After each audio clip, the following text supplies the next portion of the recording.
Good morning, ladies and gentlemen. We're ready to start our February 18th regular council meeting.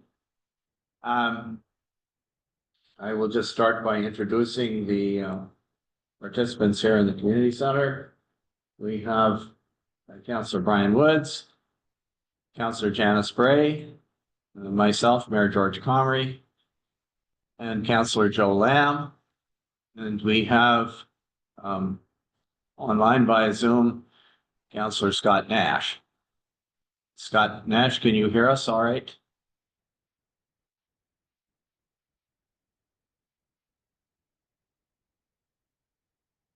You're probably muted. There. Sorry, my screen was shrunk. I was trying to unmute. Yes, I can hear yourself just fine, Mr. Mayor. Thank you. Sorry about that. That's okay. Just wanted to make sure we're on board. We also have in the room with us our CAO clerk, Nigel, and we have our deputy clerk, Wendy Schroeder. So, and I see that we do have our fire chief is also on Zoom, and there are a few other folks who have joined us via Zoom. So welcome to you, and perhaps we'll hear from some of you later on in the meeting. We're going to start the meeting as we usually do with the song of O Canada.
Municipality of Whitestown recognizes all of Canada resides on traditional, unceded and/or treaty lands of the Indigenous people of Turtle Island.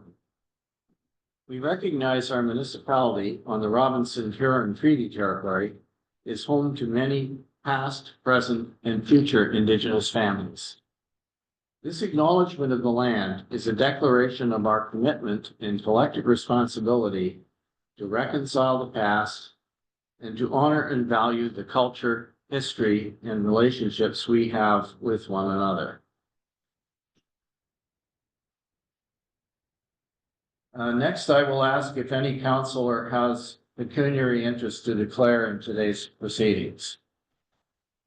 Through you, Mr. Chair, it's Councillor Nash.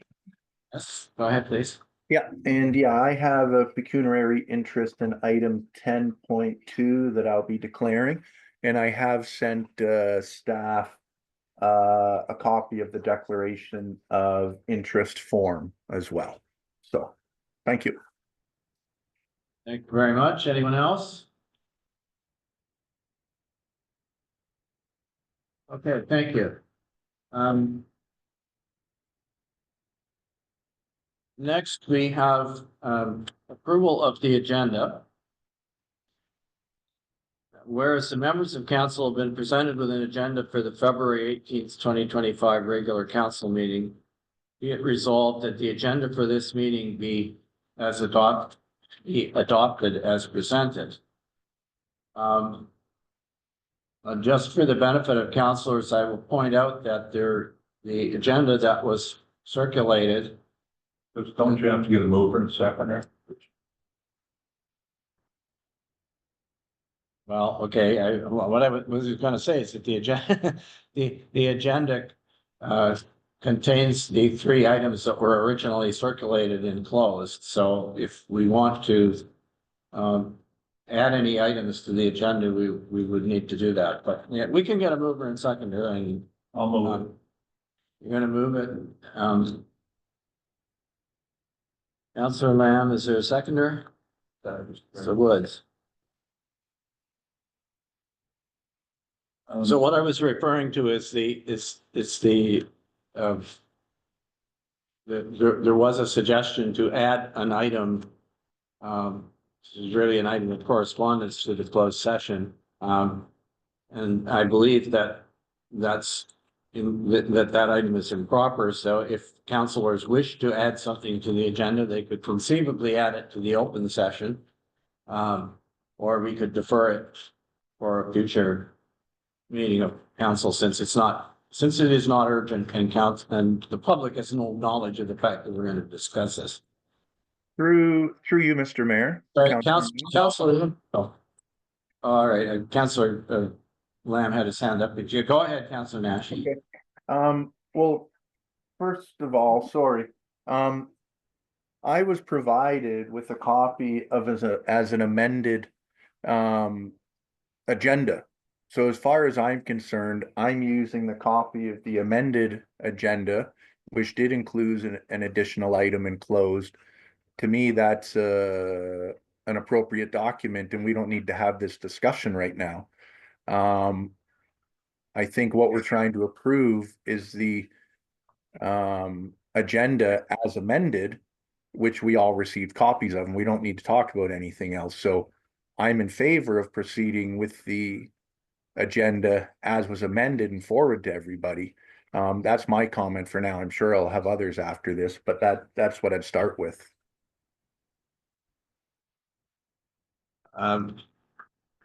Yeah, I have a response for that, but Councilor Lamb, you can go ahead first. Yeah, the same thing. I had thought that the original agenda that we received before it was released to the agenda only had 3 items on it, but that a 4th item was added to it. So I guess I would ask the CAO clerk or deputy clerk, or like, which agenda are we working? Is there only 3 items enclosed? Or is there a 4th item, which is? Through you, your worship, we did revise the agenda with an addendum, and it added the fourth item to the closed agenda. So Councilor Nash is right. We're dealing with an agenda which has the 4th item in it.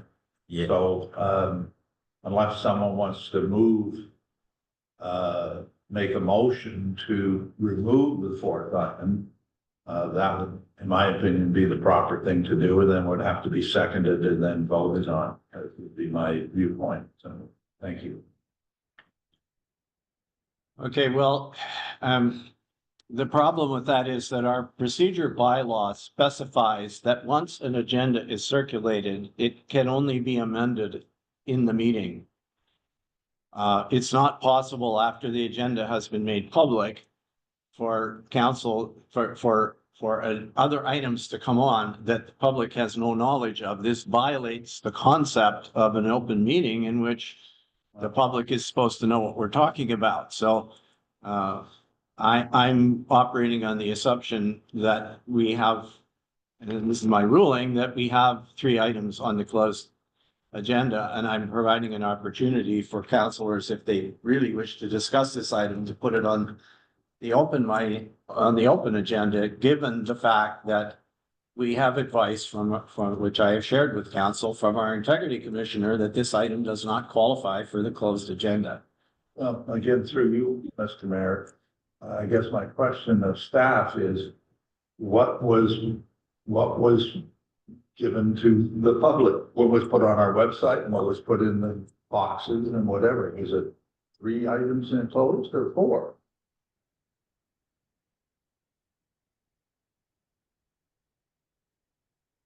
But certainly I thought it was 4, but maybe I'm wrong. Thank you. Through you, Mr. Mayor. The addendum was posted on the website, on the municipality's website, once we were made aware of the request for the addition. So the public does know, and therefore I feel that the agenda is with the 4 items. You can't say the public doesn't know, the public doesn't. So you could rule whatever way you want, but that item, as far as I'm concerned, is in the agenda. We've published it. Like the 4th item's in. Can't say it isn't. And use the excuse that the public doesn't know, the public doesn't. I got calls on it from the public. So, Yeah, but they would only know if they read what's on the website, which is, no, well, where else are they gonna get it? Or went into the office? Or went to the landfill site or whatever. It's published all over the it's place. not in the packages. And all, It's closed. I know, but it's still listed what we're talking about. in all due respect, Mr. Mayor, I do have a couple things to say here, and I think it's very simple. Last meeting, at the budget meeting, council was handed out 2 additional items. It was a summary of loans and a summary of tax rates. You didn't have a problem with that being added to the agenda as additional information. The reason you don't want this item to be added is you don't want to discuss it. That's the real and reality. And the biggest thing I see from here is it's already on. We're wasting time to get going in a meeting, which is probably going to be a long meeting because the mayor doesn't want something on it. With that said, anytime that I have reached out to our integrity commissioner, which I will again remind everybody, as far as I know, our integrity commissioner is engaged to act for integrity services, being information provided to and from a member of council, not as a general counsel. It is not the integrity commissioner's duty to tell us what can and can't be enclosed. That would be based on the ombudsman's, which we know because we've had complaints from the ombudsman. We're following the protocol here. And, I could read out an email that, yes, we all got from the mayor, which also says at the end of it, feel free to call, but please don't respond by email. You don't want paper trails of things, Mr. Mayor. That's what you're saying. You don't want something on. You were trying to change council's decision by sending out something that you'd asked the integrity commissioner for on your part. If you don't feel something should be enclosed, feel free to exit the meeting. I've done that on a number of occasions when I've said, I don't think something should be enclosed, and I've exited the meeting. I've made it known that I'm going to exit the meeting. Councillor Woods has done the same thing. If you don't feel something should be enclosed and the agenda's passed the way it is, you have all the right to exit that meeting like many other councillors have done in the past. You can't hijack the meeting and try to convince us to take something off by idle threats. That's what you're doing here, Mr. Mayor. We're going to approve an agenda, which was circulated. You need to stop. You're going to get we're going to now be moving into Mr. Mayor, I have the right to a to claim call. against. Mr. Mayor, I have the right You're to making speak. personal comments. Mr. Mayor, I which have the right to speak for 5 minutes. You do I'm not going have the right to make personal comments about me or any other member of council in a meeting. I will I take will rule back you out of order I will if you do take back that. my comment about you, Mr. Mayor. But with that said, we all know the item that we're talking about is in regards to a letter we received from an association which a number of councillors feel should be enclosed when that letter tells us that that association expects that we're going to have that letter reviewed by legal advisors. That's what their letter says. So it's perfectly fine for us to have it enclosed again. I'd ask that we move on with the meeting with the agenda that's amended. If you or anybody else does not like that, you and anybody else is free in the wonderful democratic country that we live in to file a complaint with the ombudsman. but everything's been followed here, Mr. Mayor. So I'd please ask for us to call for a vote. Let's have a recorded vote and let's please get on with our meeting. Okay, well, I disagree with your assertions. My role here is to try to protect the council from doing something which will result in, which is likely to result in, a ruling against us from the ombudsman. So, I am going to turn the chair over to, Deputy Mayor Lamb.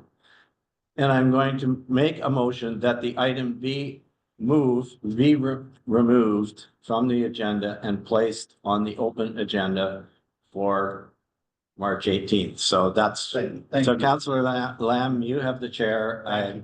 Thank you. I will move an amendment to the agenda. Appreciate that, so that we now at least have established that the agenda that went out in the public is the one that includes the fourth item. So, if there's any question on that, I would entertain staff saying, you're wrong, Deputy Mayor. But I think what went out to the public included the item.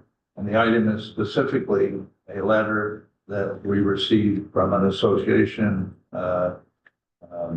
for discussion and close. So the mayor has made a motion that that item being 15 point, or not 15,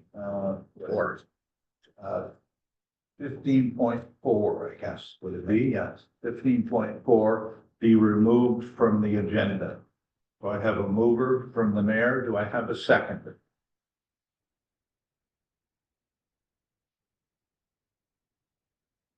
Hearing no seconder, motion is, I guess, not even entertained, so thank you. I put the chair back to the mayor.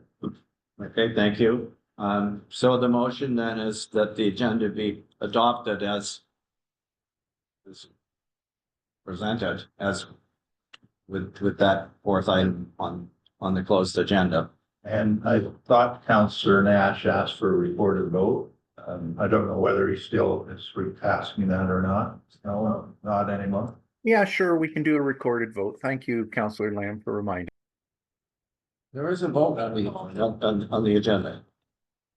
Okay, so it'll be a recorded vote and I'll ask our deputy clerk to call the roll, please. Just before we do that, can we add to the motion,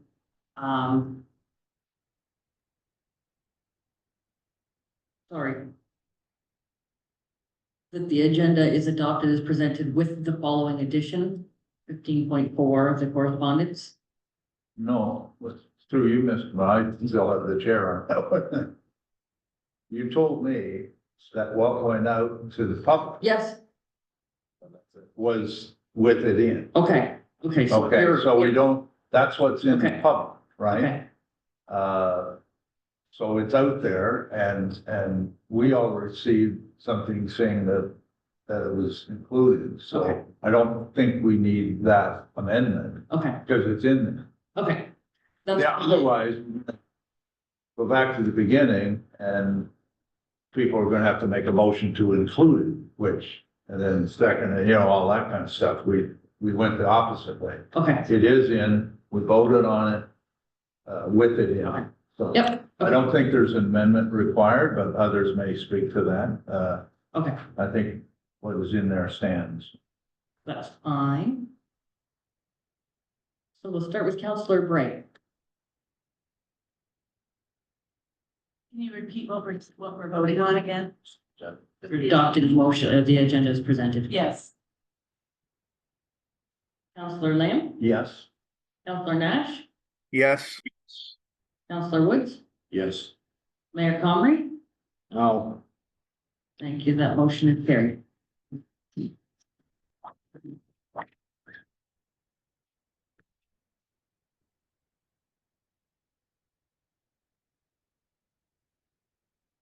next on the agenda, we have a couple of items for committee of the whole.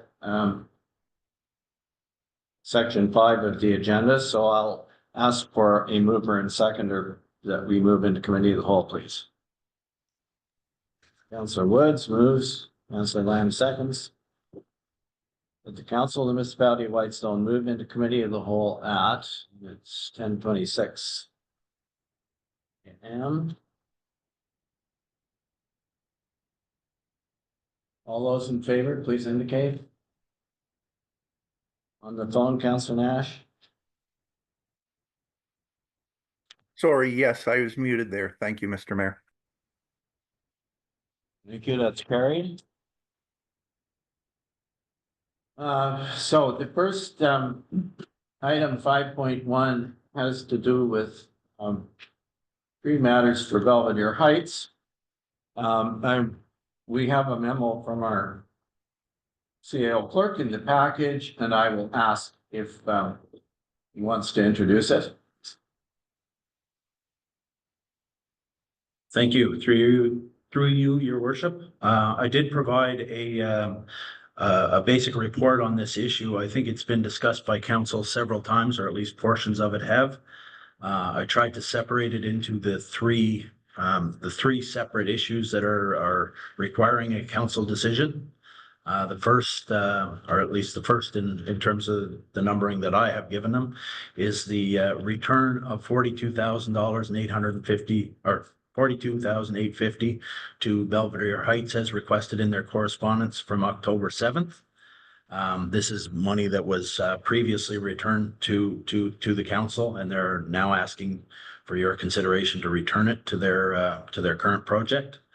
The second issue is the proposal to enter into a loan financing agreement between the Township of Carling, Township of Seguin, and the Township of McDougall to support the 2-year construction loan.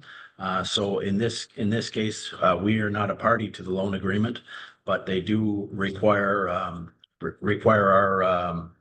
I guess, our consent as a partner in the organization, and that's what they have requested. The third issue is a consideration of a requested terms of agreement between the board and the TD Bank regarding a $4.2 million demand operating facilities agreement loan. It's basically a line of credit that they have proposed for certain uses over the course of their business. And so that is the three items. I did also try to provide a bit of analysis on each of them for you on the second page. Certainly I can entertain any questions or clarification if you have any. Okay, thank you. We'll open it up for questions or comments. Council.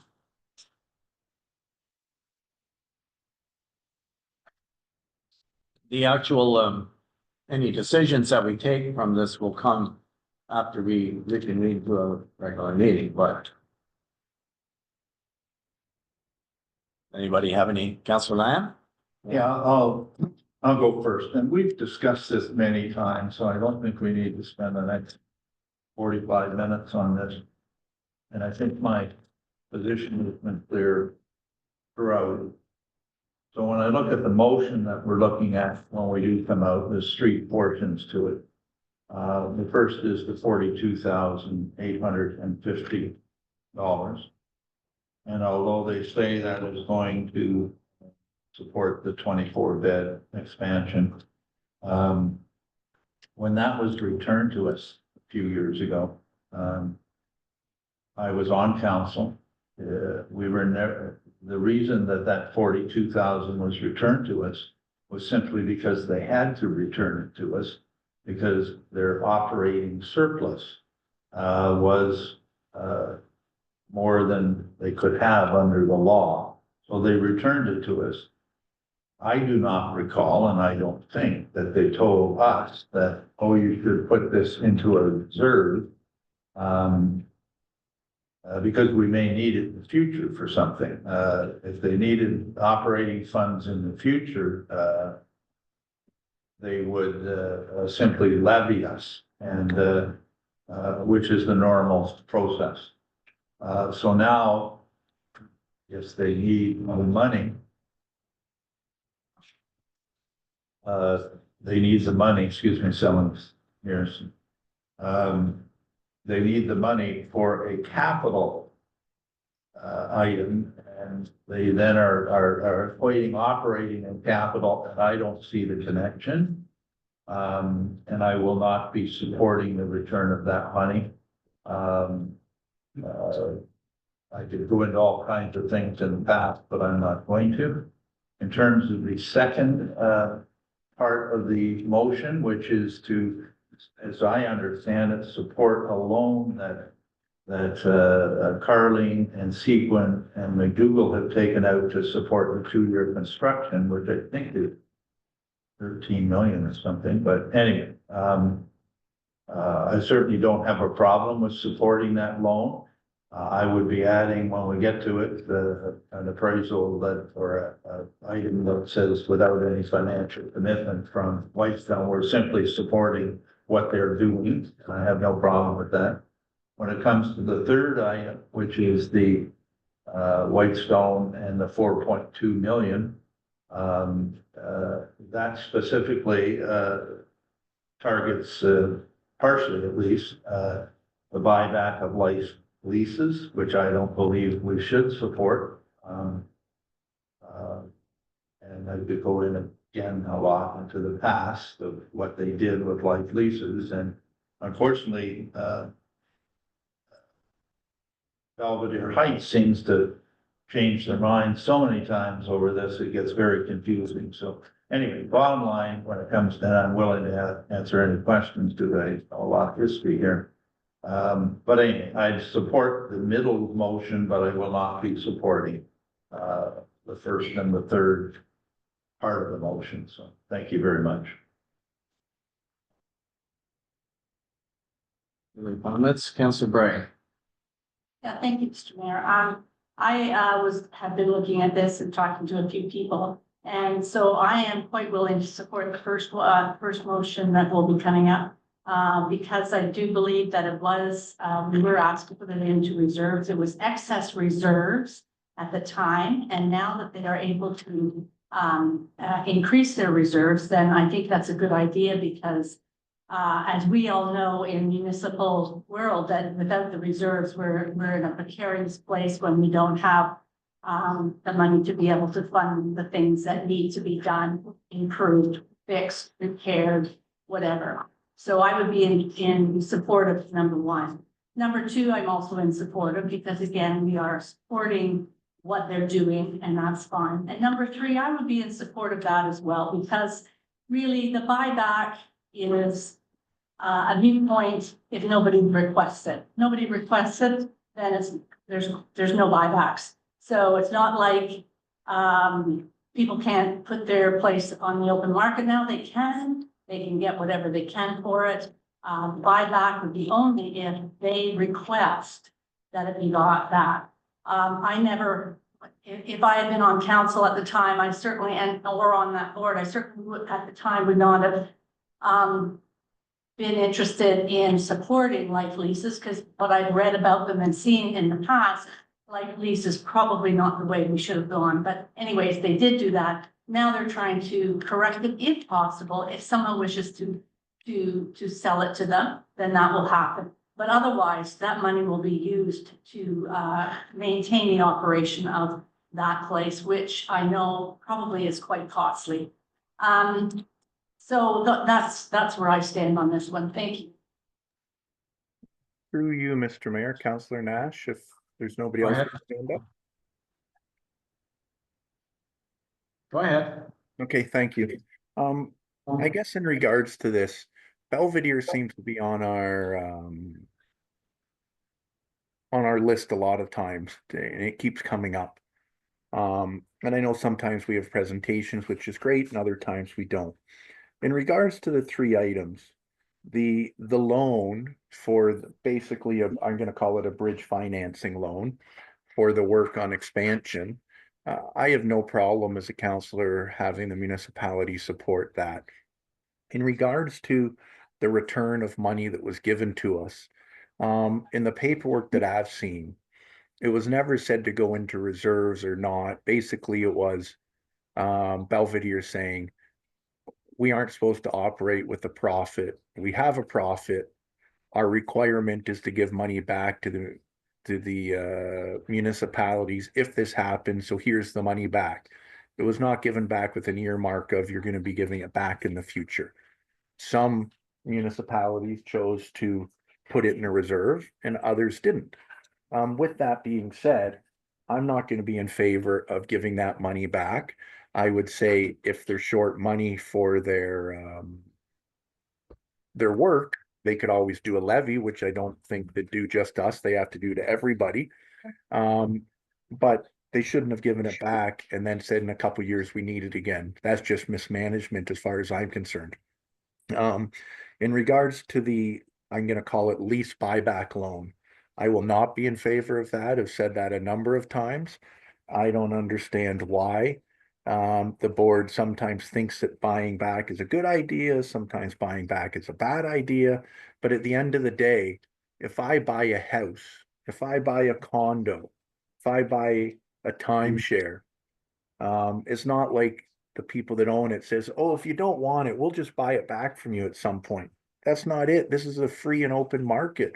If somebody wants to sell it, they're more than welcome to sell it on the open market for the lease time that's left in their lease, be that 5 years, 10 years, 20 years, whatever time they have left. If that's worth more money or less money when they bought it, that is not up to the Belvedere board to deal with. It was a real estate transaction or a lease transaction, and we should not be part of buying them back. I don't support that, so I won't be supporting that. Those are my comments. Thank you. Thank you, Councillor Woods. You know, Sure. think Thanks, Mr. Mayor, through you. The number two, the second to that, I guess, I have no problem supporting that. As far as Belvedere asking for $42,000 that they mismanaged, as far as I'm concerned, they want that back.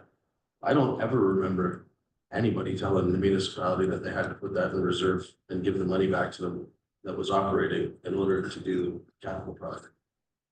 If they want it, they could levy us. No issue, levy us, levy everybody. I'm puzzled every time that the board has been here and I've listened to anybody from the board talk. By the time we finish their presentation, I have no more useful information than I did before they started.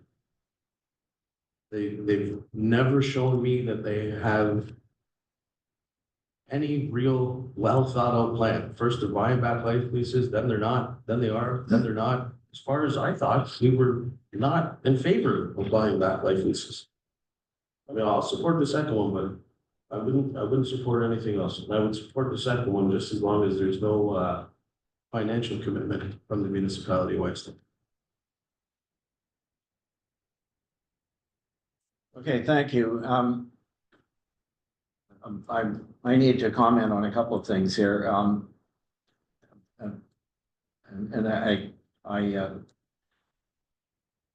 won't say much about the issue number two, because I think everyone seems to be in favor of that.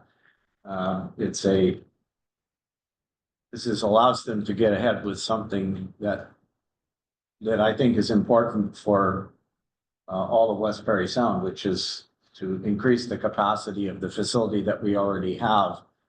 And we can do it without increasing the cost to the owner municipalities and provide a badly needed service to more people. So it's that one I see as kind of a no-brainer. But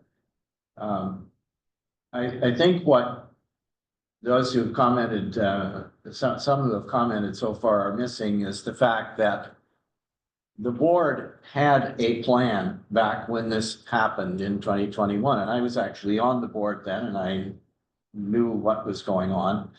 The plan was to essentially for the 8 municipalities to get out of the long-term care business and provide a way forward for a new facility. It was referred to as a campus of care. It was physically going to be on the property occupied by the West Parry Sound Health Center, like Lakeland is. Lakeland health, long-term care. And, that looked at the time like a good proposal. However, the government, after a long,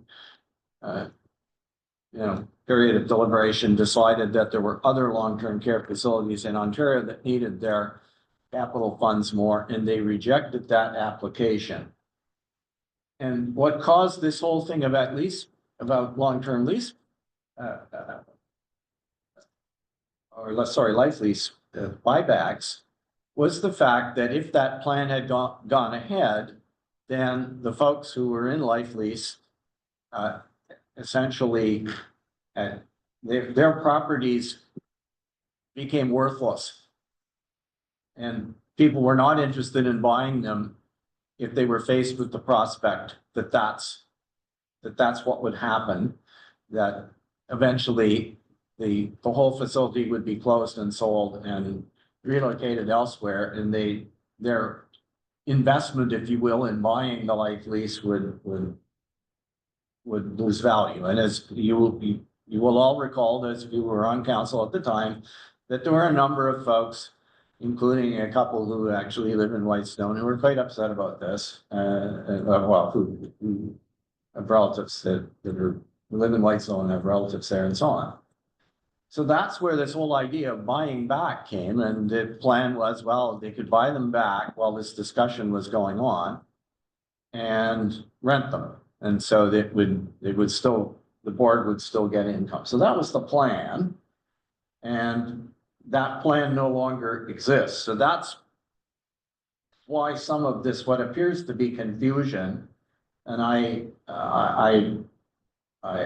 will dispute the idea that it's mismanagement. It was a good plan. It didn't work out.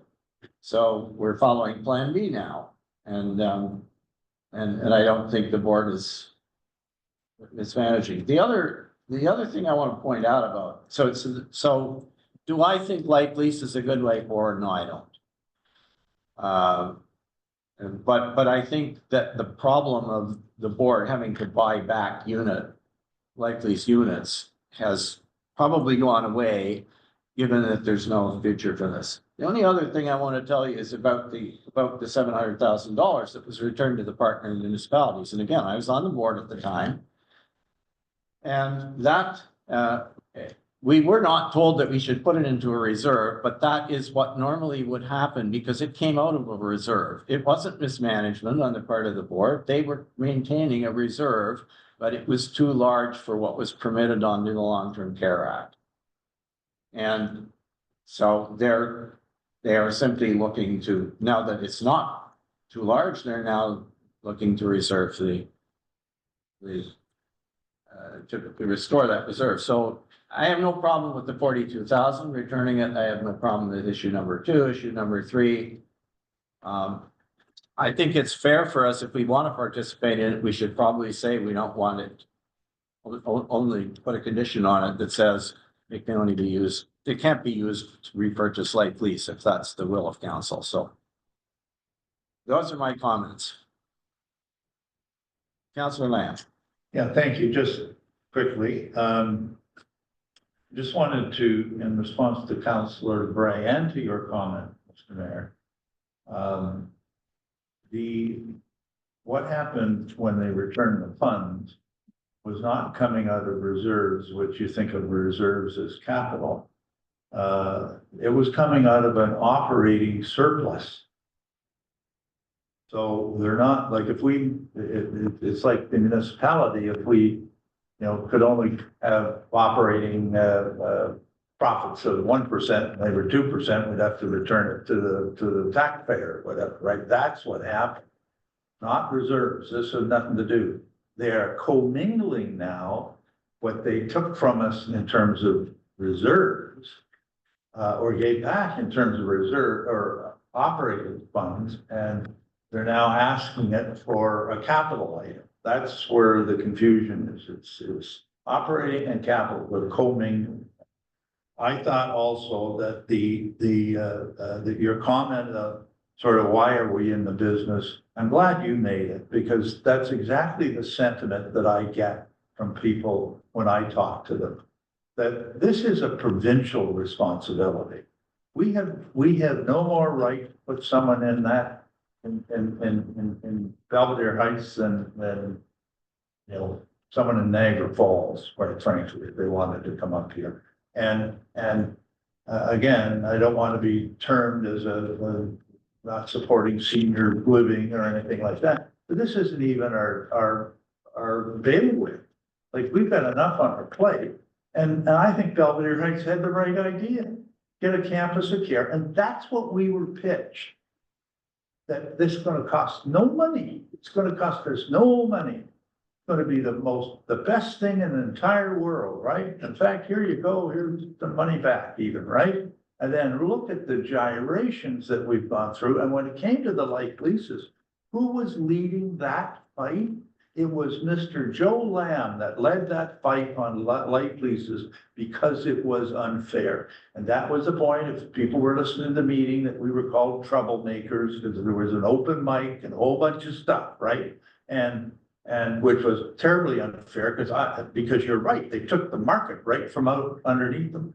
Well, that's all changed. It's back to the original plan. You pay your money, you've got 50 years in there, and at the end of the 50 years, you give it back to us. You pay a condo fee, or it's an open market decision.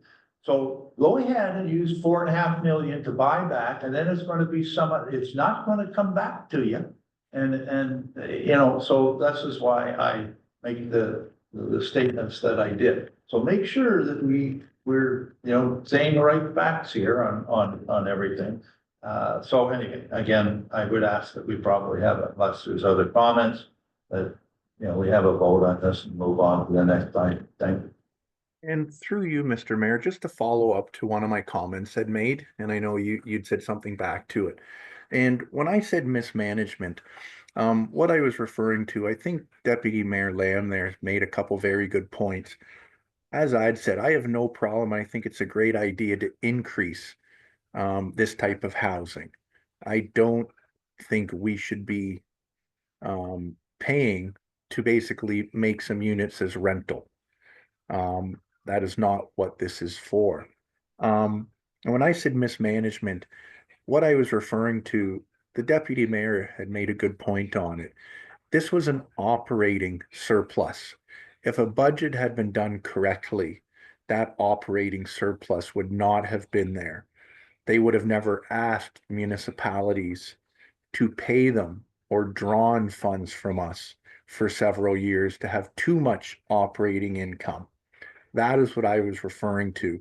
This was not a reserve income. This was because they were charging too much to the municipalities and they were making too much money, so they had to give that operating income back to us. That is where I would say that was not the best budgeting to have done that, just to clear that position up. Thank you.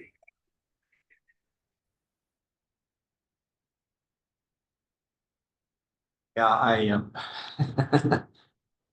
anyway, look, I think there's still a flaw in this argument, but however, we should maybe move on. If there are no other comments, we'll move to the next item.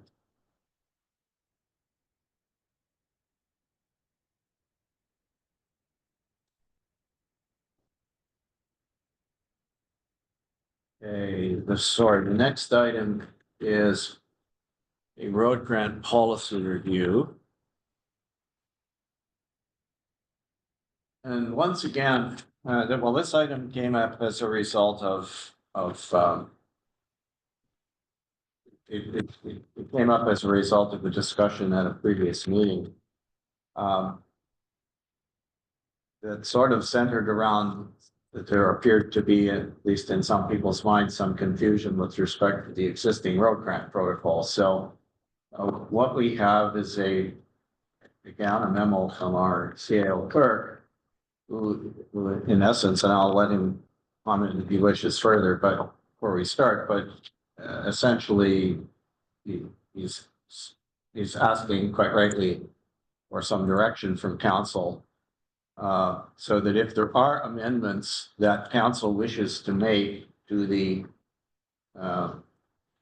to the bylaw itself or to the protocol, which is a, an appendix to the bylaw, and you have both of those documents here in front of you, then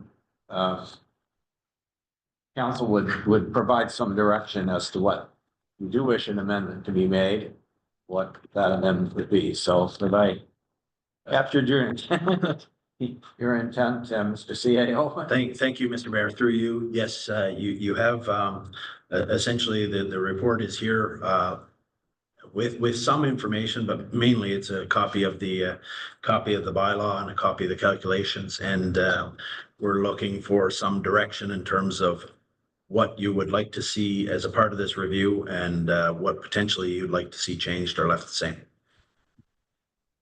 Through you, Mr. Mayor, if I might be the first to speak on this Yes, item. go ahead.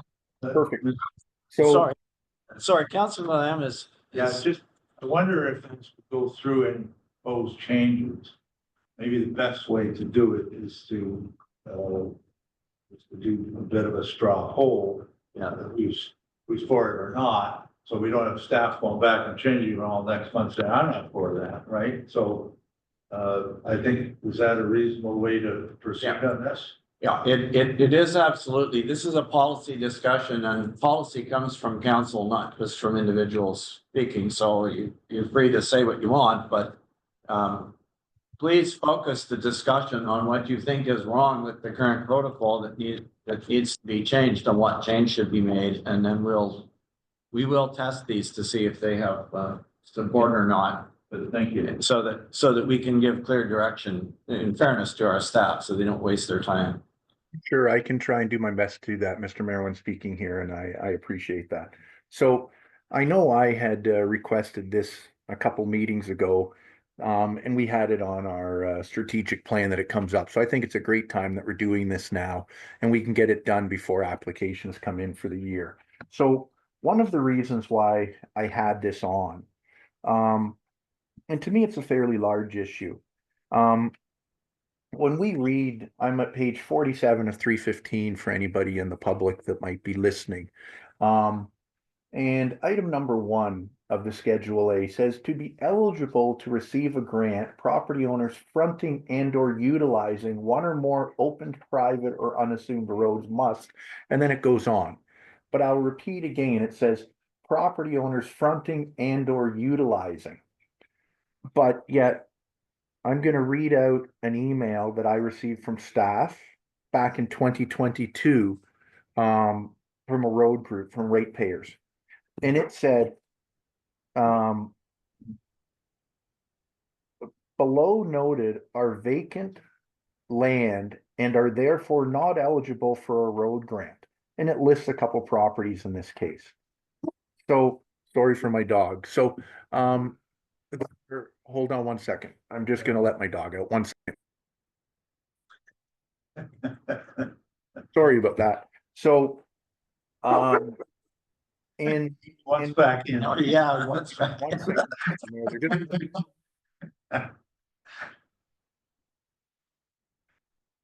Sorry about that. They were going out the door. So in reality, we weren't giving it to people that had vacant lots or utilized the road. Yet we were supposed to be. That's one of my main concerns, is what we do for Peter, we should do for Paul. Treat everybody the same.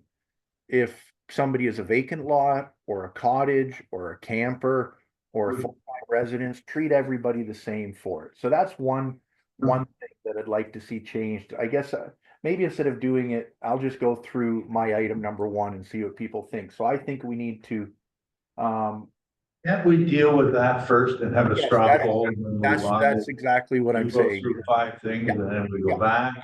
I, This is basically about making sure that lots are included Yes. in the calculation. That's the item. So sorry, Mr. Mayor, for butting in here, but I think we should deal with it, not go And I- back 10 minutes. Yeah, no, I totally agree when I'll stop at my Yes. item number one. So that was it for that one. For item number one was that, and also making sure that 2/3 of the road group or 2/3, it says households, but 2/3, be it property owners, whatever it might be, that they do give approval on a yearly basis, knowing what's happening.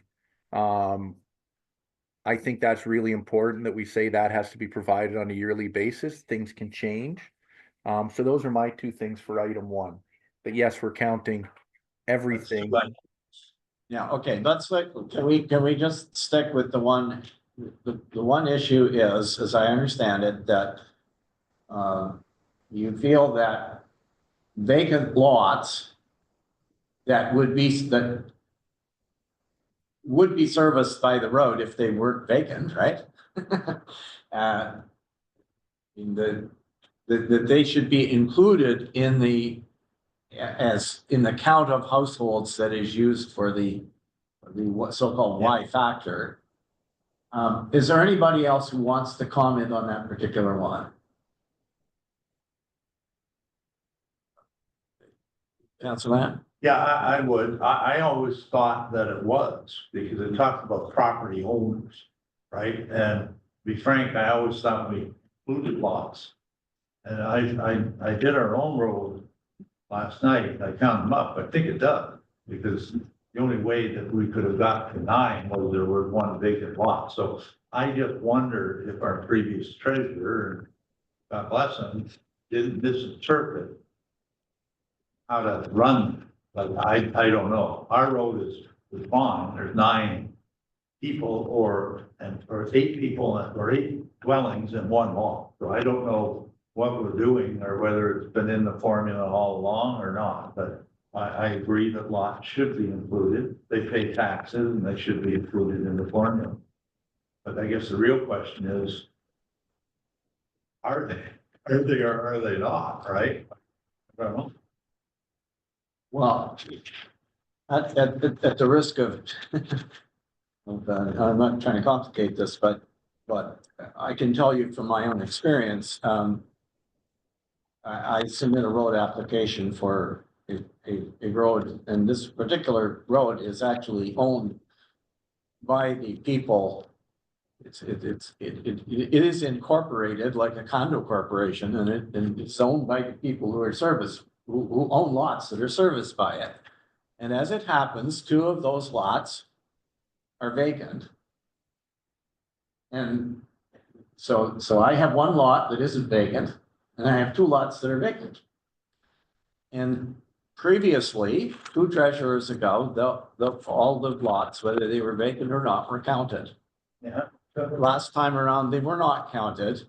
That's my. And I did not, Sorry. I questioned it, but I didn't make an issue out of it. I accepted that that was the policy. So I do agree with everybody else, with Councillor Nash, I guess, in this case, that it would be nice to clarify what we think is the right policy. I guess my argument was, well, the vacant lots are not generating any use. They don't have driveways going into them or anything.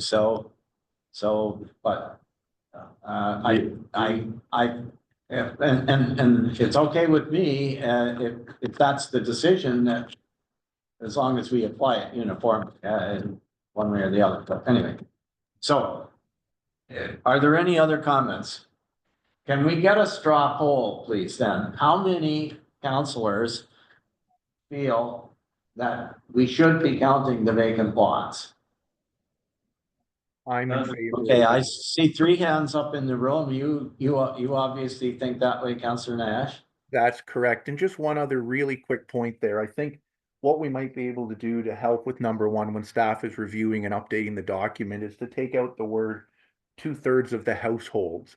It should be 2/3 of the users or property owners, whatever that wording should be, but it's that word households, I think, has created some instead of users. So that's all I'd say. Property owners should. Yeah. Okay. It's property owners instead of. Let me make, I think that would clarify it. The argument was a household presumably means there's a house and there's a family or, or an individual or a family living in it, kind of, so. I But just want number one says And to I be just want eligible to receive a grant, property owners fronting on and or utilizing, and so it's a little bit perhaps inconsistent, so. Maybe it says just properties, as Councilor Woodson. Where's the 2/3? Sorry, oh yeah, 2/3 of the properties, so we're gonna change the word in number one under the protocol, this is section A to the bylaw. So properties, we changed the word households to properties, would that satisfy everybody that? Yeah. Okay, so I think we've made some progress now. 2/3. Can we move on to the second one? What's the second one? Mr. Mayor, the only other part I had on number one was that how often do you need that 2/3? And I think you have to do that on a yearly basis. Owners can change, situations can change. So right now, we don't say how often that is. I don't think it's too hard if people are applying and getting a road grant that they go to everybody, because there should be general communications that they go and get that approval on a yearly basis. Maybe one year the owner doesn't want that work to be done or doesn't agree with what's going to be done, and other times they do. So I think that should say on a yearly basis. Okay, Councillor Lamb, Yeah, Councilor Nash, it may be okay on your road, but I think there are a lot of roads that this is an enormous task. To go back, they don't have everyone's emails, you got people going out on when people are up or on Saturday or Sunday and trying to get them to approve it every single year. I just think we're putting a lot of onus on. Right, and, if you've got 2/3 of them, unless there's some major change, so I'm on the fence on this one. So do we use every 3 years or something? Like we should give a time limit, I guess. Sure, well, yeah, it can be reaffirmed every 3 years, that's fine. That would be, fine as far as I'm concerned, but to ask these people to go up, and a good example is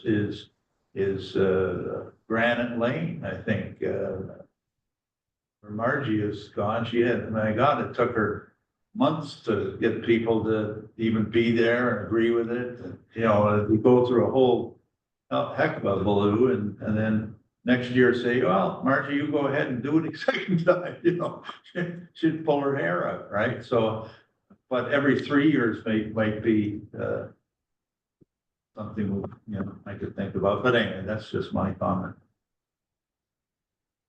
And I don't think here we're not talking about the owners, we're only talking about the people using it, right? So yeah, it doesn't need to be every year if it's not the owners. I misread this. So yeah, I think we give an X, 3 years or 2 years or 4 years, whatever it might be, but we can move on to number two, but I do think we need a time limit there of how often we need to have people approving it. For 3 years, Well, every 3 years? if I see number two, it says duly constituted means that the property owners served by the road have from time to time agreed in writing. Now that's time to time is Yeah, is a classic legal wording, which says you don't have to do it every year, but you might have to do it, and I would, my suggestion would be that it would be, at the discretion, so that we don't get this too complicated, it's at the discretion of the the treasurer who is processing, or the staff person who's processing these grant applications. If there appears to be some issue, like some of them are completely no-brainers. In the example that I gave you a minute ago, that's an actual corporation. The corporation has to have an annual meeting every year, and the annual meeting, they agree that they authorize that an application be made, and they agree what they're gonna use it for, and they agree how much each member is gonna pay towards the maintenance, because the grant doesn't cover all the things that they wanna do, and so, there's legal documentation for that, which we can easily give to staff, so they don't have any work to do, but I'm more concerned about, you know, making it unduly onerous either for the organizer or for the staff who have to process it, who see it, Wally, I's have been dotted and T's have been crossed. Anyway, is there a specific amendment that you wish to make to the protocol, or? So instead of time to time there, could we say every 3 years at a minimum once every 3 years? I think time to time is too vague. You have property owners that change, you have instances that change. So I think every so often it should be noted that, hey, it's time to time, but at a maximum, it's this time, right? So I'm gonna. Alright, 3 years. so I'll, So let's call this one and see. well, problem with that is I don't want to have to go back where people just got a grant last year and did it and say, oh, you know, now you need to do it again, right? Because we're gonna count 3 years. Like, I don't know whether people know. Like, if the next time they're gonna ask for it is 3 years from now, I'm okay with it. You know what I mean? But I don't want staff to have to be writing dozens of letters to people saying, you gotta go canvass everybody on your road in 2025 because the council changed this thing to every 3 years, right? That's what I'm trying to avoid. Like, if in 2027, we're gonna make a commitment for all those that are on now, then fine. And maybe I'm not saying it right, but I think people get it, right? This whole grant was, quite frankly, I'm very proud of it. Chris Armstrong and I put it together many years ago. I think it's a great thing, and I just, you know, at that time, it was sort of get the funds out to the roads so they can improve the roads. And I think our roads, our private roads are in better shape than obviously 10 years ago, enormously better. And I still have that theory, get the funds out. So I just don't want to put roadblock after roadblock in front of them to get those funds, right? And, so I don't care whether it's if it's 3 years, make it like 2027, we're gonna do it or whatever, right? Yeah, maybe that's it, Counselor Lamb. Maybe we can say it like, you know, we as a municipality do it every 3 years. So it's 2026, 2029 or whatever. And we can just put it on a yearly thing, you know, every 3 years that, you know, staff are reminded to get 2/3 approvals every so often, right? I think maybe that's an easy way to do it, that it's on our request, but we have it that we'll do it every 3 years or something like that, right? I could see something like that being done so that it's less work for staff having to figure out when is the 3 years up for different roads. Totally. It's 2028 years, right? We're in 2025, so the first time we tested it'd be 2028. Why don't you make it once every term of council then, or every 4 years or something? Yeah, you could do that too, right? Yeah. Every, Yeah, that would be a good one too. That'd be I fun. just want to see what other people think. Does anybody else want to comment? All right, let's ask the question then to the group. Do you want this to be to be a specific time period when people have to demonstrate that they have when applicants have to demonstrate that they have the approval of of 2/3 of the property owners? Who wants to do that? I would. Okay, well, I think again, there are 4 hands up, and I didn't put mine up, but I just don't. I don't think it's that big an issue, but in any case, how about once in the term, Yeah, I'm fine. the with- 4 I'm years fine at with the at the new term of council or something like that, you want? Instead of from time to time, would that satisfy you? sometime during the term of a new council. Doesn't have to be the first year, it could be the second. Yeah, once during a term of council. Yeah, once term of council, that could. And maybe it could be said there, Mr. Mayor, at the request of the municipality, right? So applicants don't need to do it, the municipality will remind everybody kind of thing, right? Well, they would remind them, but the municipality, I don't think, the staff are not gonna contact the owners, the grant the applicant, the grant has to, right? Yeah, no, I'm just saying, say it's staff decide that it's this year, just for argument's sakes, that they need, it's this term of council, it's this year they do it, well, as part of that road grant application for that year, it'll say in that application year that this is what they need to do. That's all, right? So the municipality will ask them to do it, right? That's all. It's not, Mr. Mayor. Yes, I'd like to comment. I just think that having it once in a term of council is an awful lot of onus on the staff to have to try and keep track of who's put it in and who hasn't. It should be a time. Just everybody can work towards it. If we give them time to understand the new regulation, everybody can work towards it. They can get their 2/3 somehow. But I think it should be either the first year of the term of council or the second year, but it should be one specific year so that staff don't have to try and keep track whether they've got it or they don't have it and stuff like that. And then what happens if they get to the end? Do they get the grant on the 4th year? Like if they haven't done it, you know, I think it's just too hard. What happens if we said it was every 3 years commencing in 2028? That would be the first time they test it, you know, Too far away. that's 3 years. How about this third year of the term of council? I mean, this year. well, the third year of each term of council is either now or it's 2029, right? I don't know, that is what it is. I don't have a big problem, quite frankly, leaving it the way it is. I think we're, I thought you were, well. I don't know, I had a big problem with people going up and down the road all the time. You know, quite frankly, I think if someone on a road, there was work done that they didn't authorize or whatever, they'd probably go into the municipal office and say, I'm really fee.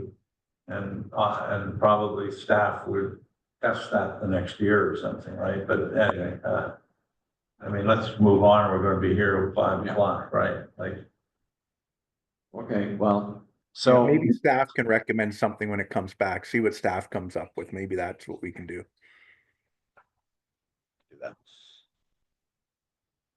is that fair to you? Yeah. I'm not sure it is, Yeah, but yeah, well, I think through you, Mr. Mayor, yes, we can do that. I think it'd be better to have it well defined in the policy as opposed to having staff use their judgment in terms of when it's done. I think that will pose problems. So we'll suggest some language in terms of timing, whether it be, you know, the first grant year after a council election or something in between. okay, well, thank you. Is there anything else that anyone wishes to amend in this agreement? Sorry, Councillor Lamb has his hand up. Of course. me try a few, because I've got quite a few. So the first thing is, the timing of projects. Let me use again, our municipally owned road, which is unassumed. We don't have a lot to do in terms of ditching culverts or those sorts of things. So we end up grading and putting gravel on our road. We've probably got 18 inches of gravel. We have a lot of gravel. And there are other people in the community that's saying, let me give you an example. Let's say they get $600 a year and they've got an $1,800 culvert that they have to put in, right? So they put the culvert in this year and then they get $600 and that's the end of it. I think you should be able to either do it now and say, I've spent 1,800 and it covers me for the next 2 years of the grant. If it's granted, it goes towards the 1,800. I don't have to produce another bill to say I'm doing something new. Or conversely, you could save your 1,800 and I would say for a maximum of, or 600, you could save it for a maximum of 3 years and then do the culvert at the end of the 3-year period. So I think that it would give flexibility to people, and I know a couple of people who have been in that position. It doesn't make any difference from us from a financial standpoint, but it does to the people on the road. Fully realizing that there's a lot of roads that collect on top of the road grant and do the work, but I think would better serve our citizens. So that's my first idea. So this is with respect to item 12 in the protocol, correct?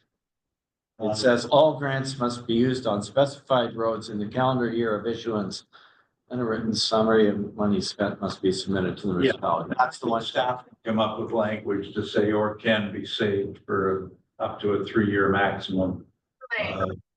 Or No problem. Sorry about that. Oh, sorry. You know what I explained, so we can come up with language on it. I don't think we have to wordsmith it right now, right? So I just think that's a fair thing to do.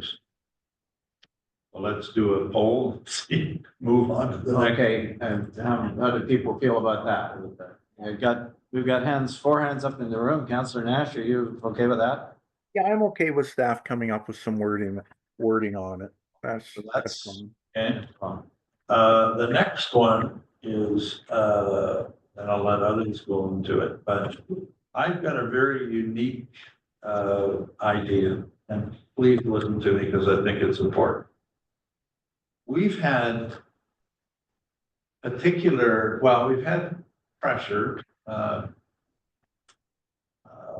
Shawanigan Lake Road about taking over the road. And what are they really asking for? They're asking for winter plowing. And I think that we should make an exception. I can think of 2 roads specifically, and I have a list of all the seasonal roads. I don't think many of them will be asking for road grants, but I think we should be including, for instance, on Shawanigan Lake Road, the first 2.9, I think, kilometers till you hit Aviation's Road or Boulevard or whatever. I think we should include them in the season, in the road grant. And whatever number of people live, of course, on, Shawanigan Lake Road would be counted. So they would, I don't know what they get, a couple $1,000 or whatever. And that would allow them to offset the cost of plowing, so they're not saying we're out of pocket and whatever. I think it's a compromise on what has been an issue for many years. And I think the other road that would also apply here would be Clear Lake Road, from where they stop plowing up to, I'll say, Troy Burgess area and there. That's another 1 kilometer stretch or whatever. And again, we wouldn't plow. They go out and hire a contractor, which they're doing now. It's just we would offset some of their costs. And I see that as a middle ground. It's an olive branch to them getting funds, and I think it's a good idea. There are other small areas that are seasonal roads. If they applied, they could apply too, but I don't think there are many that would. So that's my idea. I really think we could go part way, and we don't need to get into this morning whether we're going to take a road over or any of that stuff, or we'll be sitting here a half hour from now, right? But I do think it's a good idea to solve a perceived problem in the municipality. So that's my comment. And through you, Mr. Mayor, if I might, Councillor Nash. Okay, go ahead. Yeah, Councillor Lamb and myself had discussed this leading up to the meeting. And I agree full-heartedly in his idea of the winter maintenance. I think all we need to do is, again, staff can come back to us instead of us thinking of the exact wording today. But somewhere we just need to say that if a road is maintained, if it's an assumed road maintained by the municipality in the winter, in the summer, but not in the winter, that assumed road can apply for a road grant for snow plowing. So I think it just needs to be really defined in there that this isn't for that assumed road group to do work in the summer on the road. It's just for the winter works, and hopefully by that, we might get a couple applicants in for the snow plowing, and it's knowing that, again, this would work for everybody, but a receipt doesn't necessarily mean it's gravel. It could be Winding Woods Way. And one of their receipts they submit is a cost for snow plowing. It might not be for gravel. So somewhere in there, I think we just need to note that it can also be for, I think we need to, anyways, that's my point on that. I'll bring up my other point after we do a straw poll on this part. Okay, so I don't think maintenance. And I'm trying to find the right page to look at here, but I don't think maintenance is actually defined anywhere, is it? No, that was actually something I was gonna bring up, Mr. Mayor. You're 100% correct. It just says costs, and in talking to others, one of my questions I had was basically, well, I know some road groups might have insurance for their roads. Is that an eligible expense? And I'd say it might not be. So we have to define what costs can be approved, what is maintenance or what is winter maintenance somewhere in there. That was something I was going to bring up when I was finishing my last point. So. Well, let's deal with the first part first. Okay, well, I'll start by saying,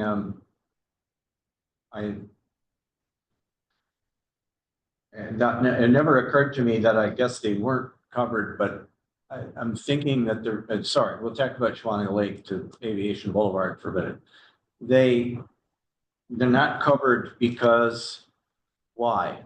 We own that road? We just don't. Because it's in a category called seasonally maintained, so we've never counted them in the road grant. So seasonally maintained roads are summer maintenance, obviously gravel and that sort of thing, right? At least in terms of Shawaniga, they want us to take the whole road over. We've had reports that say it's millions, and again, we don't need to get into that.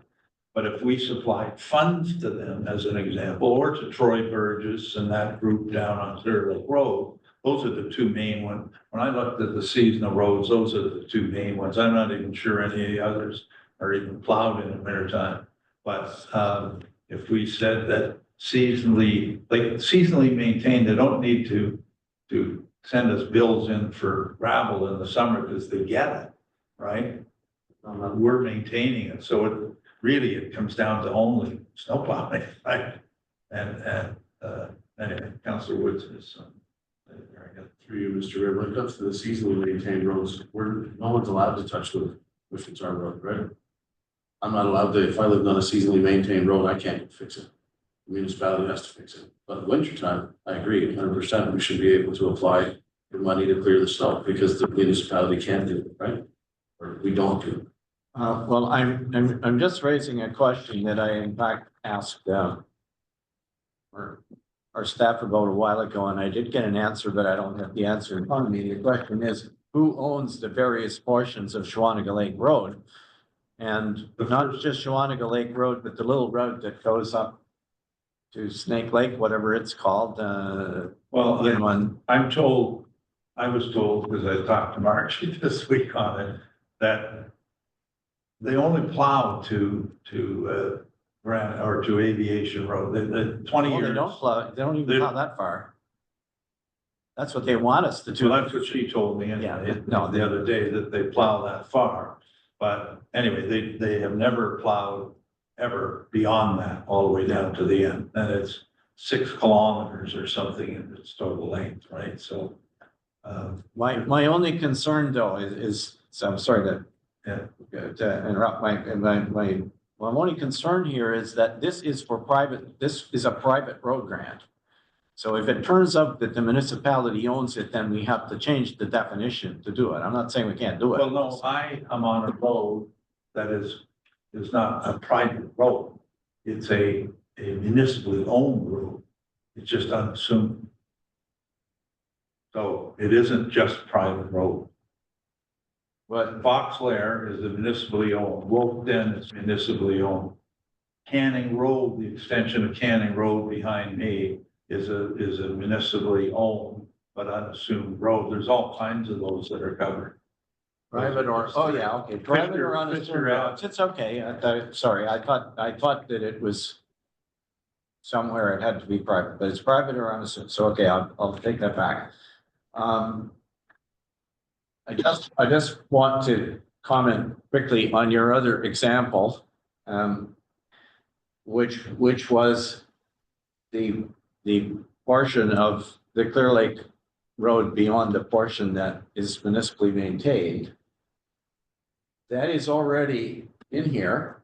It is already covered by the road grant protocol and has received road grants. And I'm guessing the reason you don't know that is because it's referred to as wagon trail. If you look at it. Does the wagon trail start at the end of Clear Lake Road? No, well, yeah, at the end of the municipally maintained portion of it. But I understand, again, my understanding was we don't plow all the way down to Troy Burgess. And wagon trail starts beyond her place. We only go so far.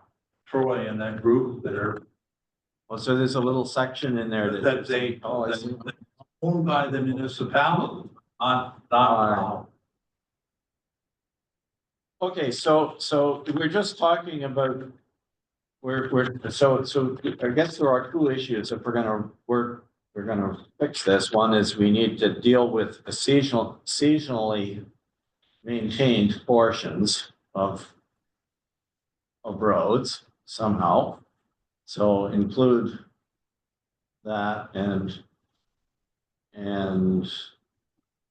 I guess the second piece is to include plowing and maintenance, which, No, it's always been, plowing has always been, the maintenance is a different subject. But plowing's always been plowed. so you don't think there's any change that's necessary to do that?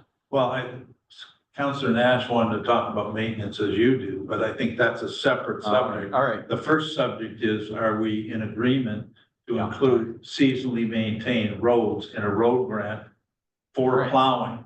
all right, let's do It that. would be specifically for plowing. Let's, who is, and I see who's agreed that we should include the seasonal maintenance of a portion of. Perfect. Again, it sounds like, and you're in support of that, Councillor Nash, I assume? Yeah, yeah. Okay, so now what was the other item? So As the far other item was just defining, You're welcome. Mr. Mayor, what maintenance might be, because right now we just say, it's item number 12. All grants must be used on specific roads in the calendar year of issuance, and written summary of money spent must be submitted. So if I'll use myself, if I submitted saying we spent $500 on gravel and we spent $1,500 on road insurance, is that a covered item? So I think you have to define what is considered approved items. Is legal defense, is trying to buy a road allowance included if a group's going to do that with the municipality. So, and I'm going to say those items should all be no's. I think we need to define what is considered, what's an eligible expense for the road grant program. Snow plowing, gravel, culverts, ditching, cutting of trees, cutting of the edge of the roads, all those types of things in my eyes. But maybe not insurance or legal items or purchasing something. So that's what I think. We just need to define it. I don't know what others think. Anybody else want to comment on that?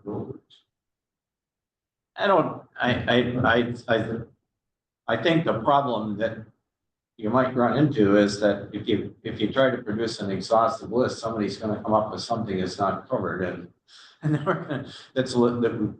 that was just an oversight on our part, so, but I mean, it's not, I would argue that it's not defined what maintenance is, so right now, just about anything that you could it would be included, so. Well, I'll use an Councilor example. Woods has got a comment.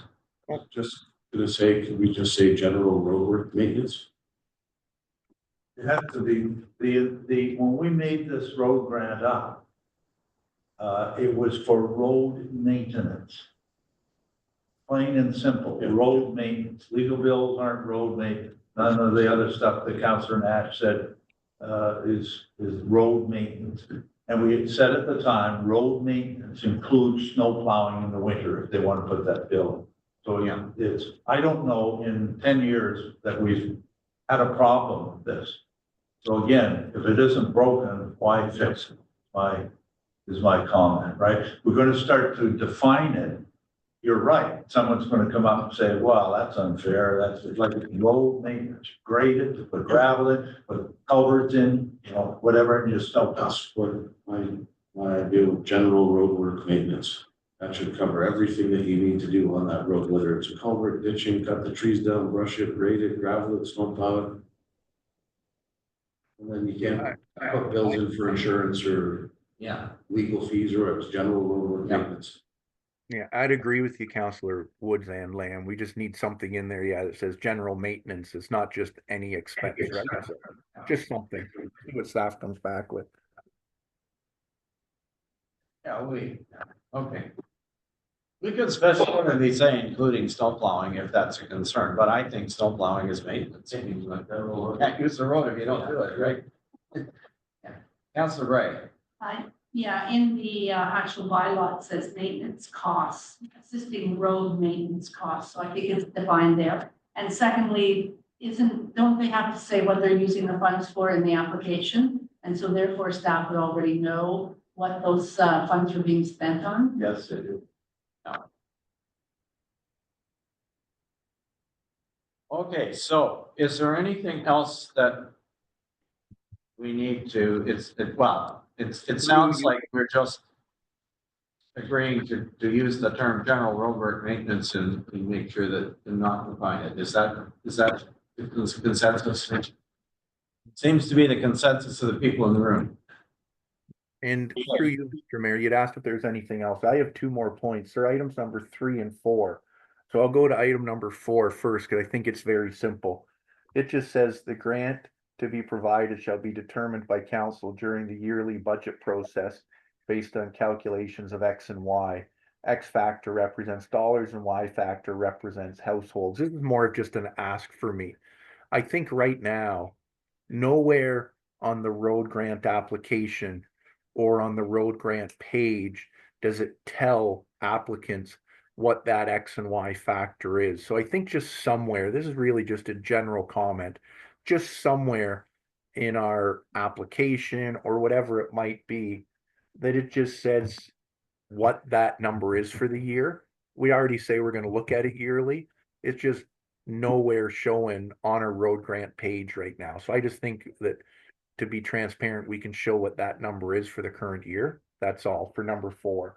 It's just a point. And number 3. Sorry, before you move on for that one, I certainly have no problem with what you're suggesting. The only comment I would make is that council does not decide what X and Y are until the budget is finalized. So we're talking about April. Now, I suppose people are going to apply before that, April or beginning of May, when we usually get that all determined, but we would not be able to put it on the form before that. Right?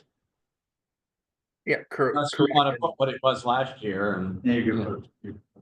Yeah, and one thing I was thinking of, Mr. Mayor, when I was thinking of it is really when we think about it, if I was to submit an application right now, we don't know if the road grant's going to be approved for the year. I think we all think as counselor, I certainly do, is it's a great program. And overall, it will be something that's there for the years to come. But if somebody submits an application before the budget is approved, it can't be processed anyways, because we don't know A, if a road grant's there, or B, what the rates will be. So I'd say at the time of budget approval is when staff would work on that 2025, in this case, road grant application. And it's put out there for everybody to apply as soon as our budget's approved and we know there is a road grant, right? But can I say item number 3 now? Are we done with 4, or is there more discussion for that?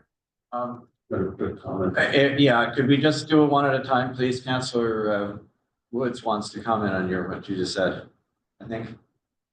Or have you got a different one? Yeah, no, it's not. Yeah, please. Go ahead. It says per household, right? I think we gotta change everything where it Yes. says households. I was gonna mention, I have this written, when I was going down, I realized we had household again there and we need to change that. So I hope everyone's in agreement with that. It's Yep. consistent with what we already said about number one. Um, so, anyway. We've dealt with 4. Now you wanted to go to 3, Councilor Nash? I did. So item number 3, just give me 1 second, Mr. Mayor. I'm just moving here.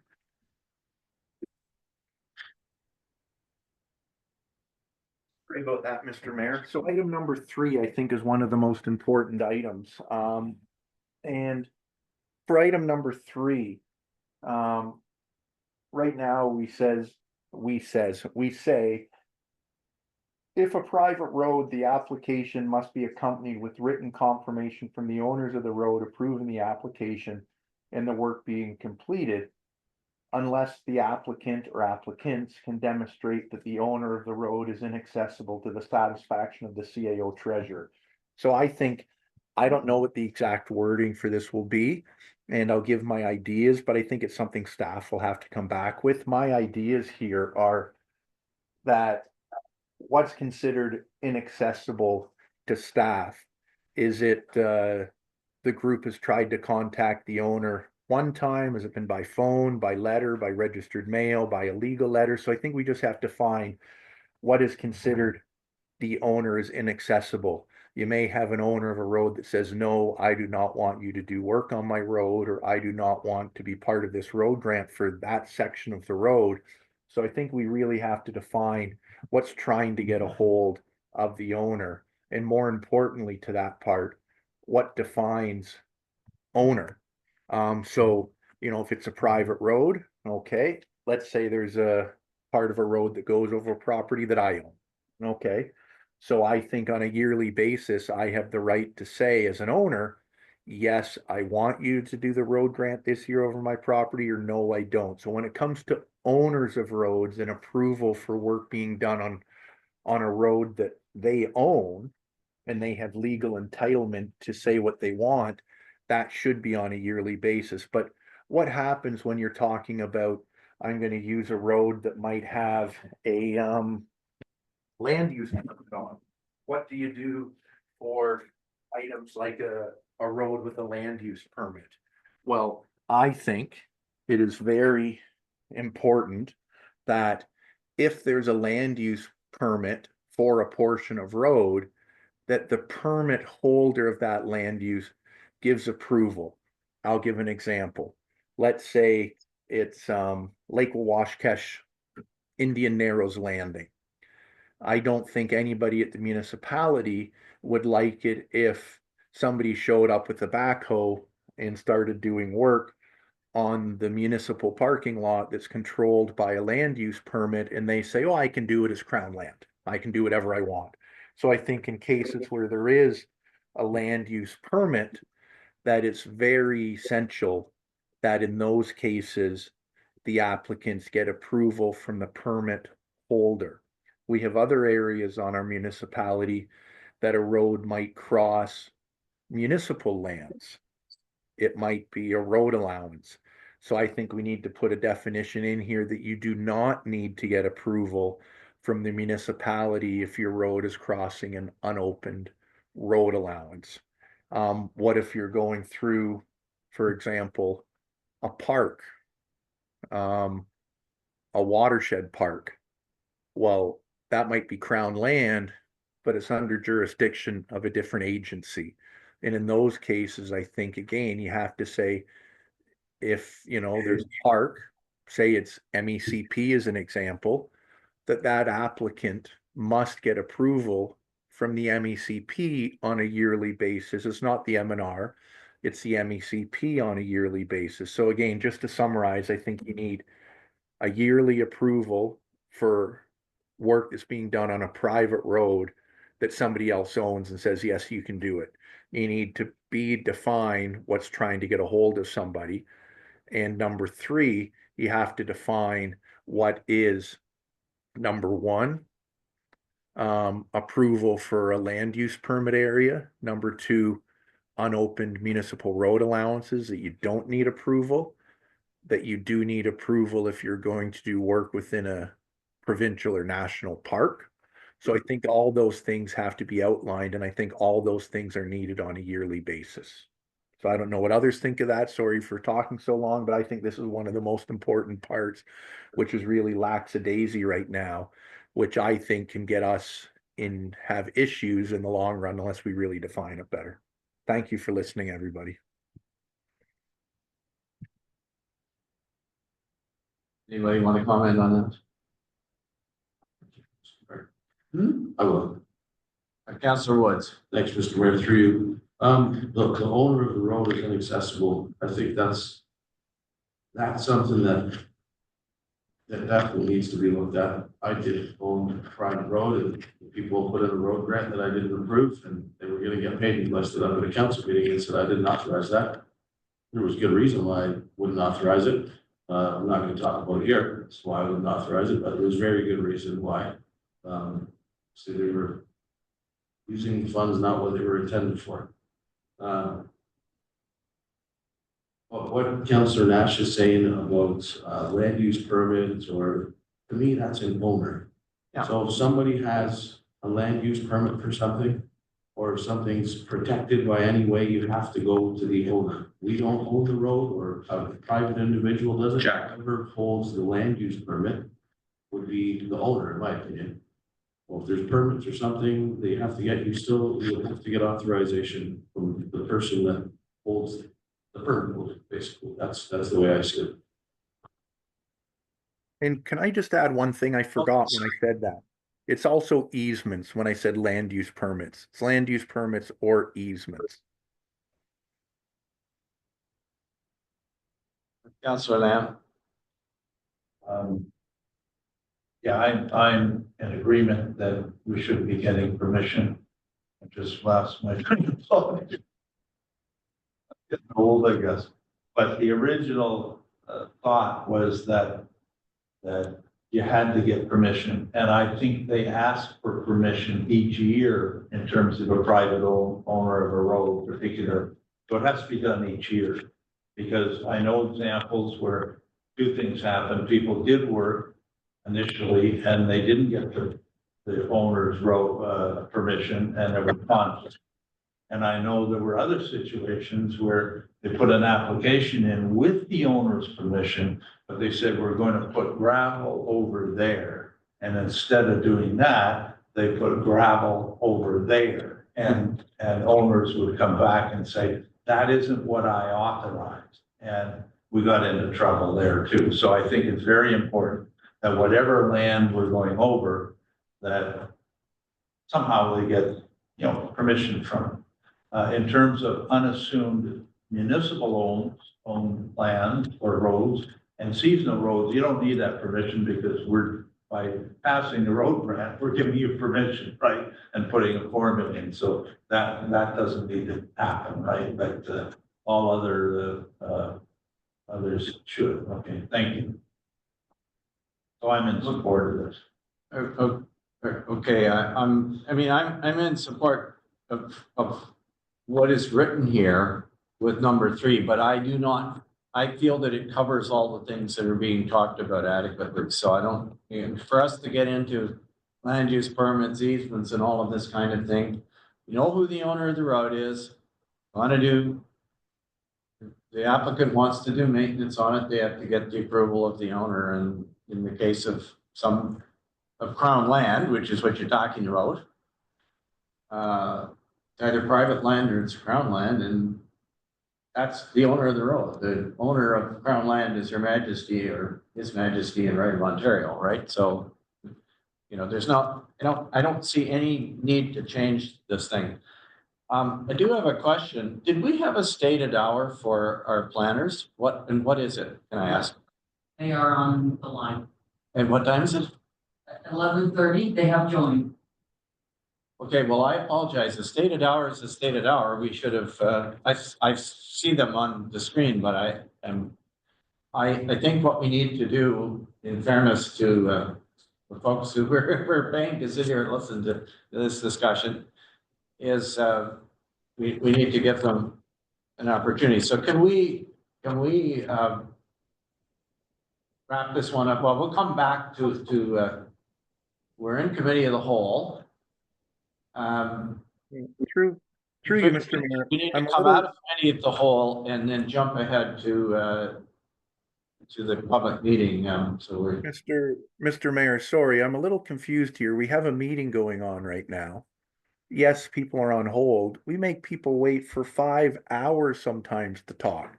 If there was something that was supposed to happen 11:30 and we're running a little behind, and I think everybody on council says the road grant is pretty important and we're getting to the end of it, why do we not finish this item and then have the public meeting right after? Why are all of a sudden we stopping something to carry on to something else? We never do that. That never Well, I happens. thought we were finished there.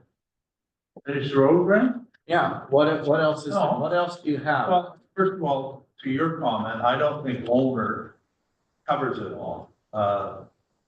Particularly when it comes to a land use permit holder, right? So I'd like, I think language in there, owner slash, or including land use permit owner, or holders or something to that effect, right? Or including that and easements or whatever we want to put in. I think some language has to go in there. Unless you're saying, and we're directing staff that every time it's not a municipally owned or a private road, that in all other situations, you need annually the permission of the owner or the owner of that land, be it, you know, land use permits or whatever. If that's the direction and that's the understanding and staff is going to follow that, then that's fine. But we've already had confusion when it comes to lot, right? That treasurer had lots. That one didn't have lots. That one, you know, like we're all over the place depending on, and we're getting a new treasurer. So God knows what the next treasurer is going to interpret it as, right? So I think it has to have some language and maybe staff can come back, but it has to include things like land use permit owners. Yeah, thank you, Deputy Mayor, on supporting my comment there. And I think when it comes to using the word just owners, Mr. Mayor, if we just said, well, it's an owner, I'll use a perfect example. There's lots of crown land in our municipality, but there's also crown land that holds a land use permit. So if you just say you need the owner's approval, oh, you just need Ontario, that's fine. No, we're saying if there's a land use permit or a registered easement, even if that might be crown land, you need the permit holder's approval to do work because they already hold a permit. And if we just said you just need the crown's approval, well, that would be like saying, oh, you can do work on an existing road in the province of Ontario because it's existing and the public's allowed to use it. Oh, right, we forgot. It's a provincial park. You're not allowed to do work there.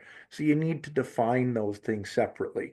And I don't think anybody else had any other comments after that. But the other big thing I think we need is item number 9, where we talk about the road group will be solely responsible to oversee and administer the supervision of the annual work. I think we need staff to put something in this document and have it maybe verified by somebody in legal or something to say that we're doing this, we're not responsible, you're doing the work at your own direction, we have no legal responsibility for the work you're doing, this is simply a grant, but we need that worded good, and we need that worded somewhere on the application, so when it's signed every year, that those people applying for it understand that municipality has no legal liability for any work being done. So I just think that can be reviewed and updated to 2025 language. Through you, Mr. Mayor, that's pretty fair. Because we are giving this out as a grant, and, you know, we don't want to be sucked into a lawsuit if someone gets hurt on any road in the municipality, right? Other than what we own, right? Because that's not the intent of this, right? So I think we do have to have a, not a long legal document, but some disclosure of some sort. And I think we need to get a lawyer to give us that short wording. Most lawyers will give you 5 pages. We want just a little short thing we can put on the application. I think that's a good idea. I have a couple more, and island properties. So we count in, for instance, and we did in 2022, so for the first time, out at Boulder Lake, we counted the 55 or 56 or 60 lots that are not on a road on the basis of their utilizing. And so I want that to extend to the entire municipality. They're not solely on their own up there. There are lots of places that use, I say lots, there are other situations where people use private roads to launch their boats and whatever to go to their island property. They have every right to be part of that private road as anyone else. So we should be, I guess, somehow determining, my position on it is everyone gets it or nobody gets it, right? And so I don't know how we determine where those other places are, but that's my position on island property. So my response to that is that is already covered under item number 1 of the protocol. It says to be eligible to receive a grant, property owners fronting on and or utilizing one or more open, private, or unassumed roads. Okay, so let me give you an example. So I don't understand why. Well, let me They give should you, all be, anybody who utilizes a road, okay, it should be covered, no? but again, Mr. Mayor, you have to think through these things. Take Tehika Road. You don't get to double count. You don't get to, Tehika Road has a bunch of offshoots, right? But everybody uses Tehika Road to get to their road. Okay, we don't say, oh, there's 59 people on total that use Tehika Road, plus there's 13, or on top of that, you get a grant for your road, your road, your road. So no, you don't double count on roads. You only count once. If people understand that, I'm sure you do it, but like, there's no way we do that. You count one time, and therefore this utilizing, I think, is another area we've got to. We all understand it. I'm not suggesting we make big changes, but that's a problem with respect to utilizing. And all I'm saying is, if it covers it, fine. But I think we need to identify what other areas have island properties using them, or send a letter out to people or something who have private roads on lakes saying who utilizes what property utilizes your property to access, so we can add them to the grant. That's And all I'm saying. Or through you- or not have it at all. I think through it's you, consistent and unfair the way it is. yeah, through you, Mr. Mayor, Councillor Lamb, I fully support your comments and your idea on this. I think a couple perfect examples, like you said, was Bolger, where whatever it was, 55 properties were counted. That's not done anywhere else in the municipality. I'll give a couple examples. McClellan Lane, which is off of Ald's Road, that boat launch there, the Lamoureux Landing, I'll call it, might access 20, 30 water access properties on Lake Wawashkesh. They're not counted in the road group. I'll use McGee Lake Road. McGee Lake Road has a total of 9 properties on it, and 4 properties that are water access that use that road to get to the lake, but yet they're only qualified for 7 properties right now. So over and over again, I think every councillor can give examples of this. Back in 2022, the reason something was passed was because everybody on council knew that water access lots, or as Councillor Lamb said, island properties weren't counted. So I think you have to define that and say, are we counting water access properties or island properties, or somebody that has a easement to go over somebody's land to get to the lake? That has to be defined and said that yes, those count, or no, they don't count. So I totally support Counselor Lamb's idea. I just think it's not just island properties, but it's water access properties. Um, those are my comments to that, but very good idea, Counselor Lamb, on including some language there. My last one, and I'll get off it, is what's a road? And I'll give you a good example, is we just passed last month this extension off, I call it Merritt Road, off of Amarak Trail, right? Before that, it's not a road, it's, I guess, a trail. They can't do winter maintenance on it. And we just approved 10 lots or something now being able to claim their land access versus water access. Do we give them a grant, or do they have to name their road first? I would think they need to go through a road naming process. Otherwise, you're gonna get people, I'll give you a good example, at the end of Farley's Road. We now allow them to park there. They walk through the bush. Sometimes they take their snowmobile or their ATV and to go to their properties on Long Arm Bay. And they now put an application in saying that's a trail. I got permission here from the government, and I want to now start to maintain it.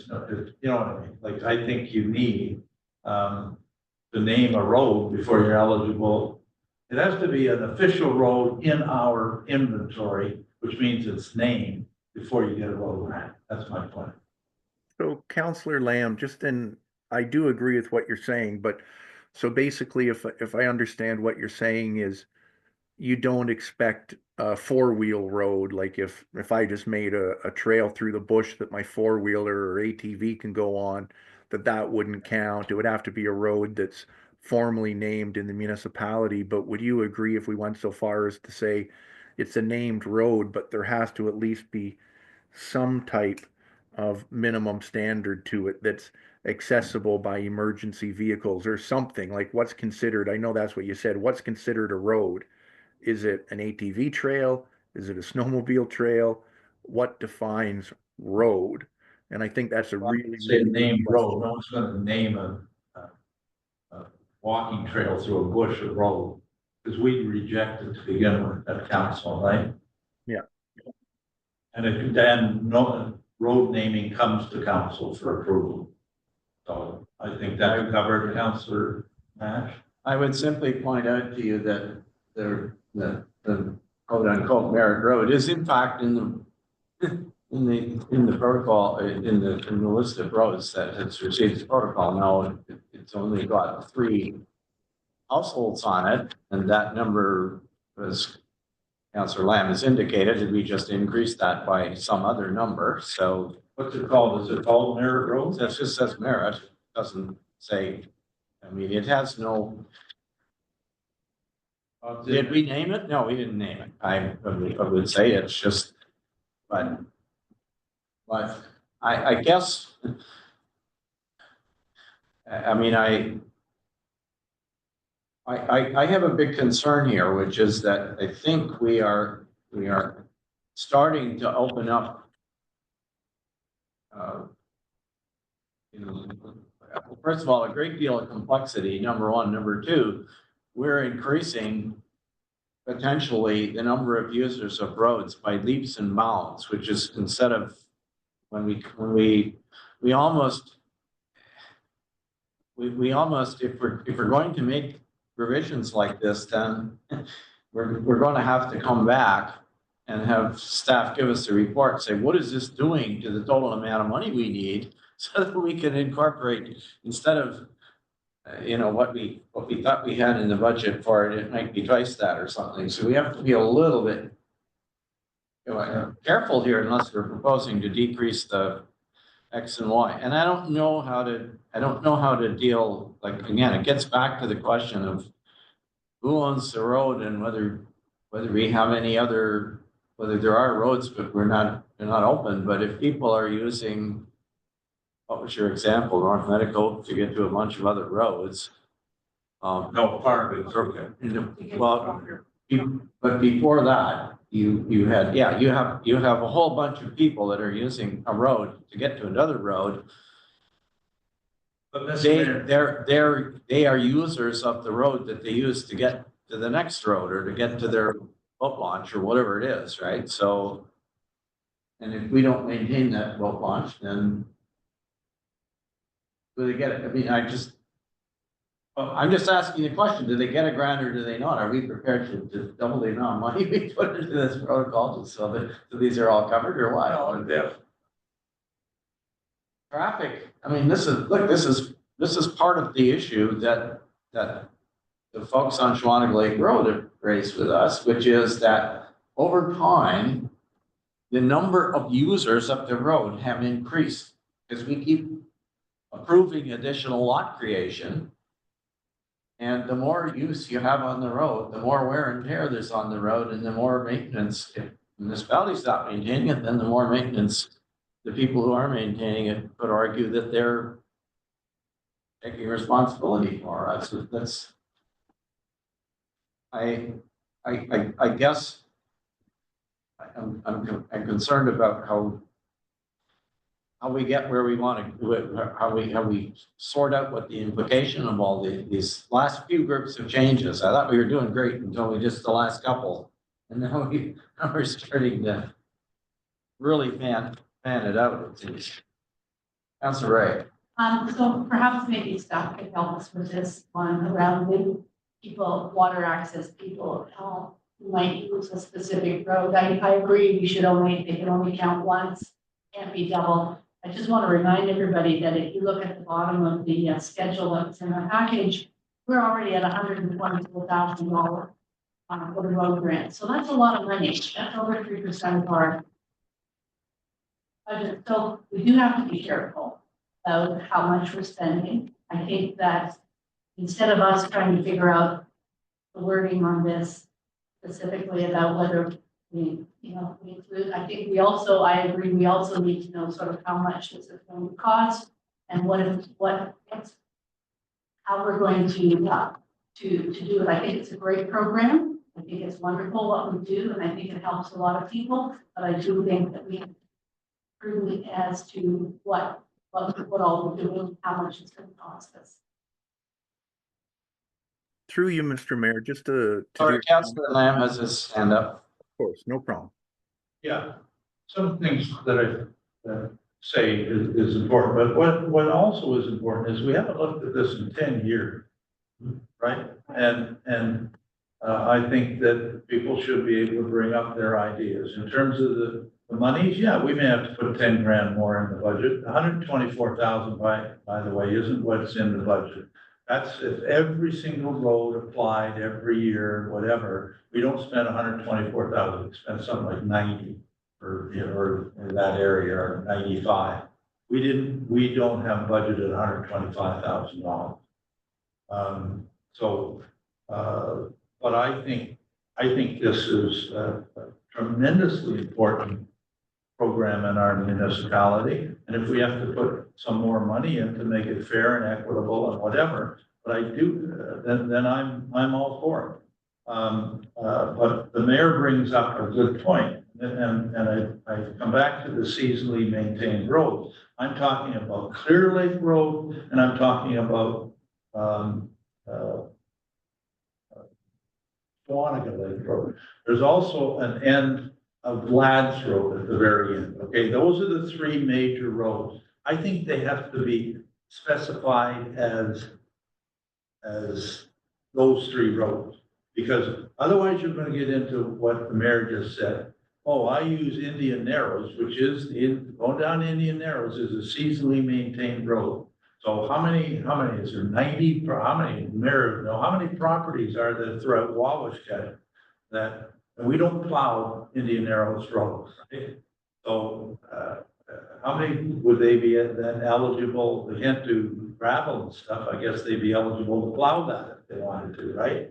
Is that, I'm just concerned that we don't hope that I'm agreeing with you that we don't open it, to silliness, right? For the most part, people, I take it on Wawashka, don't use their places in the wintertime, but people do live on the other roads I mentioned, right? So anyway, You're correct. The water access properties are typically not used.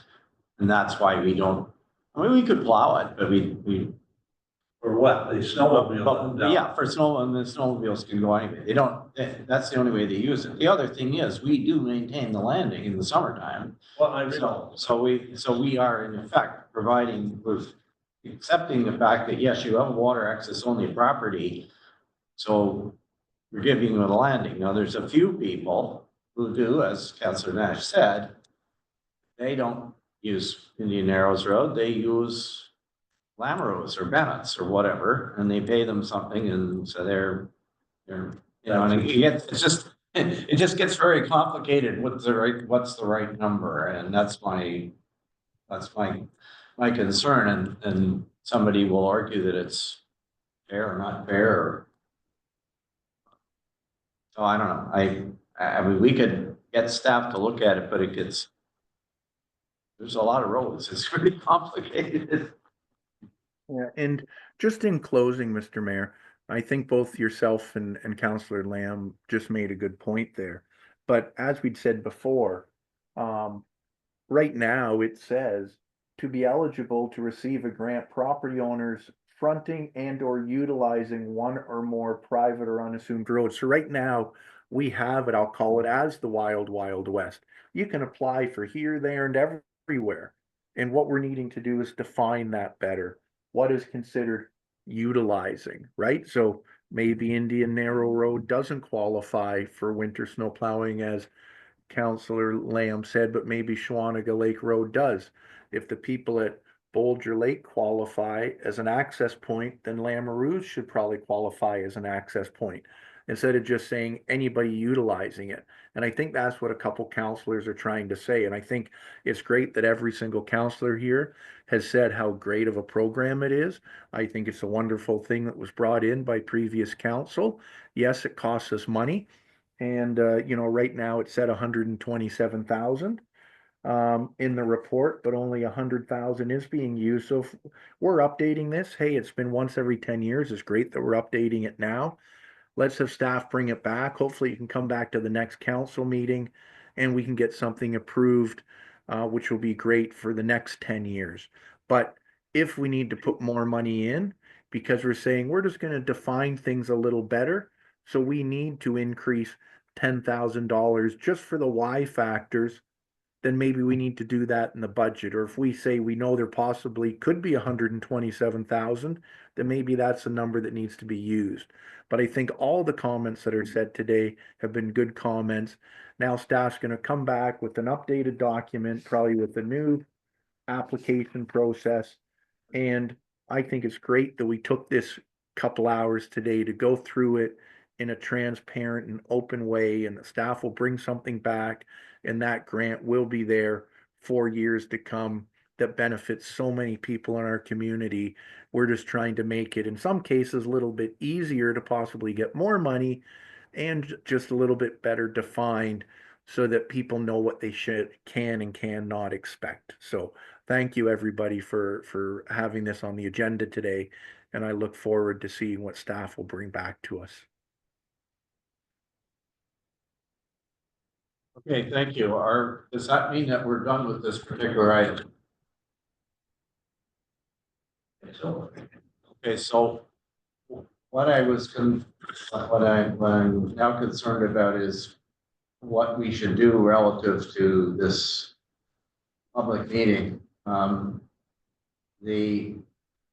that all they're here for is Well, just sorry,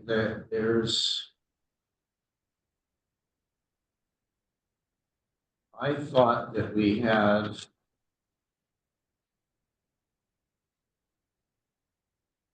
Sorry, I guess the public meeting is only with respect to that one particular application, the yeah. Bill Roberts application, so, maybe it's not gonna take a long time. I was concerned that maybe it's gonna take an hour and then we're bridging lunch, but, We only have one more item in here, right? I know, but that's gonna take us to 12:30, which is normally when we would break for lunch, right? So, I think in fairness, we're paying folks to say, in one case at least this, well, maybe we're not, but we've got people hanging on who are paid planners, right? And we're keeping them waiting, so my preference would be to see if we could do this one item. We can always come back to the movie of the whole again. What we would need though, if we're going to change the order, is to bypass 5.3 for the moment and go to and move into a public meeting. Mr. Mayor, I can make that motion that we change the order at this time to allow item, I think it's 6.1 to be done now and then come back to 5.3 after, so I can make that motion if it helps. Well, okay, I don't know. Do we need a separate motion just to change the order, or is your motion that we move into public meeting and deal with this item? I think we do need a motion because we're changing the order of the agenda, which was approved, right? So I think we should have a motion just to follow proper procedures. Okay, we need a blank motion then. Come on. I think we need a motion. Well, to go to the committee of the whole, don't we? Yes. Then a motion to go, then carry on, and then motion to go back into the committee. Well, all right, we're gonna need. If you do that, then we're gonna use up our reconvene into regular meeting motion, so. How long do you think item 5.3 will take? Maybe it's only gonna take 5 minutes, Mr. Mayor. Can we go through item 5.3 really quickly? I don't think it's gonna take much time. Well, I guess unless you simply have the straw vote to do what we wanted. This is again, one of these things to give direction to staff about something, so. Councilor Woods? But, I mean, the public meeting. We got people waiting, Yeah, should we just jump ahead and do that? well, yeah, I mean, normally speaking, I mean, I don't know why we can't.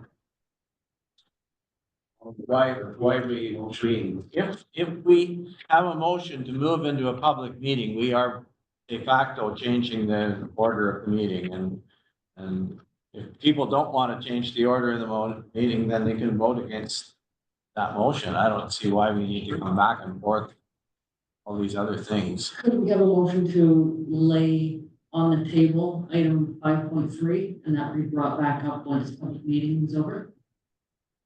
You could do that if you want, sure. Did everybody hear what the deputy clerk said? All right, so I'm asking for a mover and seconder that we lay 5.3 on the table and we picked up after we deal with item 6 point, whatever it is. I can make that motion. Okay, that's been moved by Councillor Woods. I can second. I need a blank one. Okay, here, I'll just write it on here. Moved by Councillor Woods, seconded by Councillor Bray. And you can write that for me, Deputy Clerk. All right, all those in favor, please indicate. Councillor Nash, yes. Okay, thank you, that's carried. So now we're going to go ahead to deal with item 6.3, which I have to jump ahead and at.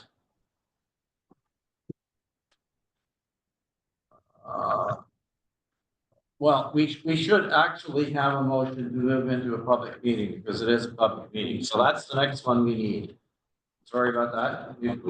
Moved by Councillor Wood, seconded by Councillor Ray, that we move into a public meeting at, it's 12:14 p.m. So this is, in fact, an application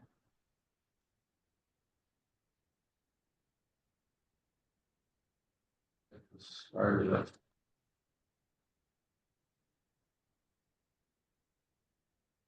In the public meeting, there is a protocol that we follow, which we ask the clerk to tell us Sorry about that. Ask the clerk to tell us, what notice has been given of the public meeting and if there have been any written submissions. Can you do that for us? Clerk? Absolutely, your worship. Thank you. The notice was posted on the municipal website and on our public bulletin board at the municipal office on January 16th, 2024. It was posted on the property and also posted with Metroland online newspaper. No correspondence was received on the application. Okay, thank you very much. The purpose of the application is to consider a proposed zoning bylaw amendment. It relates to properties which are in Ardbeg at 3 McDonald Drive. The owner is Will Rudin Roberts, and this has been at council before. The proposal is to sever part of a lot and attach it to another one. And there is a rezoning to commercial. We have, I'm just looking, does our planning assistant or anybody else on staff have anything that they want to raise? Mr. Mayor, I think you have to, or someone has to keep track of who's online here, right? Because you have to know who's in a public meeting in case someone wants to appeal it or do whatever. So as long as someone Oh, yes, who's online, right, you don't have to identify them. yeah, our deputy clerk will do that. She has the screen in front of her who's on. And I should say to the participants who are online, there are a couple. If you do wish to say something, then please direct your questions or comments through me. Indicate to me that you want to speak, and we'll give you an opportunity. We do have with us online someone from Planscape. I don't know exactly who it is, but Planscape is actually acting for the applicant in this application. So I guess I will start by asking if the person who is representing Planscape wishes to say anything about the application. I see you. Do you want to go ahead? I recognize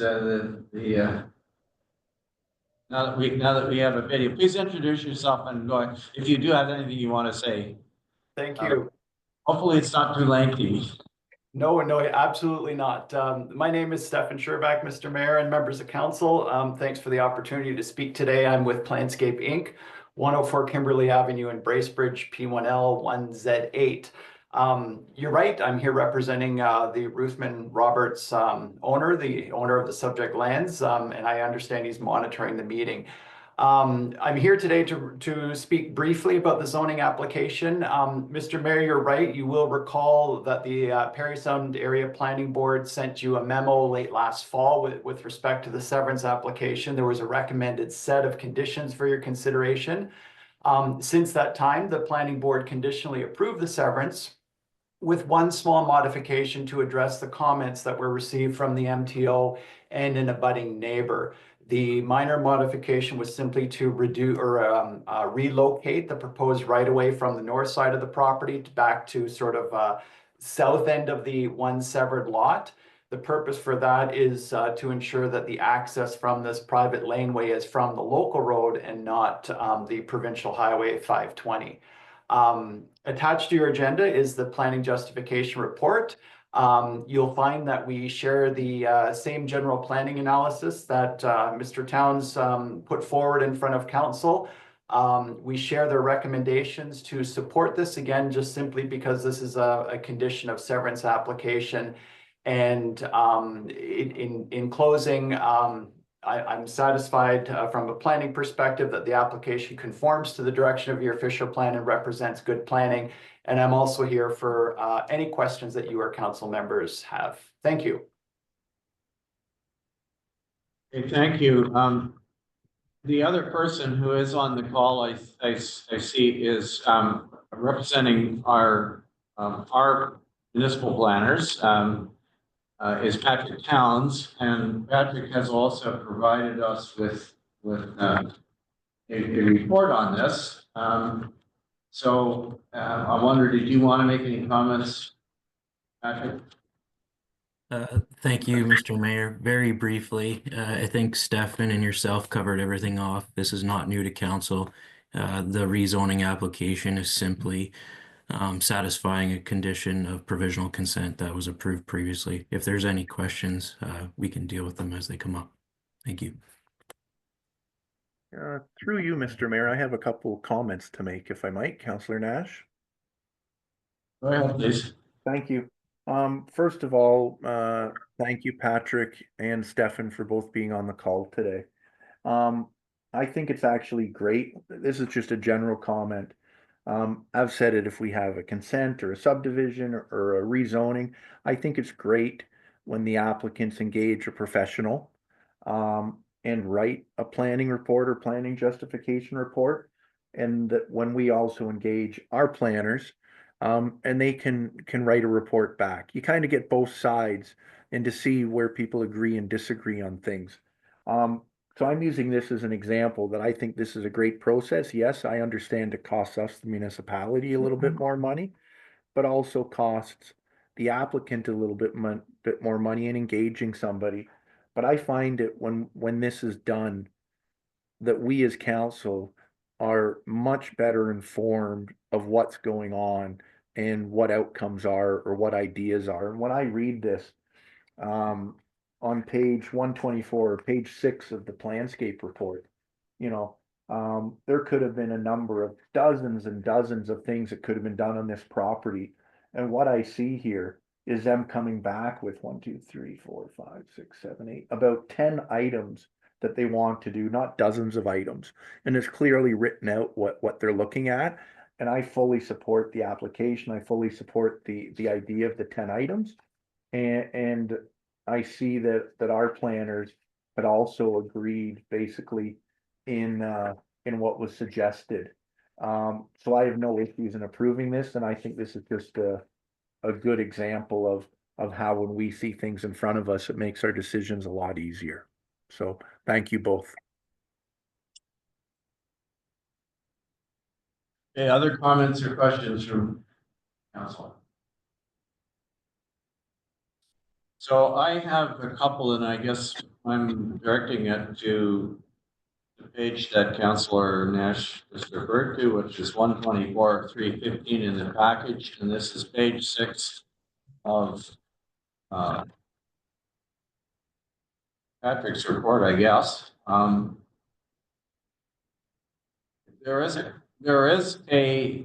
The proposal is to reduce the the proposed drain lot, or the uses, permitted uses, to reduce them to a list of, I guess there are 1, 2, 3, 4, 5, 6, there are 10 bullet points in the middle of page 124, starting with retail store and ending with convenience store. And then the comment below says, based on the proposed uses listed above, it is recommended that the permitted residential and institutional uses be retained in the zoning bylaw. Only the permitted commercial uses would be limited. And then it is recommended that a contractor's yard, which is one of the ones that's in that list of 10, is not included as a permitted use because it is not currently a permitted use within the general commercial C1 zone. So I guess I'm a little confused about that. And when I'm on this, I noticed another thing that I was surprised to see there, which was campground. And it seems to me that we have something in our official plan that, as it exists right now, that says we're not going to be permitting any more campgrounds. So I'm kind of wondering sort of why that's there. And I'm wondering, I may have heard this originally, but have forgotten since the last time it came before us. It's not clear to me what the intention was for the use of the this particular lot that is receiving the additional, well, the additional acreage and additional access, and so I don't know what the recipient's intent was for the use of this, was what their intent was in terms of how they wanted to use this, and maybe either or both of the planners that we have on the call can comment on this, because it appears to be a slight discrepancy.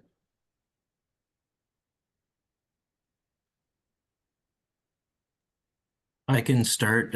Thank you for the question, Mr. Mayor. So the uses itself, the C1 zone includes a broad range of commercial uses. So what was proposed by Planscape was to limit those proposed uses for the application on the basis that it was accessed via a private right-of-way through one of the lots that were created, which is quite common for commercial type uses being accessed by an easement or a right-of-way. So I can clarify that the C1 zone does currently permit a private camping establishment, a private park, and an amusement area. So that is permitted use as of right under C1, and it has been included in the implementing bylaw as a permitted use because it's being carried forward. So it's not referred to as a campground in the final bylaw. It's referred to a private camping establishment. I just want to make that clarification. I guess I don't understand what the distinction is. A private campground, whether it's private or what, people pay to camp on it, right? Yeah, I'd have to check the definition to difference? confirm, but it is a permitted use in your C1 right now. So if a property was zoned C1, someone could put a campground, a private camping establishment in accordance with the current zoning. And Okay, but if I sorry, might, but we have above this little section, we have the complete list of things that are covered under C1. Most of them are not there Mhm. in this list of 10. So we've already reduced it to 10. Can I simply ask, what is it that what is the holder of this land, assuming we rezone it, what are they planning to do with it? I might pass that one over to Planscape. I was kind of expecting Stefan to reply first, but anyway, Oh, go ahead. Thank you, Mr. Mayor. No worries. Patrick jumped in and he's right with the campground.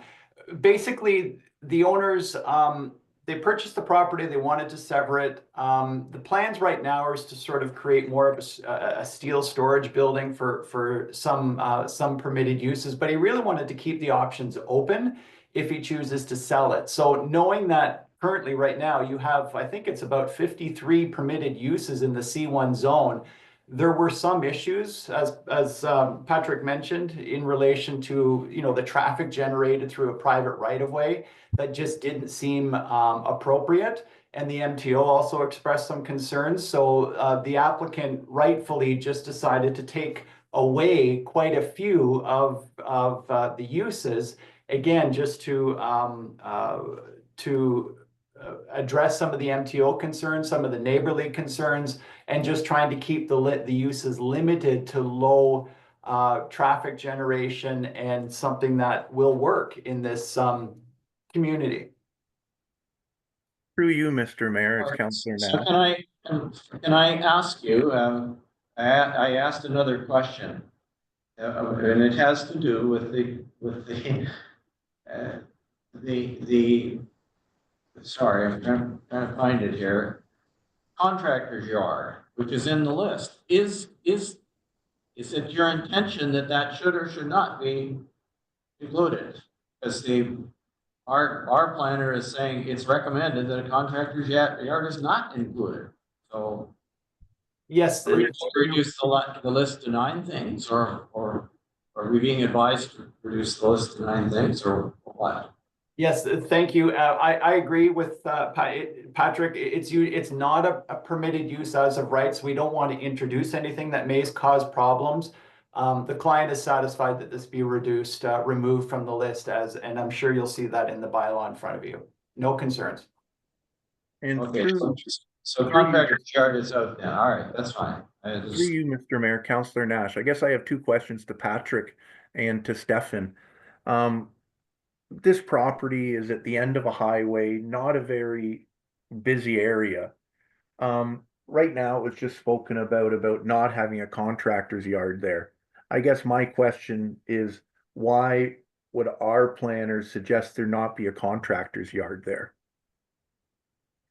Through you, Mr. Mayor, the contractor's yard was not recommended because it wasn't captured under the principal C1 zone. So it was in the request, but as we went through the uses that are permitted in the C1 zone, which is the commercial zone, contractor's yard is not included. So that's why it was removed from our recommendation. Okay, and Mr. Mayor, I believe you'd said something about that we as a municipality don't support any new camping areas. Where is that in the official plan? You're stating a fact. Can you tell me where that is in the official plan? Not without taking the time to go on and look it up, but I seem to recall that in the discussion we had as the last official plan. I don't know.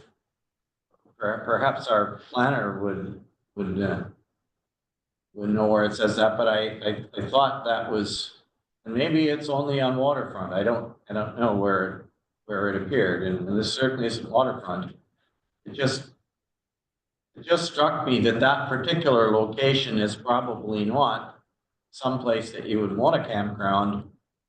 And again, the folks accessing it would be accessing it via this easement or this right of way. So So, I would have thought that would be something that so if makes I, sense as a use for that property. But so if I have it correct, again, I support the application.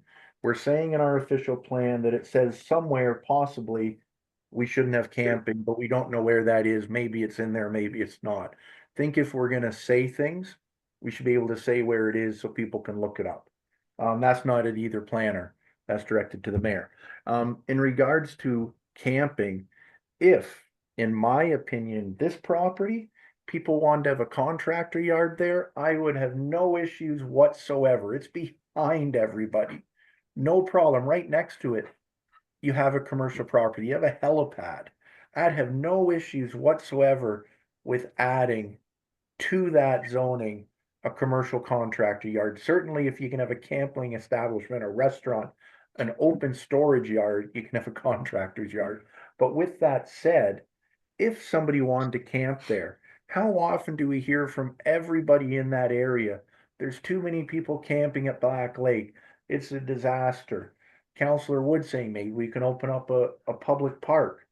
If somebody wants to do something there, which I don't think it's the applicant's idea right now, that would probably be a great idea to relieve some of the issues we have out at Black Lake. Instead of saying, well, why are we doing this?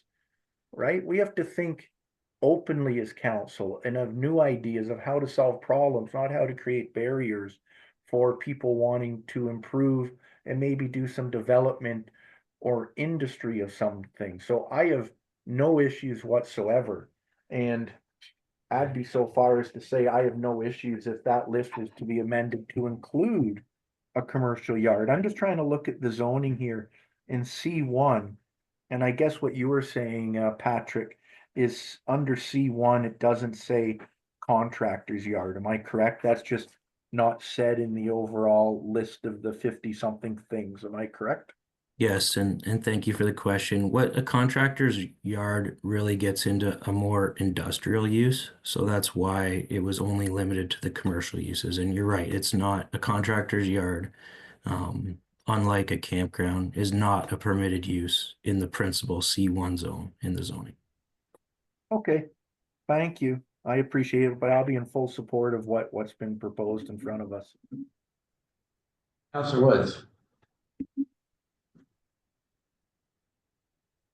Thanks, Mr. Mayor, through you. I agree with what Councillor Nash just said. I know that end of town You go down there and look at the contractors yard there, it would legitimately be the best location to have the Whitestone to have contractors yards, it really would. You go out there and hydro or a lot of different people that have massive amounts of equipment parked right beside there. There's already a commercial property right beside it, that's got tons of equipment there, directly across from the fire hall and the helipad. You know, I made the analogy before, it's like the end of town, it's where you would see that type of development. I mean, I wouldn't have a problem with it. But if it's not listed under our uses, the applicant's okay with it, then I'm not gonna disagree, but I think that that would be an ideal spot for or small buildings, or something like that. Please understand, I don't have a problem with it either. I'm just trying to understand what it is we're doing here with this particular list, which is, I guess I just look at it and I say, well, that's kind of inconsistent, and maybe the idea is, well, you want to accommodate lots of different things, but we can't just add. The proposal is to create a general commercial exception 3, which is a C13. So I take it we cannot, in fact, add things. We can take away, but we cannot add things that are not part of the commercial C1. Is that a correct statement?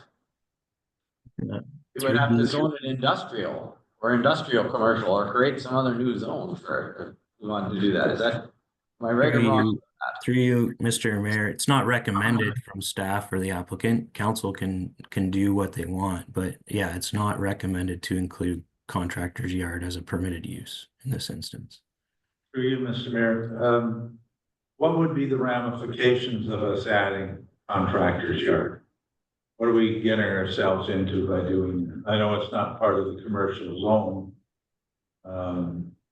But if we just said these uses plus contractor's yard or something, are we getting into a bind there? What are the ramifications? I think everyone has asked.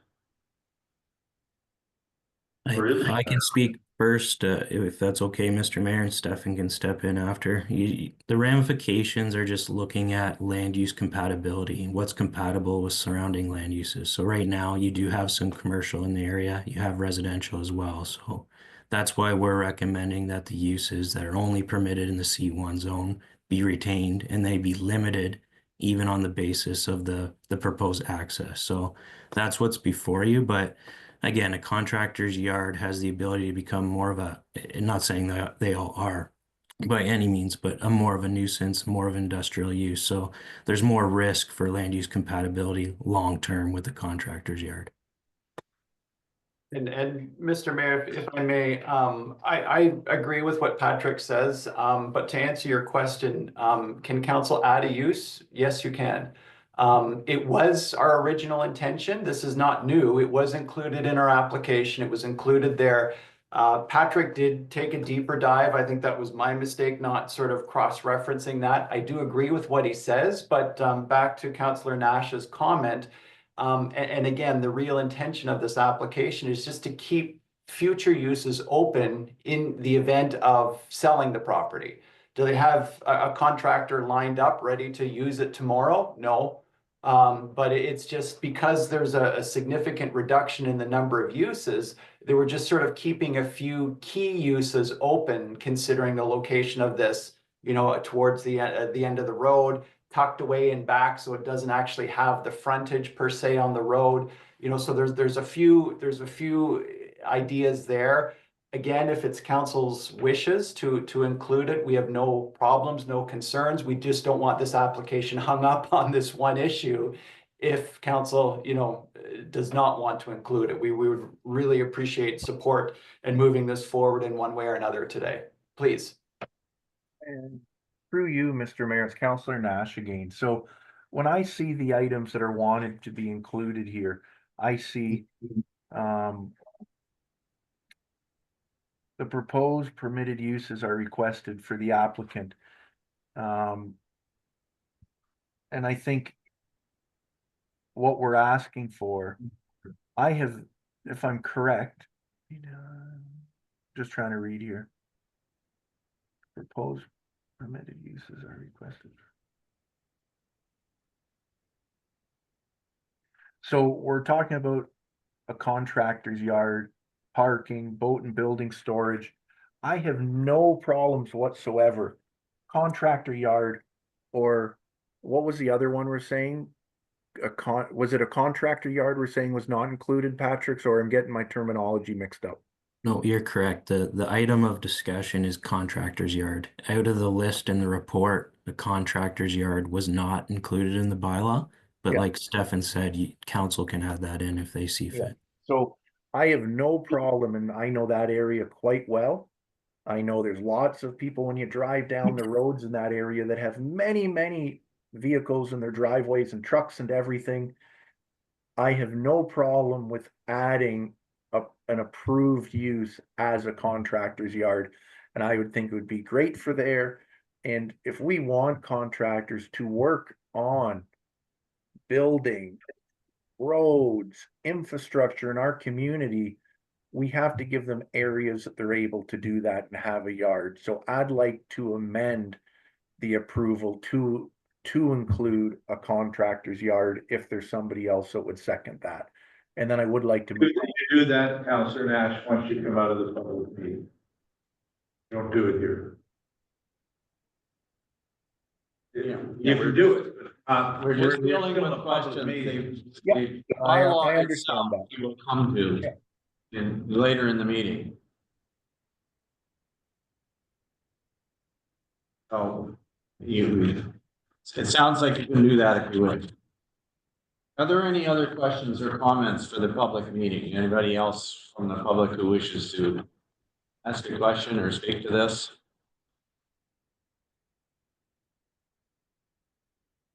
Councilor Bray.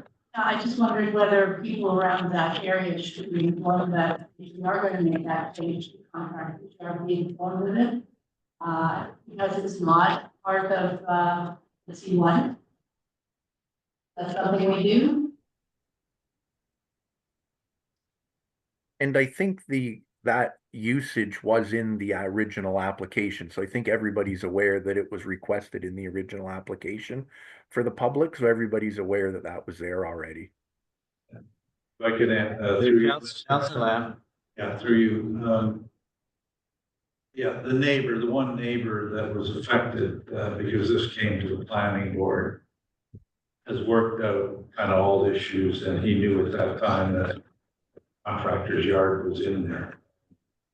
And I know the applicant and we worked everything out, and that's why there's no comments or questions. I don't even know whether he's on the line or, but all that's been worked out, and the original application did say contractor's yard. This is the first document that it has it in, but then you have to read an experiment system there is done, so. I don't think there's an issue if we want to add contractors yard to. Sorry, that was my one. Hey, that's fine. Thank you. So if there's nothing further about this application, then we can adjourn the public meeting. I'm looking for the portion of that one. Oh, see, that's public meeting here. So I'll take a mover and seconder, please, that the Council of Municipality Whitestone reconvene into the regular meeting. What is it, 12:44 p.m. Moved by Councilor Wood, seconded by Councilor Lamb. All those in favor, please. Okay, and Councillor Nash, yes. Nash is in favor. Okay, thank you. We are now back in a regular meeting. That motion is carried, and I'm going to declare a recess because our lunch is ready. So thank you for your planners for your perseverance with us, and we will resume at 1:15 about that after lunch. So, Mr. Mayor, be back on the call for 1:15? Yes. Okay, thank you. Take care. Thank you. You can pause the recording, Madam Deputy Clerk.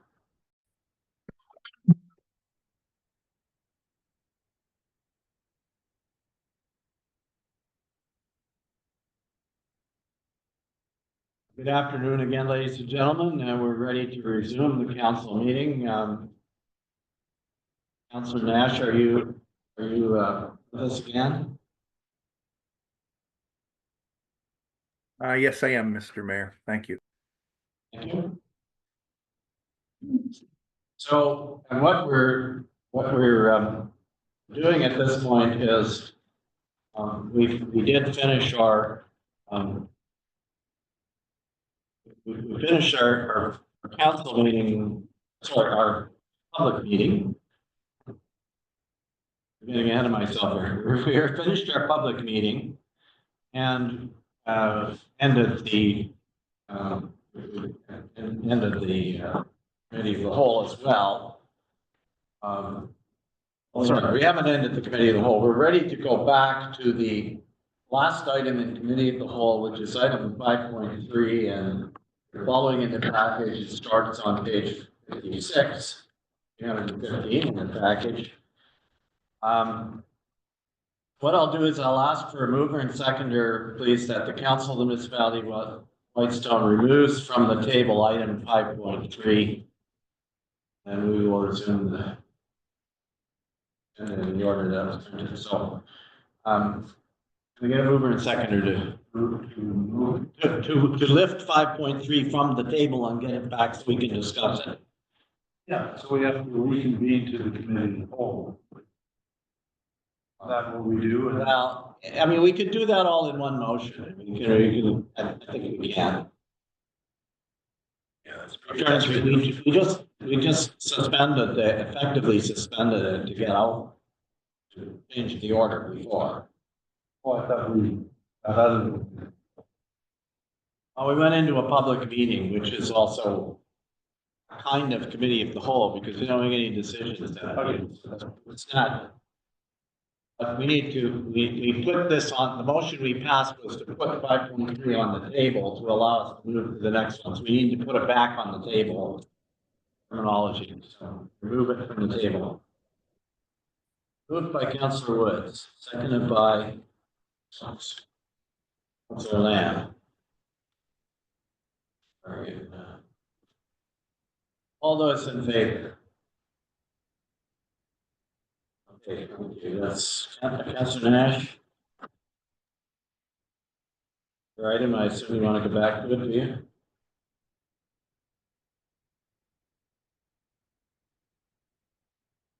Councillor Nash?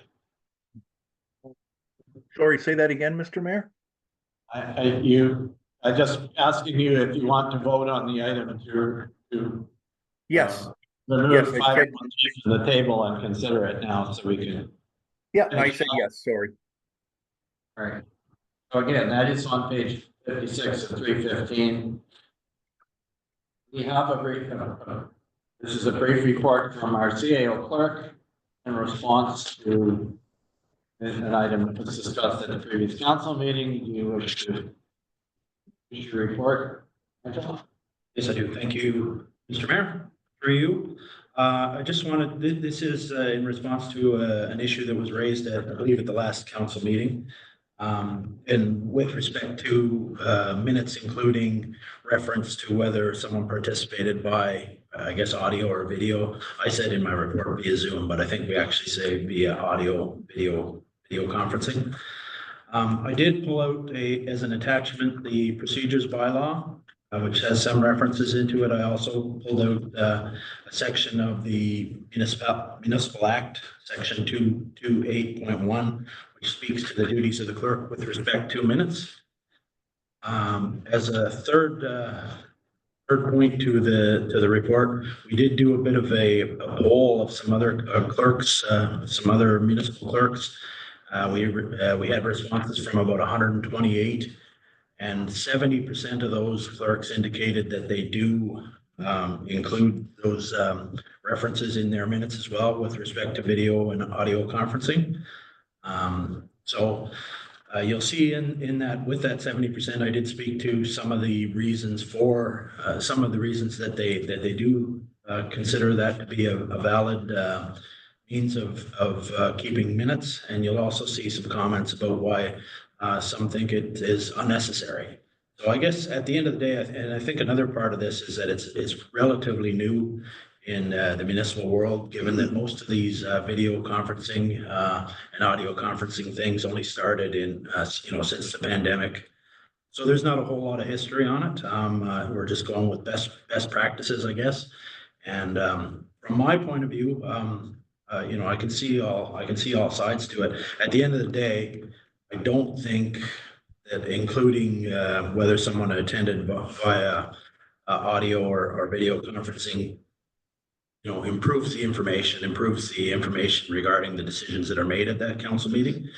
And I don't see also that there's, at least in our procedures bylaw, there's no section that requires, that allows you to only participate that way so many times. So I don't think that it's a matter of keeping track of how many times a person has participated. So, I guess at the end of the day, I think this is a council preference. If you want to direct the clerk's office to record it one way or the other, I could comfortably do so. I'll leave it to your discretion. And through you, Mr. Mayor, I was the one that asked that this come back on, so I'd like to speak first if I could. Go ahead. Thank you. Nigel, thank you for putting this together. I'm just going to be very blunt on this, and I think it was said by another councillor at the last meeting. I don't need much discussion on this item.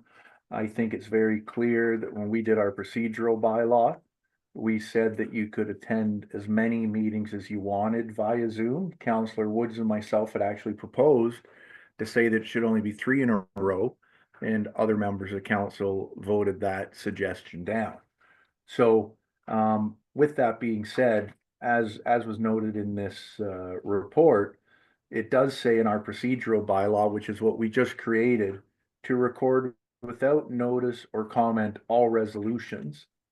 It also says that a member participating in a meeting by electronic means will be considered to be present as such.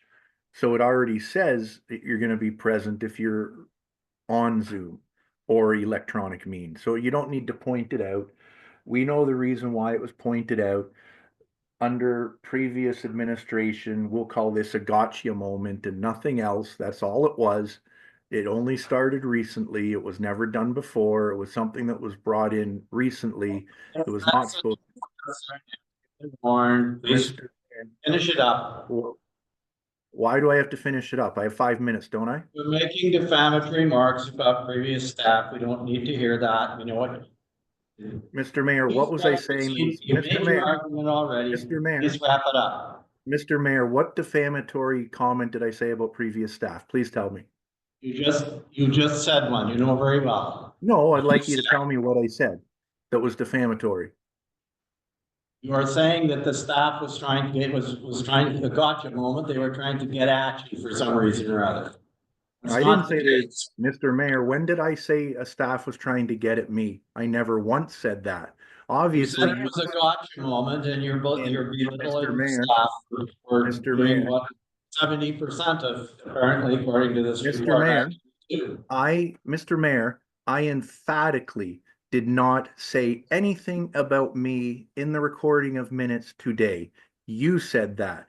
I said staff used it as a gotcha moment. I didn't say who or who it was not for, but obviously you must think you know who it was for, which would mean that you're just supporting the whole point that it shouldn't be there.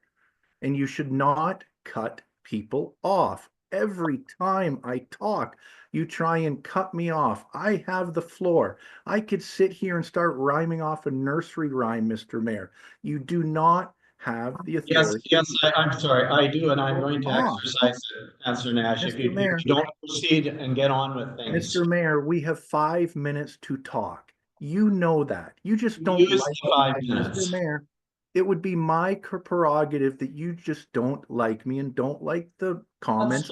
That is not correct. I just there- want, please, and let's just therefore, proceed with the meeting Mr. and Mayor, not and therefore you digress into continue, things that don't Mr. Mayor, support and- your argument.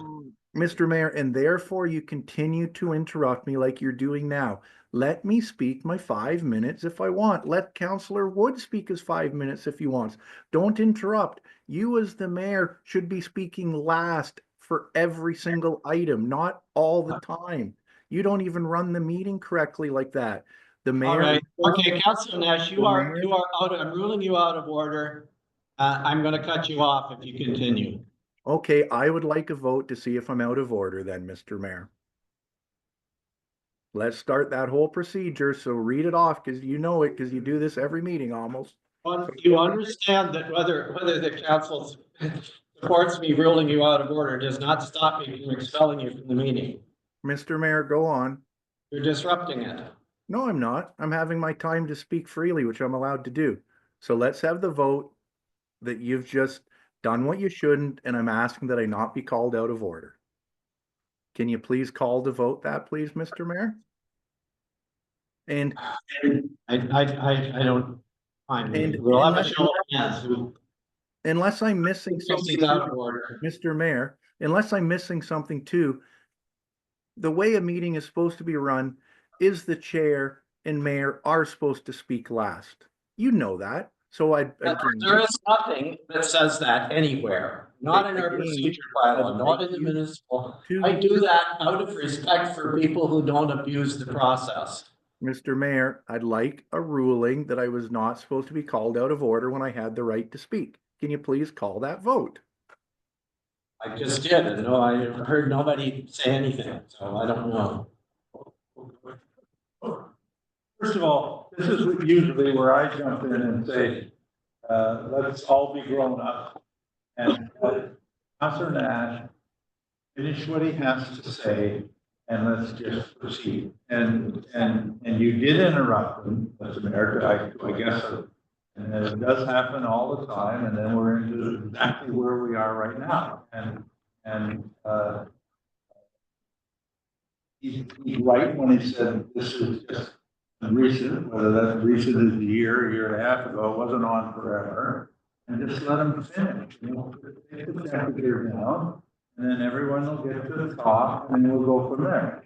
But I don't think he's out of order, and if you think that you can, if he carries on this, that you can expel him, we don't have the ability on council, because in there, I think it does say that we have the ability to overrule that if a majority of council agrees to it. So again, this is the counterproductive stuff that we don't need. And again, my chair meetings, I try to go last. I let everybody have their 5 minutes, and I go last. And that's what you should do. And so do I, and so do I. Well, okay, but you didn't in this case. What happens is, in many cases, and I have the floor now, so don't interrupt me. In many cases, when you don't like what someone says, or you disagree with what someone says, you gotta go for the jugular before everyone else has a comment or anything like that, and you do.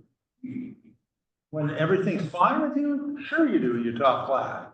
But when you don't, man, you go and you say things that you shouldn't say. You attack people personally, right? And I don't agree with it. And so let him finish. I raised a point of privilege because he was making a derogatory, but what I believe, I'm the chair, I believe he was making a derogatory comment about staff who he's arguing. Well, he did say that. He said it was a gotcha moment from the previous staff, right? Okay, well, maybe it was a gotcha moment for previous staff. Okay, But but your interpretation of it. well, that's why we have points of privilege. But you can't just, that's a general statement. Like, why are we so confined that we can't say a statement like that, right? Oh, what do we do? We may hurt some previous staff. If the truth is the truth, the truth is the truth.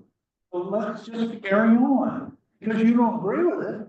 Anyway, this is silly. It's not a question of whether I agree with it or not. It's a question of whether in his remarks, he is transgressing the code of conduct for councilors to speak respectfully of each other and of staff. That's a requirement that we all have. And he made his point perfectly fine about what he wanted, and I'm supporting him bringing it forward, and I'm supporting council making a resolution on it. But that appears not to be enough. We somehow or other have to get into to things that are that Okay, Mr. Mayor, violate our code of conduct.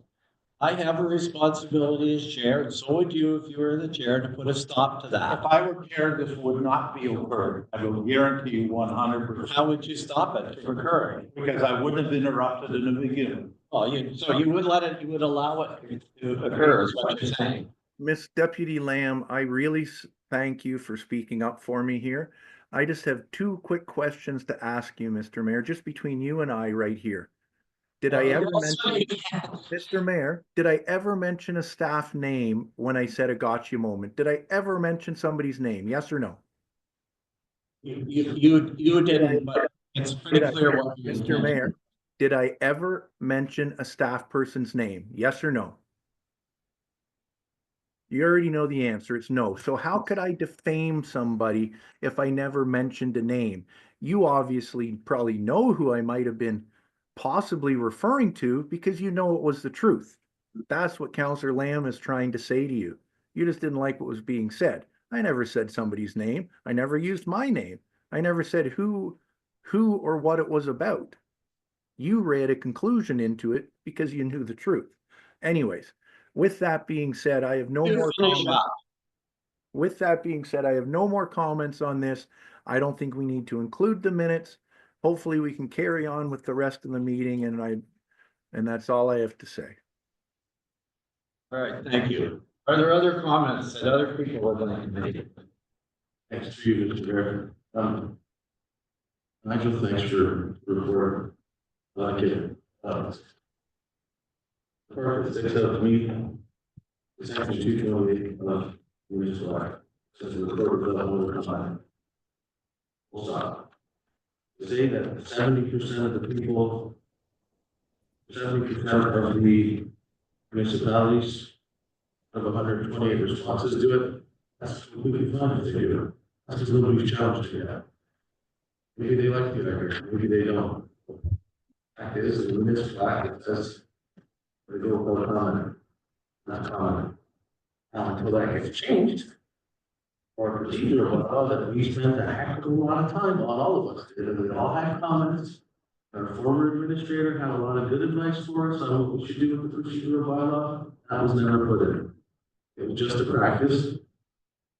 Our previous staff started. Council didn't vote on it. Council didn't say yes to it.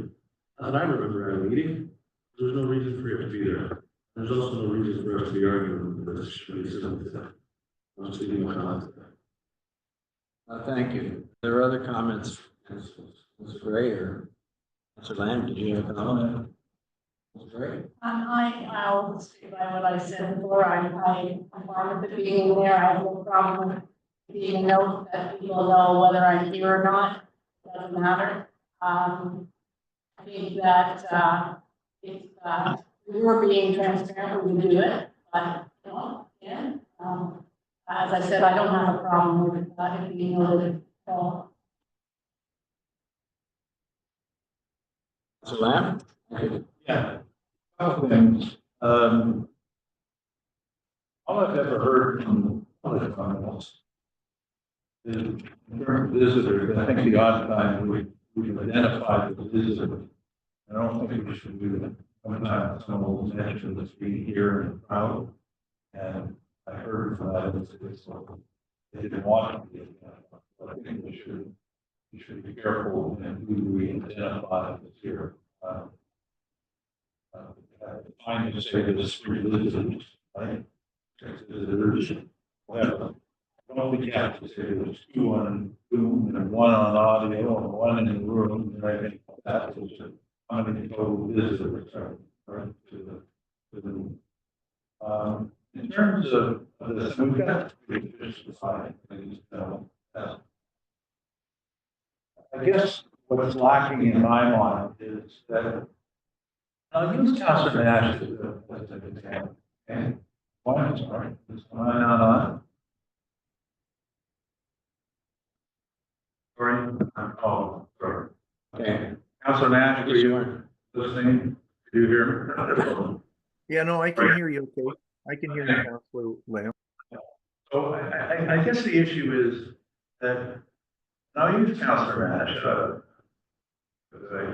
asked him whether I could.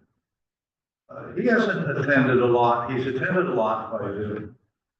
Unfortunately, what's not in there is the reason that he wasn't able to attend. And most of them are medical. And all of us know in here, he's actually been in the hospital getting treatment, and he's here at a meeting and attending the meeting, right? So it doesn't say, put on Zoom.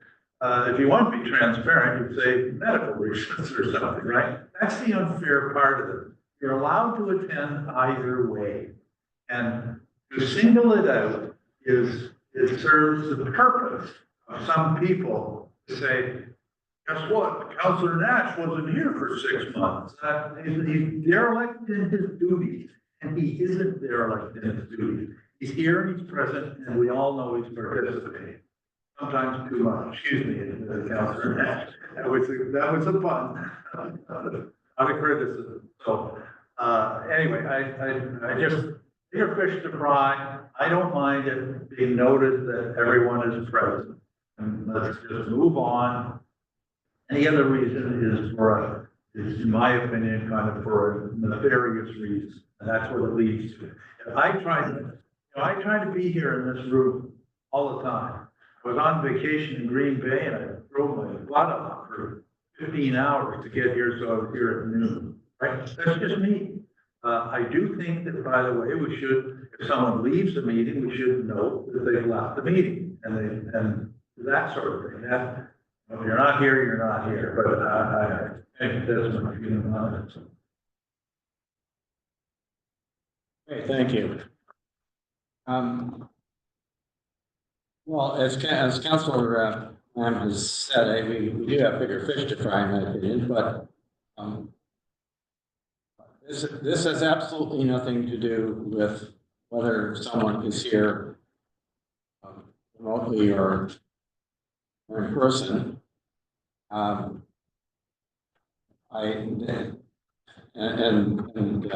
guess it's possible that some people may not understand why someone is not present.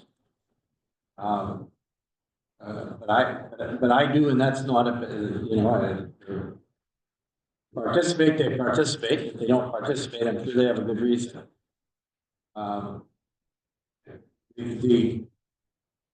It's simply a matter of transparency to me, in the sense that anyone who listens to these proceedings can tell immediately whether the person was here or in person or not, because we're constantly getting votes from Zoom, which we're required by our procedure bylaw to do, and we're constantly, and at the beginning of the meeting, we indicate council who is in the room and who's, so that people who are participating can kind of understand what's going on, right?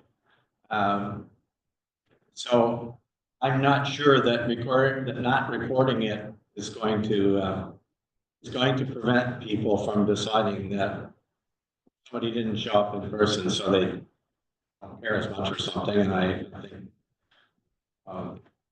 anyway, that's to me. This is sorry. It's kind of a mountain out of a molehill in a way. But council can decide what they want to do, I guess. When we come out of committee of the whole into the regular resolutions. Sorry, through you, Mr. Mayor. There's already a blog on it where there's been criticisms levied on this very subject, and so this, and that blog was up to many people in our community. So it's happening already, and that's one of the reasons that I'll be voting to say you're in this. And you got to think of that, because it already exists. It's not a hypothetical situation. I can bring the blog up and I can bring the statement. But do you believe changing the practice of recording is going to change anything? I guess it's no question. Anyway, you don't have to answer it. It's a rhetorical question. I'm just not convinced. I'm not convinced that it's going to make any. Oh, good. So we can vote to change it. Councilor Woods. Thank you, Mr. Chairman. Municipal act is what governs the city of municipality, right? without note or comment. That's what it says, municipal act, that's the book for the government. Then we wrote a procedural bylaw. That wasn't it. And we had been using Zoom and the teleconferencing one in the beginning. And we've been using that for years. We redid that. It wasn't done. No point. Right, it's just an extra. That's all I'm saying, is the municipal act is what governs. Okay, fine. If we're finished with this item, then I would entertain a motion to reconvene into a regular meeting. And it's arising from the committee of the whole. It's moved by Councillor Lamb, seconded by Councillor Gray. The council of the municipality reconvenes into a regular meeting at 1:50 p.m. And I show of hands and voice. Counselor Nash, yes. Okay, thank you. Right.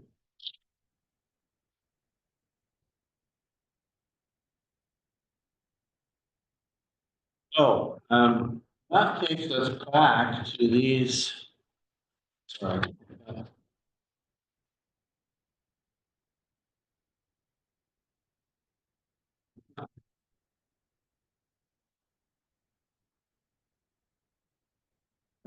Some papers again out of order. Just give me 1 second to relax. Here. We should have motion, we should have a motion on 5.1 to start with.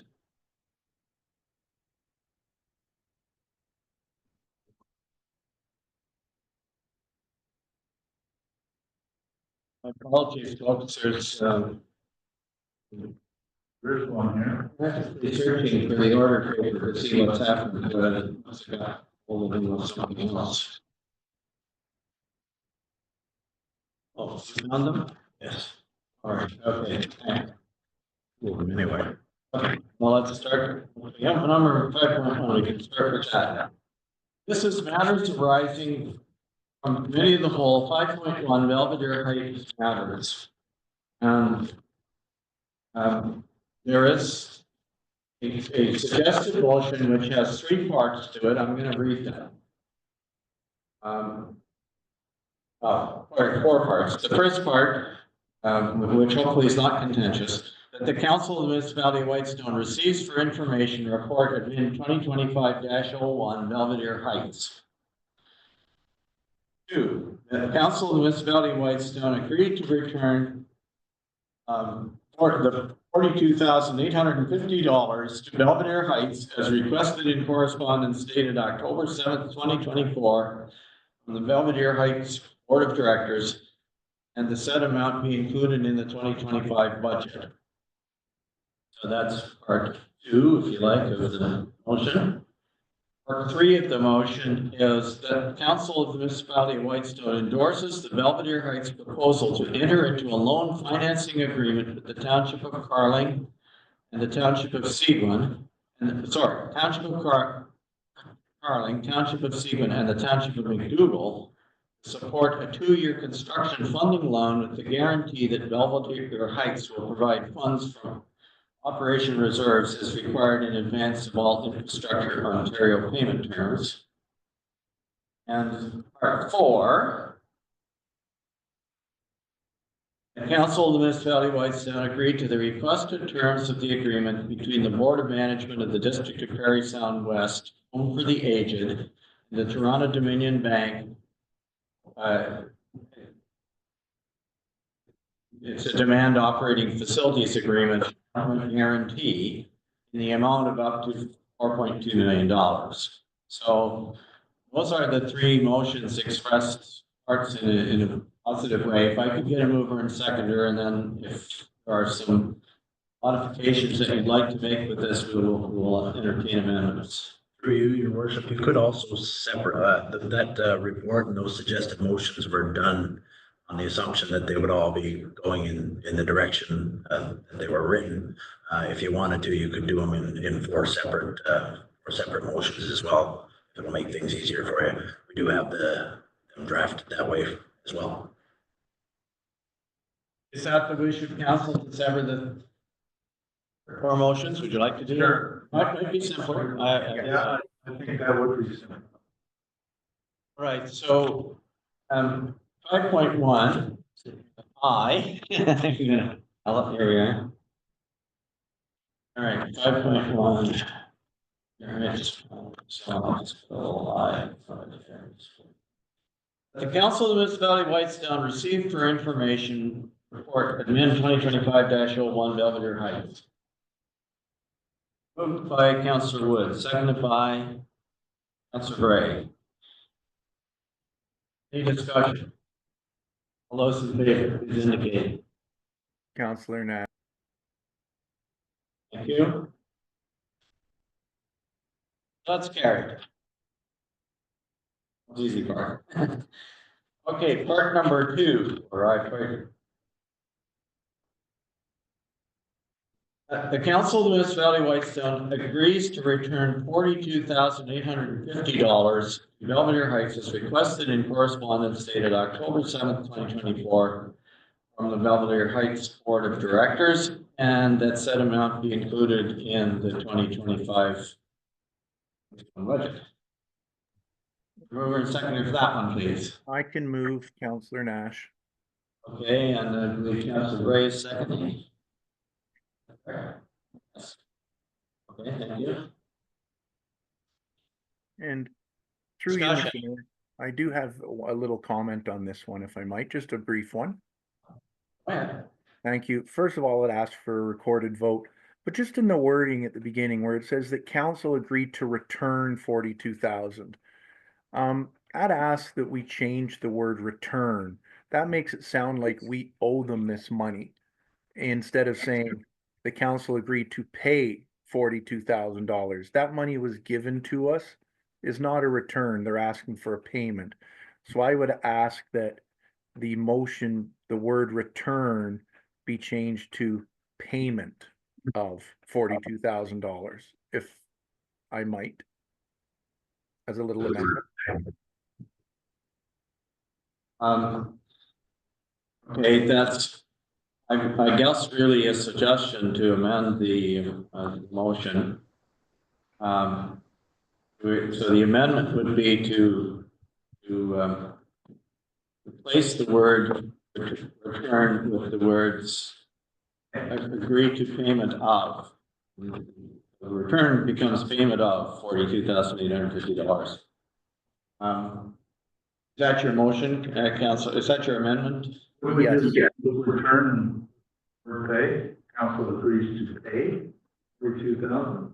Oh, you can replace return with pay if you Just want. take the word return out for pay. That would be fine also. It's the same thing to me. Either one. Kind of say something here. I think for continuity, we should have an amendment to that motion. Yeah, it's just, I'm just trying to get the wording of the amendment. We're just talking about wording.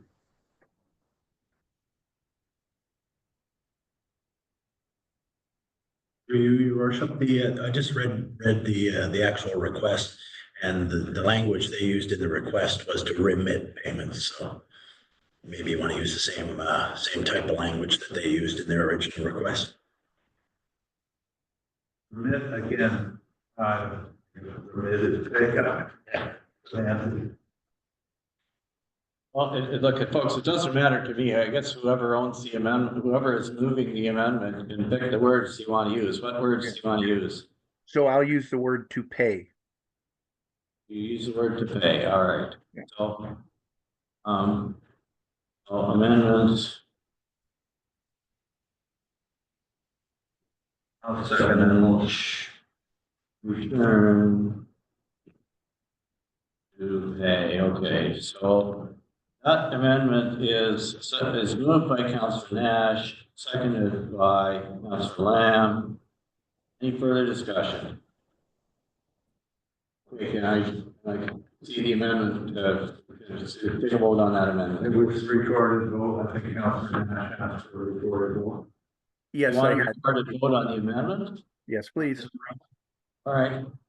Oh, okay, sorry, you did ask for on the motion recording. Just the motion, not the amendment. Yeah, we can make a recorded vote here to carry on. It'll be quicker than discussing it. Thank you.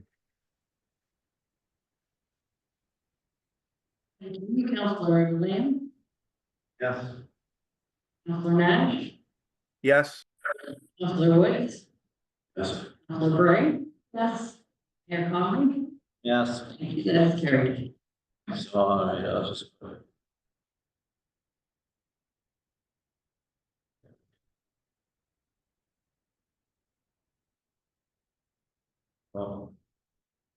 So the amendment, I'll read it again. The Council of the Municipality of Whitestone agreed to pay $42,850.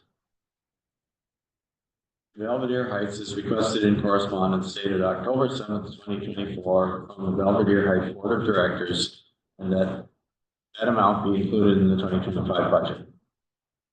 That then is the motion that is in front of us. Further discussion on the motion? Okay, well, can we call the question for that one? And this one was, this is the recorded vote that Councilor Nash requested originally. Thank you. Councilor Nash, no, Councilor Woods, No. Councilor Gray, yes, Councilor Lamb, No. Mayor Conley. Yes. Thank you, that vote is defeated.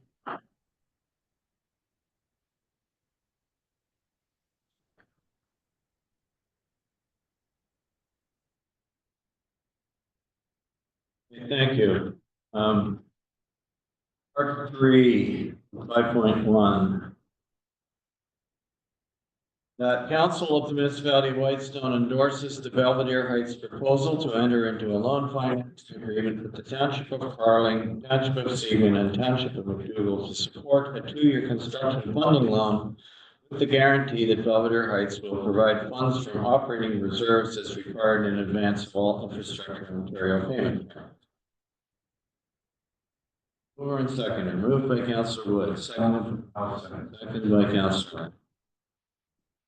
Discussion.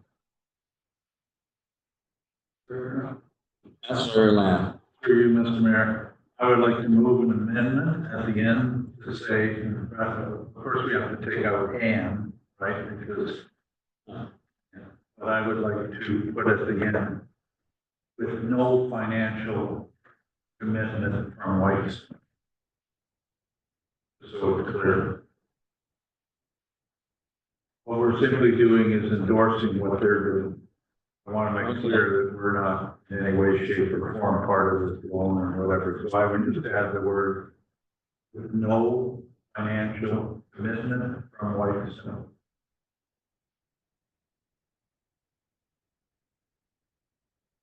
As the seconder, I would agree to that. Sorry, who's the mover? Oh, Kevin. Oh, I'm sorry, it is moved and seconded. Oh, this is an amendment, so you're moving. I'm moving the amendment. You're moving. Second is amendment. Okay. So then you usually say to the mover and seconder, agree with the amendment. Again, this is one and the same. Okay, so we, sorry, I'm just to make sure we get the record captured properly. So your amendment is simply to add the words at the end of it with no, did you say no financial commitment? With no financial commitment from Whitestone. All right. Just so it's clear. Yeah, no financial commitment from Whitestone. But what I understand, these 3 communities have said, we're going to give you a 2-year loan for construction and so if something goes haywire. Okay. Right, so the motion is moved into seconded. Is there any discussion on that, further on the amendment? All right, let's call the question on the amendment. All those.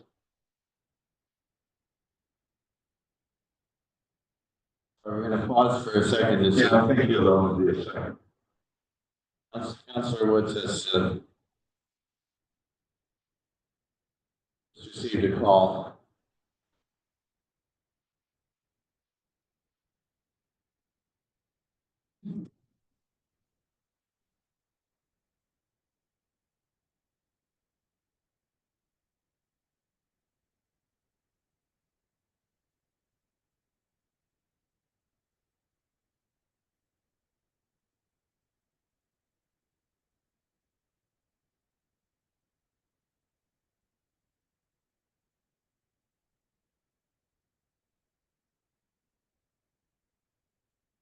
So we are now ready to call the amendment.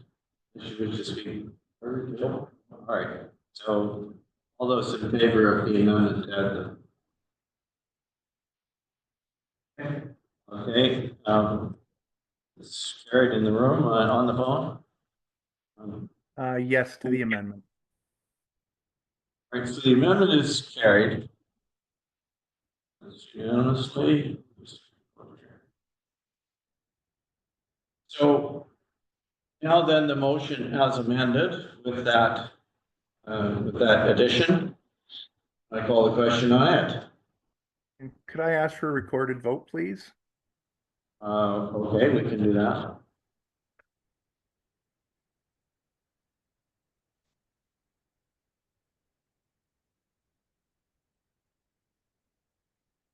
Councilor Woods, Yes. Councilor Bray, Yes. Councilor Lamb, Yes. Councilor Nash, Yes. Mayor Conley, Yes.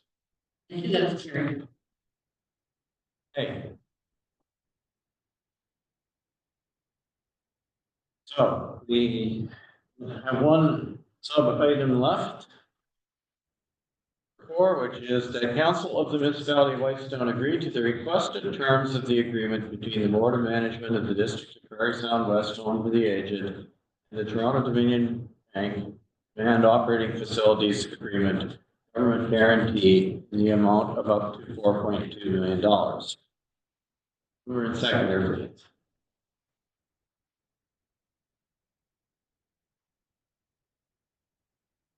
I can make that motion. Councillor Bray moved to speak for, but you'll be the seconder, Councillor Nash, if that's all right. Thank you. So the motion is moved and seconded. Discussion. Could I ask for an amendment to it, Mr. Mayor? So yes. Yeah, I'd just like to add at the end of the motion that it would read and do not support life lease buybacks. Basically saying that we as council do not support the life lease buybacks. So, and do not support life lease buybacks.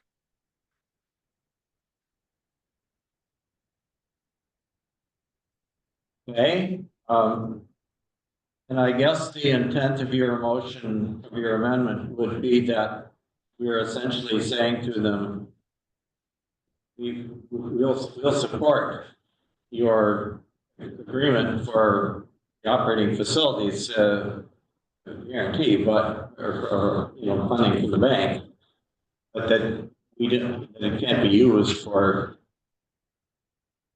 life lease buyback. That Not, but I just want, it doesn't need to be there. I just think it's nice if it reads that we don't support it as council, even if it's just showing there. I think the motion's gonna be defeated overall, to be personally frank, but I was just asking for it to be included there, but I think the overall motion will get defeated. But so you know what? I remove my request, actually, Mr. Mayor. Doesn't matter that it's there. So I take my comment back. My request back. Yeah, I'm sorry. I guess if that were part of the wording, though, would that change? I mean, because I was going to suggest the same thing. I'll be honest with you. I mean, Through you, Mr. Mayor, and all I'm going to do, in my opinion, lead them to come back and say, okay, we won't use your money to buy back life leases. We'll direct that to over here and we'll use all the other money from all the municipalities and we'll be into an ongoing debate. So I like the motion the way it is because this is just going to lead to exactly what they said last month.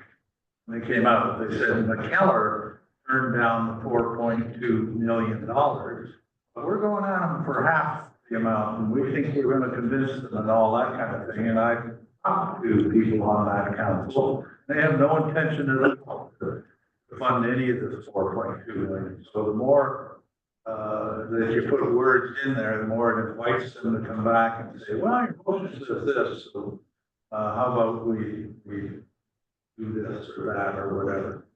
I think if 4.2 million is required as a municipality, they have to make their case, and I guess they have to levy it if they want to. I think when they levy, and quite frankly, I think they have to levy everyone, not just us separately. But anyway, I would comment that we should leave the motion the way it is. And if there is an amendment put forward as suggested, I would vote against it. Okay, well, that's, if there's no amendment, we've gone down that road and to the end of it, so that's, okay. Be ready for the question as it's worded without any amendment. Could I ask for a recorded vote, please, Mr.? You may. Councilor Gray, Yes. Councilor Lamb, No. Councilor Nash,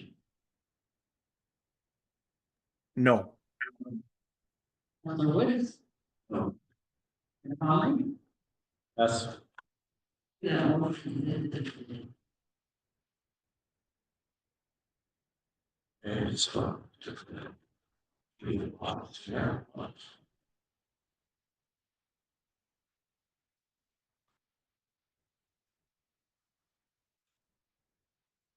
Okay, so, this one.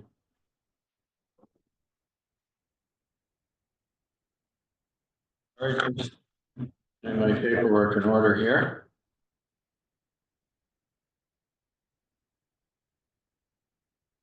Well. The second item was the road grant policy review item, on which we had a very good discussion. I thank the council for the discussion. The council of the municipality of Whitestone received for information report admin 2025-02 road grant protocol, and that direction be given to staff regarding the potential changes to be considered for a revised draft of the policy. Which is what the protocol is, I guess, is the policy. So, we have already done that. So, I'm looking for a mover and seconder, and I'm hoping if you would accept the fact that we do have notes on the straw votes we took on what should be, without having to try and go back and add into this thing. Because I know that our clerk has good notes, and I have good notes on what results of those straw votes were, so if I could get a mover and seconder for that, we can. I can move it, Mr. Mayor. Councilor. Okay, thank you, Councillor Woods is end up first, but we'll take Councillor Woods as the mover, Councillor Nash as the seconder. Any further discussion? The only question I'd have, Mr. Mayor, is to the to our CAO, Nigel. Do you think it would be possible to bring this back to the March meeting with the updates on it? Do you think that would work with the time frame, or is that too quickly for a turnaround for staff? For you, Mr. Mayor, I will do my best to have it on that meeting because I think it's better that we get this dealt with sooner rather than later. That being said, we do have a budget meeting mixed in between, so it will take some of the resources. So all I can say at this stage of the game is I will do my best to have it on that meeting agenda. Okay, thanks, Nigel. Okay, are we ready for the question on this one? All those in favor, please indicate. Counselor Nash, yes. Thank you, that's carried. Now we come to council meeting minutes, attendance recording item 5.3.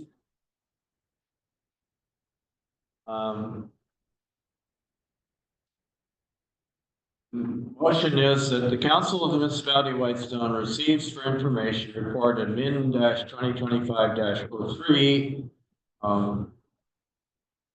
It's entitled meeting minutes, but you know what that means, I guess. Meeting minutes attendance recording.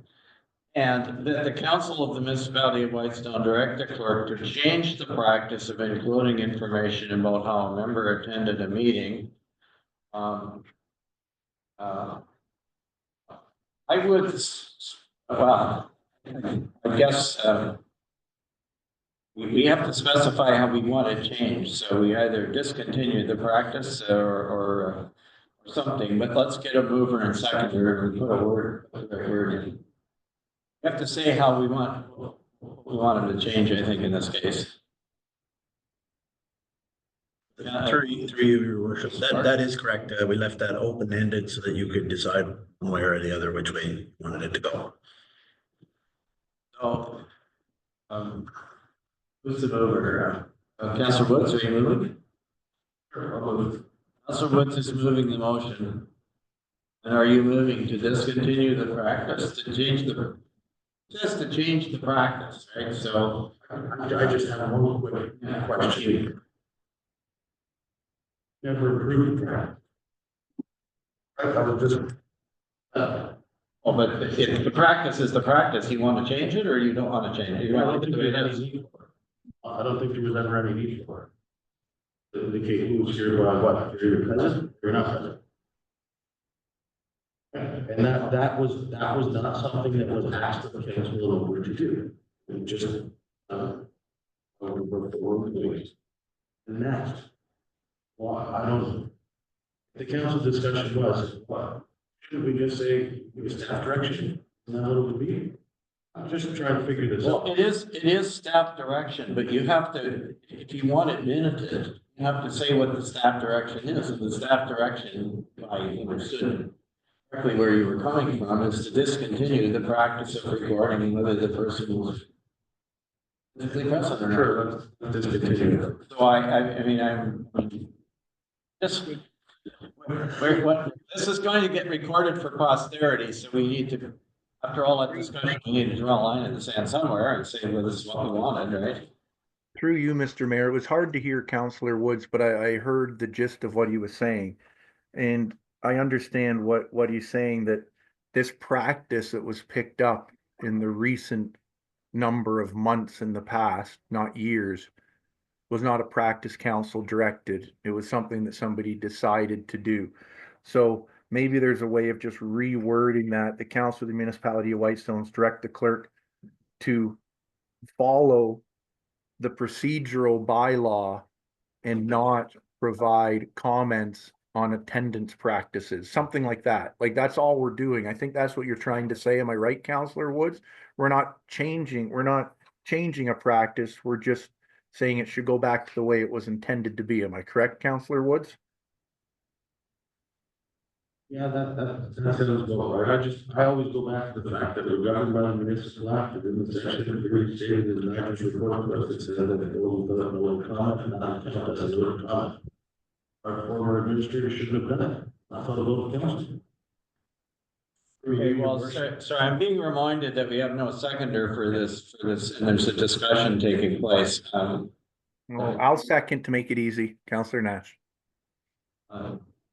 Again, I just want to read you the motion. It's direct the clerk to change the practice. It's not, we're not changing the policy. We're not rescinding a motion that we made earlier or reconsidering it or whatever. We are simply, this is an item that in most municipalities has been left to the discretion of the clerk. You heard that earlier. So the clerk has historically taken this position of doing this. You are now asking the clerk to stop doing it. That's a staff direction. It's very simple. I don't think I don't think the reason for what, I mean, that's the clerk's interpretation of the municipal act historically was that it was permitted, right? So let's not make this more complicated than we need, please. I think if we ask the clerk to do something going forward based on the discussion we had and his report, we say to him, please stop doing this, then he'll stop doing it. Right? You get what you want and we can move on to something else that's on our agenda. Is that okay? I mean, I understand you don't agree with how we got where we are, but let's move on. Okay? So, can I call the question on this? With a motion.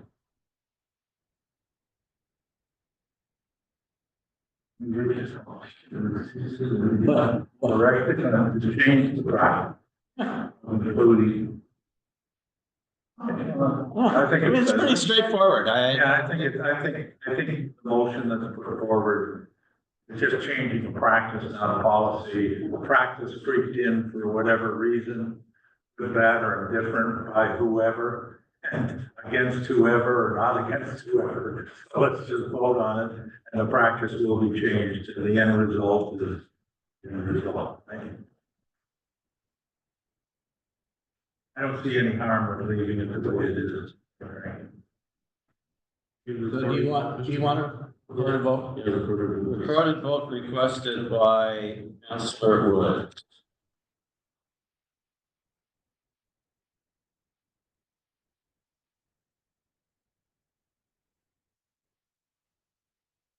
Councillor Lamb, Yes. Councillor Nash, Yes. Councillor Woods, Yes. Councillor Gray, Yes. Mayor Conley. Thank you, that motion is carried.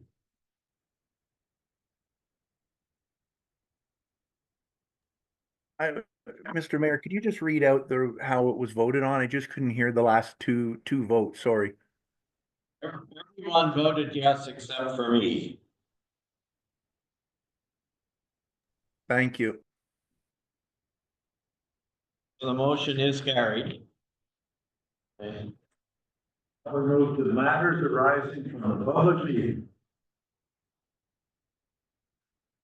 That is correct. So this one is kind of a simple thing. The real issue comes up when we get to the bylaw section of the agenda. But under 6.1, there is a motion that the Council of the Municipality of Whitestone receives for information the planning justification report from Planscape dated July 3rd, 2024, and the memorandum from MHPC planners dated February 6th, 2025. Oh, we already kind of did that, so, but anyway, I get a mover and seconder just for the. I'll move it. Okay, moved by Councillor Lamb, seconded by Councillor Woods. Oh, Okay, Councillor Woods. Right ahead of you. So, can I call the question on this one? I think through you, Mr. Mayor, I think it has to be a recorded vote if I'm correct, because it's a planning item, but I would ask that there be an amendment to include contractor's yard. In the list. That would come up under the bylaw. Councillor Nash, or Councillor. Okay, this is all we're doing is receiving the report at this point. Oh, sorry, I We probably should have done that before we left before, but it's not, we're gonna come to the bylaw itself in a minute. Okay, sorry about that. Yes, our deputy clerk is ready. Thank you. Councillor Nash, Yes. Councillor Woods, Yes. Councillor Gray, Yes. Councillor Lamb, Yes. Mayor Conley. Yes, Thank you, that motion is carried. okay. So next we have consent agenda.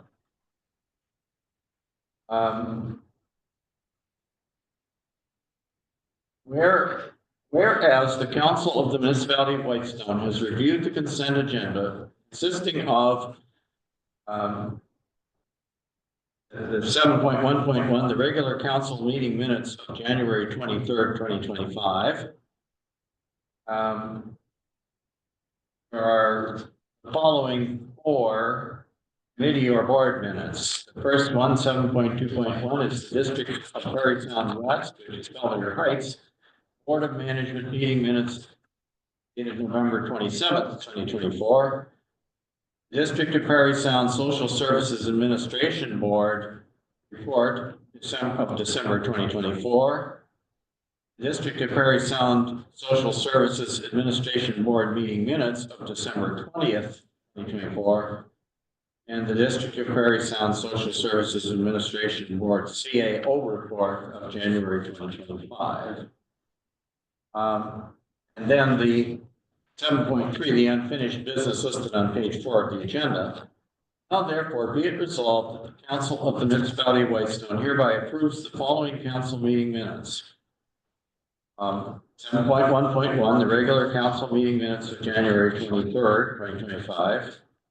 And that the council receives for information the other 4 committee and board minutes, which are 7.2.1, Belvedere Heights Board of Management meeting minutes, November 27th, 2024, and the 7.2.2, ESAP board report from December 2024, 7.2.3, DSAB Administration Board meeting minutes of December 20th, 2024, and 7.2.4, DSAB CAO's report of January 2025.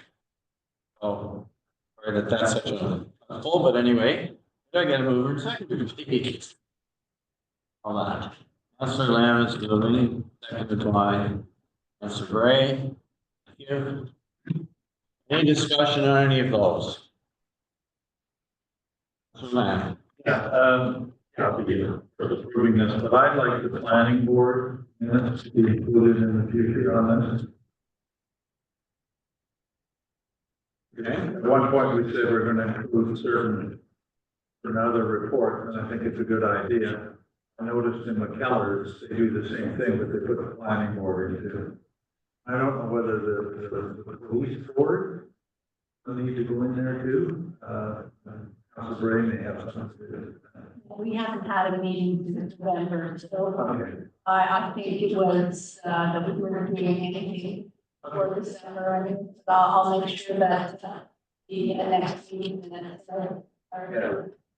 So the planning board come out through, to Paula and to Patrick Christie and just approve them. We're not having a meeting this month. It won't be next month, it'll be 2 months from now, Did we miss one that was supposed to be here though? The last one we had was, we didn't have one in January. Last one we had was December. Oh, we didn't have one. The last one we had was January. We didn't have one in February this month. So yeah, January. So there would be January meeting. January could be Yeah, included next month. That's where I was going with that question. Yeah, so that was just a comment, so thank you. Great, thank you. So are you ready for the question?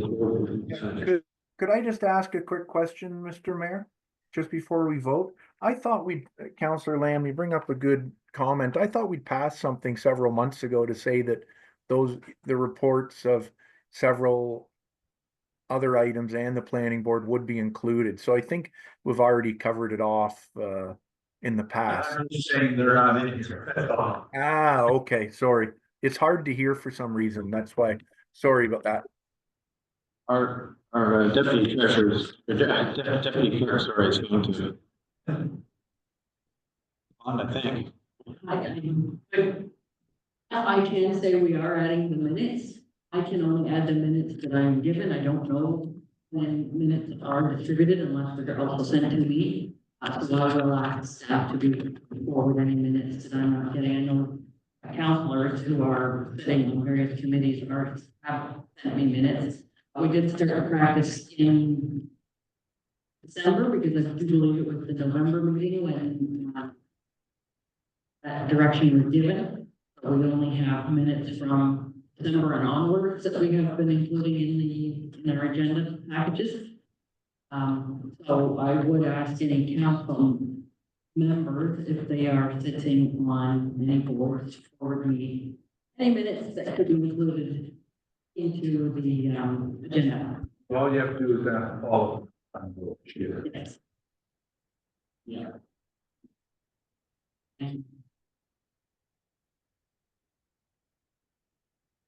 Okay, thank you. So are we ready for the question on the consent agenda? All those in favor, please. Hands. Counselor Nash, yes. Okay, thank you. Carried. Now.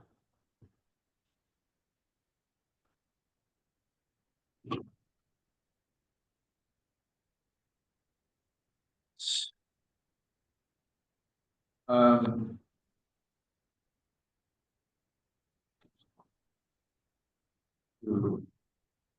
I don't know if it's right. Agenda.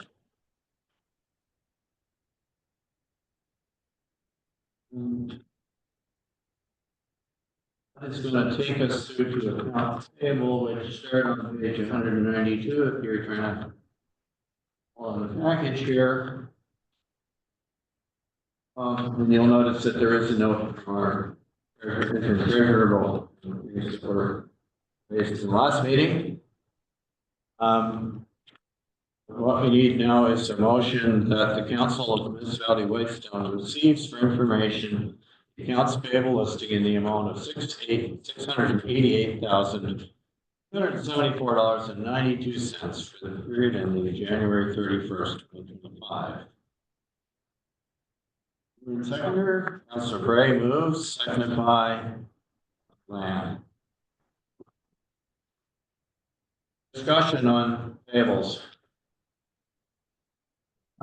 Through you, Mr. Mayor, Counselor Nash. Thank you, and sorry, sometimes I try to get questions out to staff beforehand, I just didn't have time, but I think these are pretty general questions. On page 194 of our book, payment number 37547, it just says Peter McEwen road wages licensing fees. I just wanted, it's not the individual, I assume that's just for like a driver's license or something like that. Just curious if it was an individual, that was all.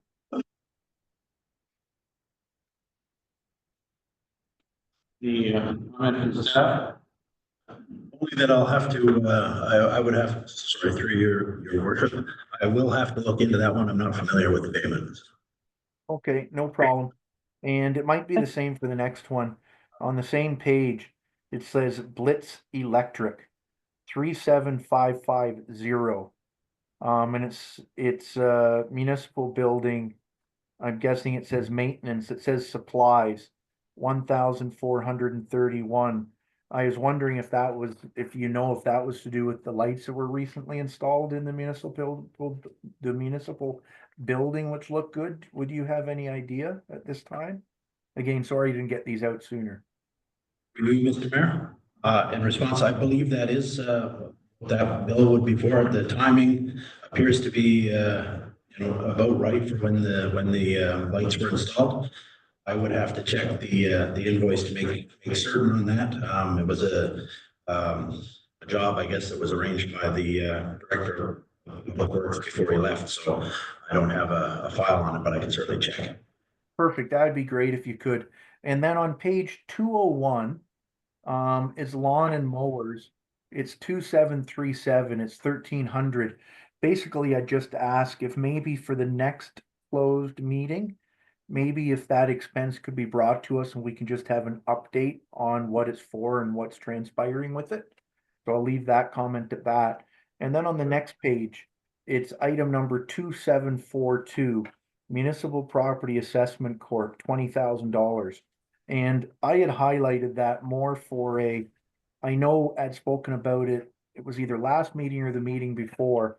And hopefully staff maybe for our next meeting can provide us with an update as to when we might be able to have MPAC at a meeting, for us, for council members to ask them questions in regards to assessments and collecting unpaid taxes, we'll call it. It's probably a closed item, but just when I saw that we paid them $20,000, it was a great reminder for me that, hopefully we can get an update as to when MPAC might be able to come in and speak to council, and have council ask and answer questions in regards to collections. Through you, Mr. Mayor, we have reached out to MPAC regarding that process, so hopefully, I don't think we've established a timeline for when they would be able to meet with us, but hopefully we will have that for you at the next meeting. Okay, thanks. And the last one, it's on page 207, 315, and it's item number 2788. And Mr. Mayor, it's an expense for you. And I'm just asking, it's a $5.18 for coffee. And I guess I'm just asking, like, if I buy coffee, is that thing that's covered under council expenses? I'm a little confused as to such a small expense. That's why I'm asking. It's not about you, it's just it catches me when I see coffee. That's all. Those are my expenses for Roma. Okay. Thank you. I think it's fair to comment through you, Mr. Mayor, that the mayor stated as a home, Roma, and the expenses are very, very minimal. What we would pay if anyone else wanted to Roma, so, Yeah, that's not the only coffee I got, but what happened was when I arrived on the Sunday morning, they were not serving coffee. They didn't do it that day, and so I had to pay the hotel's exorbitant price for one at the lobby, but all the other ones I had were free. Yeah. Well, Starbucks. yeah. $5 isn't the cheap version. Sorry about that, Mr. Mayor. I was It's just all right. asking. I knew there somebody was was asking about that. I knew there was an answer for it, and not directed at you in whatsoever in what way, but I know other counselors have been told that they only get reimbursed for food that's provided at the conference. I don't think that was correct. I think you getting reimbursed is correct. So I have no problems with it whatsoever. And I appreciate you attending and doing it from your residents to save us money, actually. So thank you. Thanks. The other comment I was going to make was just with respect to MPOC, just to make sure everybody understands.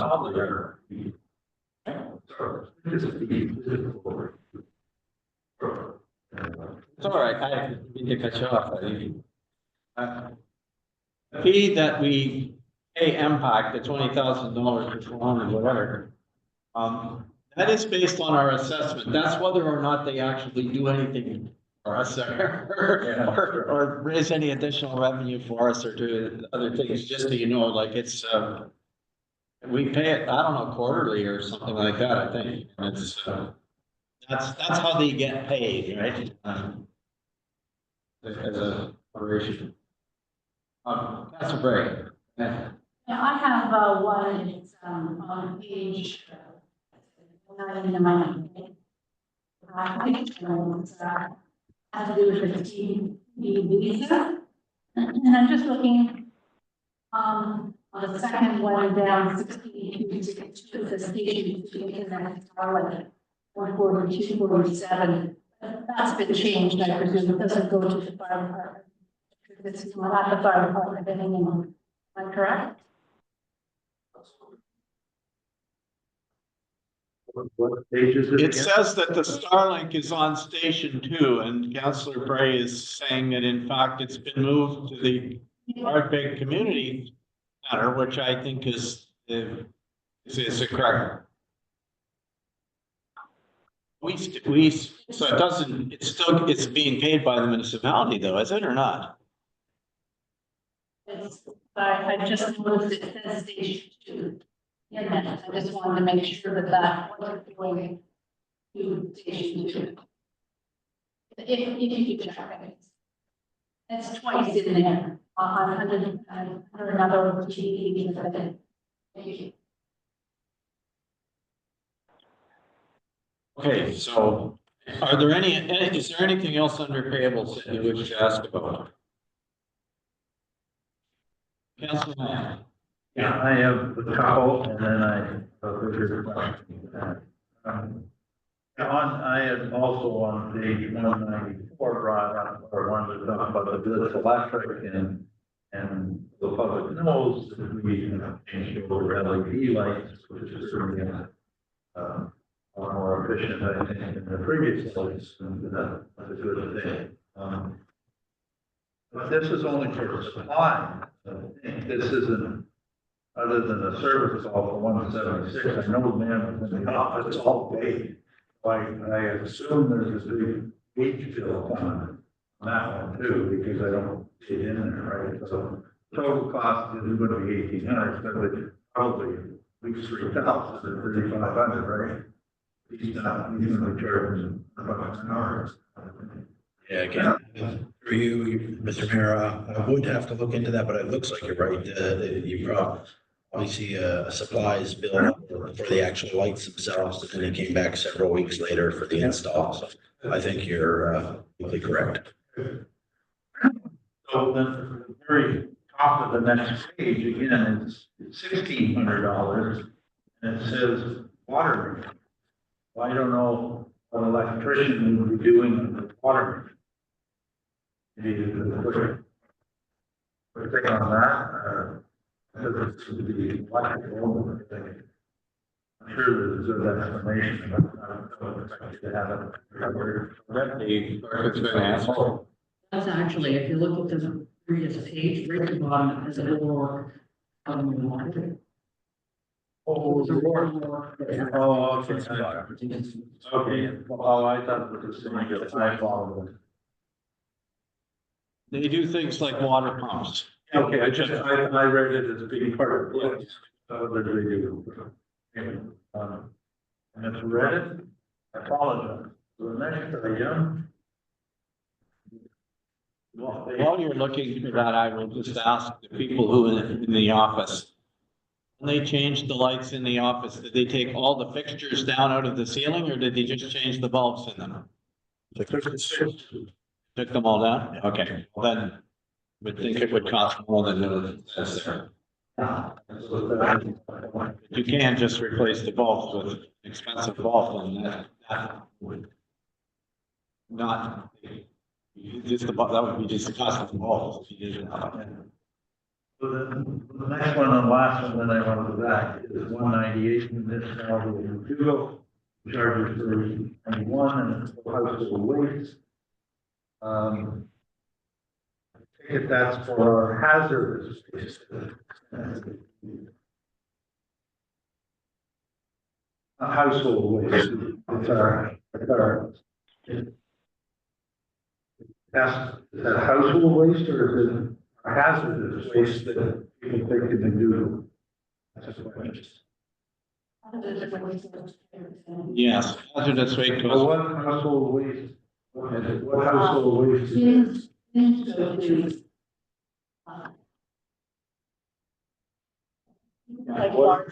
go ahead, you can answer that. We would go down the couch or mat. Oh, on the side there, okay, okay. Oh, okay. Right. What's referred to loosely as the furniture bin. The ones that you drive up in between, you know, onto the hill, there's two, there's one on each side of the hill. Last one is on page 202, Michael Stock, occupied. $685. I think if this is the public case that's in the courts that we're involved in, is that what this is for? And And if so, I would ask that when we get to the legal type bills, when we have that report that usually comes to us closed, that we have a summary of what was spent. That if this is on that case that we're all thinking of, we get a summary of that. And last thing is just a general comment on payables. And again, this was something that was changed in the past. And we used to always approve these, not for information. All these checks have gone out. Never felt comfortable with it, still don't feel comfortable with it. I think it's very hard to get money back if you pay people and you're now trying to go and get it back. I've often used the condo, which I'm the president of, and the financially run condo in downtown Burlington. It's because at the first of every meeting, we go through every bill. We look at it, and there are people there who say, yeah, and then the odd time we get, oh, they were only here an hour, why is the bill $1,700? Right? We issue to it, we save a lot of money. So I guess my question is there any appetite to returning to approving these payments as opposed to just getting them for information? That can just be a quick straw poll if there's no interest in it, then. If there is interest in it, I would ask for a report to come back to council next time on our treasurer, to the pros and cons of why we're doing it. I'm asking because it has to do with account payable. And I just have one question or comment. It's Councillor Nash. I'm finding it really hard to hear Councillor Lamb and Councillor Woods when he's speaking. I'm not sure if anything changed since the lunch hour. Maybe the volume was turned down, but I can kind of understand what Councillor Lamb's saying. It's just really hard. So I'm not sure if anything's changed. Adjusted it on the bell because I had lunch tonight. Other than that, it didn't do it. I think everyone could hear me inside the room. Okay, maybe it's my end. I don't know, has it changed inside the room or? Can you hear me okay, Scott? Yeah, it's just like Councillor Woods when he just spoke there. I can hardly hear him. He's so faint. Well, I'm hearing. Anyways, sorry about that, to interrupt. Our chief, did you? Orange, orange, maybe it's different, it's not here. I don't know.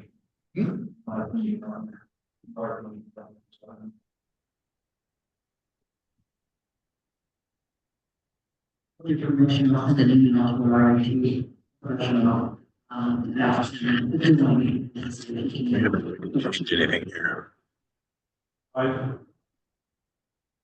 Talking. Scott, is that any better? Yeah, that's better. Much better. Okay. I'll have to. I've now put the mic right in my mouth as opposed to on my bell. So I'm not using the general mic, I'm using the little box. Yeah, no, that's much better, Councillor Lamb. Thank you. I've adjusted the volume up a little bit. It's going out to you. Thank you, Mr. Mayor. It's also a little louder in the room too, but that's just. You were going to make a comment? Through you, Mr. Mayor, I was just gonna say that I'd have no problem supporting what you've said. I think we spoke about it a couple past council meetings that there had been some errors a couple times and it was kind of hard for us to change. So I have no problems, if staff is okay with going back to the way it had been. I'd assume if that's done, payments would just go out, kind of once a month, which is probably standard practice for a lot of municipalities. Or certainly a lot of businesses that check runs are once or twice a month at most, so. I'm sure what will come back to you, Mr. Mayor, from the treasurer is we only have a meeting once a month. Before people put a bill in, they can put it in the day after our meeting, and then in essence, they wait 2 months to get paid. Get that report. If you want to comment, CAO. Yeah, through you, Mr. Mayor, I think that would be one of the things we would highlight in the report for sure. And I think a second part of it is obviously you're paying, you're paying staff to do these things. And I don't think that council needs to be at that level of I guess at that level of work or involvement in the payment process. And reporting it after the fact is certainly how it would normally be done in most municipalities. Yeah, I'll withdraw my request. Your fish to fry. Okay, thank you. Is there anything else under tables that anyone wishes to raise? If not, can I call the question then, please, to receive the report? All those in favor? Councillor Nash, yes. Thank you.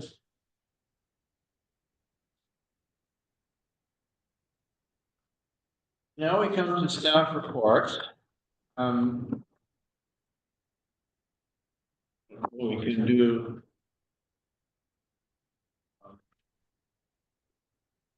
Let's see how we get through. There's a number of quarterly reports. First one is. Mr. Chairman, before we interrupt, just a quick order, everyone, can we take a recess just to allow our people to attend?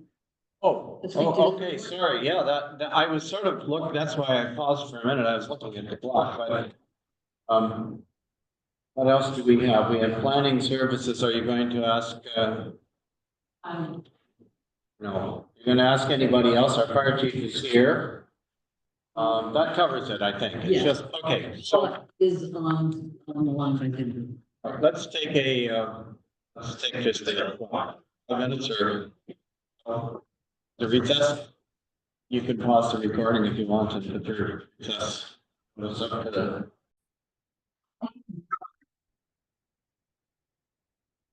Okay, thank you, ladies and gentlemen, we are now back in our session and we're at our first staff report, item 9.1 on the agenda. This report is the quarterly report for Q4 of 2024 from our building official. So welcome, Jamie is now here in the room with us and we'll, as soon as he gets his microphone working, he will give us a quick introduction to the report. Thank you, Mayor. So this report here is for Q4 2024, so the building business activity between October 1st and 31st of 2024. For Q4, so from October 1st to December 31st, 2024, this body received a total of 18 building permit applications, which is not the previous year. The total number of applications for 2024 was 112, was up 7 from the previous year. The number of permits for new construction issued from October 1st to December 31st was 13. Again, was up 6 from the same period last year. Additionally, 1 demo permit was issued. The total number of building permits for new construction issued in 2024 were 98, up 9 from the previous year. Additionally, 9 demolition permits were issued and attached to Schedule A, which is over the Q4 month-to-month statistics. Schedule B, which does Q1. In 2024, so from January 1st to 31st, 263 building permits were closed. And additionally, 29 occupancy permits were issued. The construction value from January 1st to December 31st, 2024 was $11,431,310. The revenue for the year was $176,000.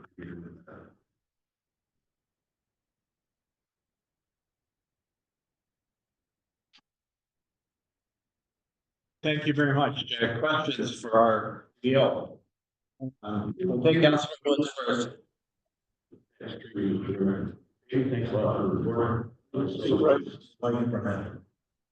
Always good to see how construction's going in the area. I appreciate it. I know you understand why. I had a couple of questions from people, and I know how it goes. I was just wondering if you could kind of run us down through it. So, if I pull a building permit to build a garage or build a house, and then I get an occupancy permit, when would I be allowed to get an occupancy permit? Through you, Mr. Mayor, thank you, Councilor Willis. Speak right into the mic because we're having audio problem. So basically, you had said for a garage, that's a little different than, I probably wouldn't issue you an occupancy permit for your garage. It would just be when it's done. But when it comes to like a seasonal dwelling or a single family dwelling, basically all your health and safety, requirements need to be met, like your smoke alarms are in, all your required guards are in, have the minimum required fixtures, like you have a sink and a working toilet, your septic system, the installation for that's complete, the ESA final certificate, they've done their final inspection. So like things like, you know, finished flooring isn't done, or if you had say you had a cottage or a dwelling with an attached deck, but it got to be this time of year before you got to the deck, you were wanting occupancy. If you secured the patio door that was going out to the deck or put some sort of temporary guard across, then I would have to go get a tool or get something to then open that door to then fall. Like things like that. If the deck wasn't done, but you secured the door, all your other health and safety things were done, you could get occupancy even though maybe the ensuite bathroom wasn't done and the finished flooring wasn't done.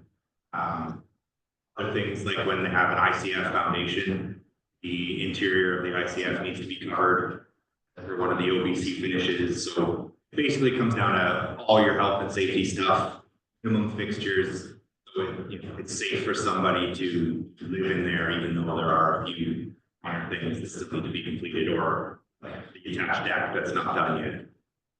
So the finishing touches don't have, all the major things. Yeah, like you need to have your siding done, you need to have guards, handrails, smoke alarms, working minimum fixtures. Okay, so thanks for that, I appreciate it. At what point would I be required to have it all signed? Like what kind of time frame would that be? Well, say I got, this time of year, I don't finish the deck. Come spring, I get the deck completely finished, everything's done. What would be the trigger for you to do a fine? Or the whole board would be fine? Like what requirements would be met? Yeah, what kind of time frame would we be looking at? So I basically try and tell all the ratepayers or the applicants, like, keep me in the loop, especially because a lot of our residents are seasonal. So when the winter comes, they're out of the city for a while. So if, we had an inspection in May, I didn't hear anything from you, I basically would say, please let me know where you're at, before the season ends, and or touch base with me again in the spring. Ideally, 3 to 5 years, depending on the type of construction. That should be enough time to get your projects kind of wrapped up. Obviously, when homeowners start kind of taking on the finishing touches, their contractors done and paid for, and they're cutting away with finishing flooring and interior finishes, that sometimes takes longer because again, they have another full-time job, they're only working on the weekends. But I do reach out to people at least every year and just kind of, hey, I heard from you from a while, how's it going? And a lot of times I do get her, hey, the tile that the wife wants for the ensuite is super expensive, so we're still just saving for that, but I'll touch base with you this spring. But in regards to a timeline, I think 3 to 5 years. There is a section of the fees and charges bylaw where if your permit sits inactive for a year, and to get your inspections going back up, it's a $200 fee. A lot of times I try and tell people, hey, like, get me out there at least to look at something, so that we can slowly plug away at this. But yeah, I basically just try and have them keep me in the loop before the season or they close up for the season, and when they open up, kind of let me know where they're thinking they're going to be. If, say I'm not fine with my contract, then I want to pull a permit for a deck. I'm fine with the house permit, or we get another permit? No, sorry, through you, Mr. Mayor, to Councilor Woods. And at that time, I would say hey, Councilor Woods, you're still missing X, Y, and Z from your cottage build. It's been sitting dormant for 1.5 years, but since we're doing this new deck, I'm gonna be coming out to do an inspection for your deck. If you could have X, Y, and Z finished for a pre-footing inspection for the deck, I won't charge you the 200 to get your permit, your inspection starting up again. And that sometimes will light a fire under them and go, oh, okay, if you'll save the $200, then I'll go, I don't know, 6 sheets of drywall and finish that, or what I need to do. But again, it may be, again, you were submitting an application for a new deck, but it may be the cottage wasn't done because that deck wasn't constructed. No, that's great. Thanks, Jay. Thanks for the answers. No, Al, it's okay. I know what Councilor Lamb is gonna ask, and I'll let him ask it. I think I know.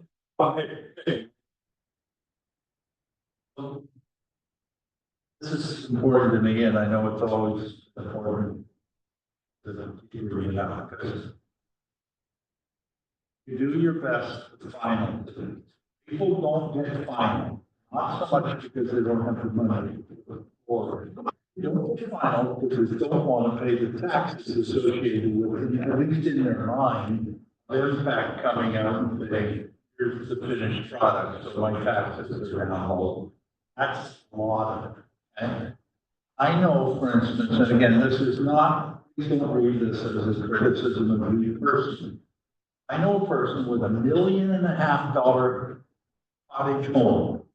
$1.5 million is an absolutely beautiful. It's been built for over 10 years. Over 10 years, and it's not final. Why in God's name we are allowing that to occur, not through you or whatever building inspector? That is not right. It is not right. And you, I think, have the tools in your toolbox, whether it's $200, whether it's whatever, to do stuff to say, I want that done by next year. I'm pulling your building permit, I'm doing whatever. Because the person is sitting there with a 10-year, $1.5 million. They've got all kinds of money. There's no excuse for it. I have a garage. I'll talk to you about my garage. It was put up under Debbie Swin. When was that? Oh, 6 years ago? I don't know. Whenever Debbie was here. I don't have the pins in the core. It blows away. I think it's silly, but anyway, it's a requirement. Jamie did help me with saying, that's 36 inches or whatever, right? I never received a letter. So when you say you're following up and you're doing a good job of closing it, why don't we just take every freaking building permit that's more than 3 years outstanding and send them a letter to comply? Like take a more blunt object, because I think it's needed to close these people out there. Anyway, you know where I'm getting at. I'm not trying, please don't read it as a personal thing. I think there has to be a set program. People should be getting letters. Because the building permit of 2020, now 2025, it's not closed, I want it closed.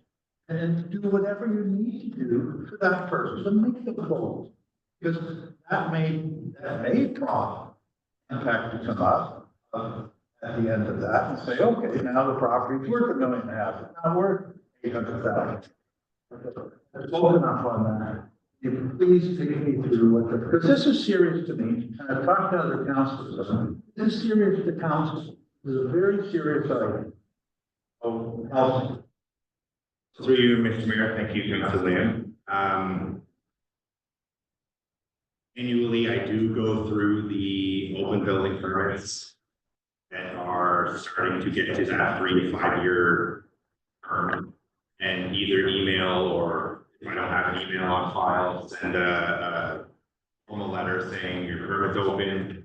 Contact me before this date so that we can schedule an inspection, or at least do a general site visit to see where it's at, because there are some permits that were prior to my time that I'm not familiar with the permit files, so I need to come and take a look, and we can make a new list. Sometimes it's a new owner, or they're not even aware of what this is needed to get done because they purchased it. It comes down to you saying, revoking these permits, that turns into, if I revoke a building permit for a house that's 80% done, there's now a house on a property without a permit, so now I need to issue an order to comply, and they need to get all new as-built drawings, resubmit. It would be a whole new can of worms now, because they would have to resubmit under the new building code, which means some of the things that were already constructed wouldn't be days, because like, for instance, things like stairs. So I understand wanting to push them to close it. Revoking all of the open permits, I feel, is not the right avenue to go. But isn't that the stick that you have to get them to comply? Isn't that the stick? Unless you do this, this is gonna happen. I can say, like, unless you get me there for an inspection this year, you're gonna get your permit's gonna be revoked. You're gonna have redo your drawings. You're gonna have to pay the entire permit fee all over again, and that will Close an awful lot of them out, I'll guarantee you. So, like, it is an ongoing process, and like I said, when Councilor Wood submits to build his garage, I look through his roll file and go, this permit and this permit are still open, so let's close them while we do your garage. And a lot of it comes down to record management from previous municipal employees, and I can't do anything about that. All I can do is work with what I have and move forward. We have a long list going back to 15 or whatever of understanding village, because we've had reports. Yeah. So we know what property we've done, not for 2,000, but from at least in the last 10 years. We pretty much know who they are. I'm talking ones that took a building permit out of last year. And I can appreciate where council's coming from. At the same time, I can't force you to go spend $10,000 or $15,000 to build that attached deck that you want. And I agree that we need to work on closing these permits. It is, as I've mentioned before, it is a 100% a myth that if you don't get a final, that your taxes don't go up. That is totally an incorrect fact. Again, if I start saying, okay, Councilor Woods, I'm revoking the permit for, if I say, okay, Joe Smith, I'm revoking your cottage permit because you won't finish your deck. And I feel Joe Smith is going to then call his council member and say the CBO is revoking my permit because I won't spend 20 grand on my deck because I was busy with my mother-in-law's funeral last year. Like, it's just, it turns into a very messy situation. I am annually going through, like you just mentioned, back to 2015 and closing almost triple what we issue is phenomenal when it comes to billing statistics. I can say that this year alone, it's halfway through February and I've already closed almost 60 terms. So it is a process that is ongoing, and it started when I started in 2022, and it is just progressively getting better and smoother as the profiles are reviewed and information is made where digitally, and Impact and myself are having conversations, so it's getting there. A lot of the very old permits are not necessarily getting revoked, but they're getting closed because that cottage is now being replaced. And back in, I don't know the exact day, but a final inspection wasn't required. they only would go to framing or health and safety, and then it was just that's good enough, and then the building code changed and everything, so I think that where the building department is now in regards to closing permits is great. We're getting there. Again, through you, Mr. Mayor. Again, I feel like I'm getting nowhere. I feel like what you're gonna do is exactly what you're doing, and what I said, really, doesn't move the needle in one way. 276 permits closed. No, just go on. First of all, I had the floor. Okay? Listen to what I'm saying. I didn't say you're doing a bad job, okay? I'm not trying to criticize you. You're doing a good job. But how the heck does my example of a 10-year-old $1.5 million cottage slip through and say, well, I can't really enforce it? My mother went up to the rules or permit. They had 10 years to finish a permit on a new building. Not an old building, it's a new building. And there's more than that. There's more than one example. I really want to say to you, what is it that we can do to close out even more? That's what I'm trying. Our objective should be to close out every permit within a reasonable amount of time, 1 or 2, 3 years, right? I sound like, I just don't want to have my words go against the wall and nothing happens. I want to say, what do I need to do? What do I as a council have to give you in order for you to close out even more? Particularly the great flavor, and there are. Right, so anyway, I'll leave it at that. I don't, I'm on this every time. Any other councilors don't agree? And I guess I work if the will of the majority. If I might, through you, Mr. Mayor, Councillor Nash. I wanted to, okay. Was that what you thought? Yes, but not exactly the question I was going to ask, and maybe this is helpful for the discussion. Let's take the example that you started with, okay, somebody builds a place, but they don't finish it. In fact, Councillor Lamb's example could be that. The question to you is, at what point does MPAC find out that this has been done, or what are the stages at which MPAC gets informed and has an opportunity to go and revise it? Like if you issue an occupancy permit, even though it's not completely finished, they get notified so that they know, let's say it's $1.5 million cottage and it should have been 2 million if they finished it all. Do they get notification so that they can come out and assess it at 1 and take it from vacant land to 1.5 million? Or do they know when you have a building, when you issue a building permit in the first place, what's coming? Do they have, I'm just trying to figure out like what are we in the situation where it's either 0 until you're completely finished and you're still got vacant, because my understanding was that it wasn't, at least on a bigger jurisdiction. So can you just tell us, like, what are the stages at which MPAC gets notified about different things that could then cause them to come and do an assessment, and we would start getting at least we get some taxes if they're not finished? Thank you, Mr. Mayor. Yes. So I submit a monthly report to MPAC, which lists every permit that I issue, as well as every permit that has either had occupancy granted or closed.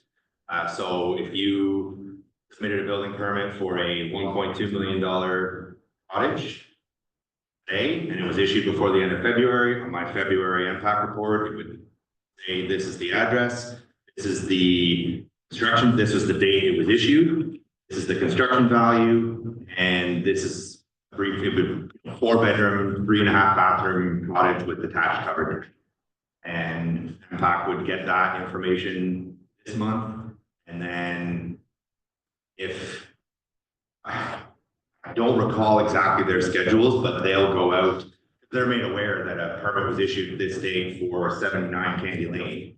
And then they'll go, oh, okay, it's been a year and we haven't gotten occupancy, so we'll go out and take a site visit. And they'll see, oh, okay, they're still got a shell up, it's not done framing, but they'll assess it at this for now, and then I go out next July and give them occupancy. MPAC is made aware in July that year that they've got occupancy, they'll go out and assess it again, and then I final it in November. They get made aware in November it was finalized, and then they go out for the final. So they're made aware that the month it's issued, and on their own schedule, they'll, you know, okay, this has been open for a year, this has been open for 2 years, let's go see how it is. And, you know, they'll reach out to me and say, hey, here's a list of the 12 places I'm going. I'm up next week. Do you have any occupancy dates or final dates I'm unaware of? Or do you have a set of digital plans that I can have? And say 60% of the time, there's an occupancy date that wasn't filed by a predecessor that I make them aware of, and 98% of the time I can give them digital plans. But it's basically they're made aware the day it's issued, the month it's issued, the month it's granted occupancy, and the month that it's. Through you, Mr. Mayor, can you hear me okay? Councilor Nash, Yeah. and then I'll get off of it. When it is final, and when you do get a hold of them back, we, at that point, generate more tax revenue. Because you said they go back out when you file, right? That's my point.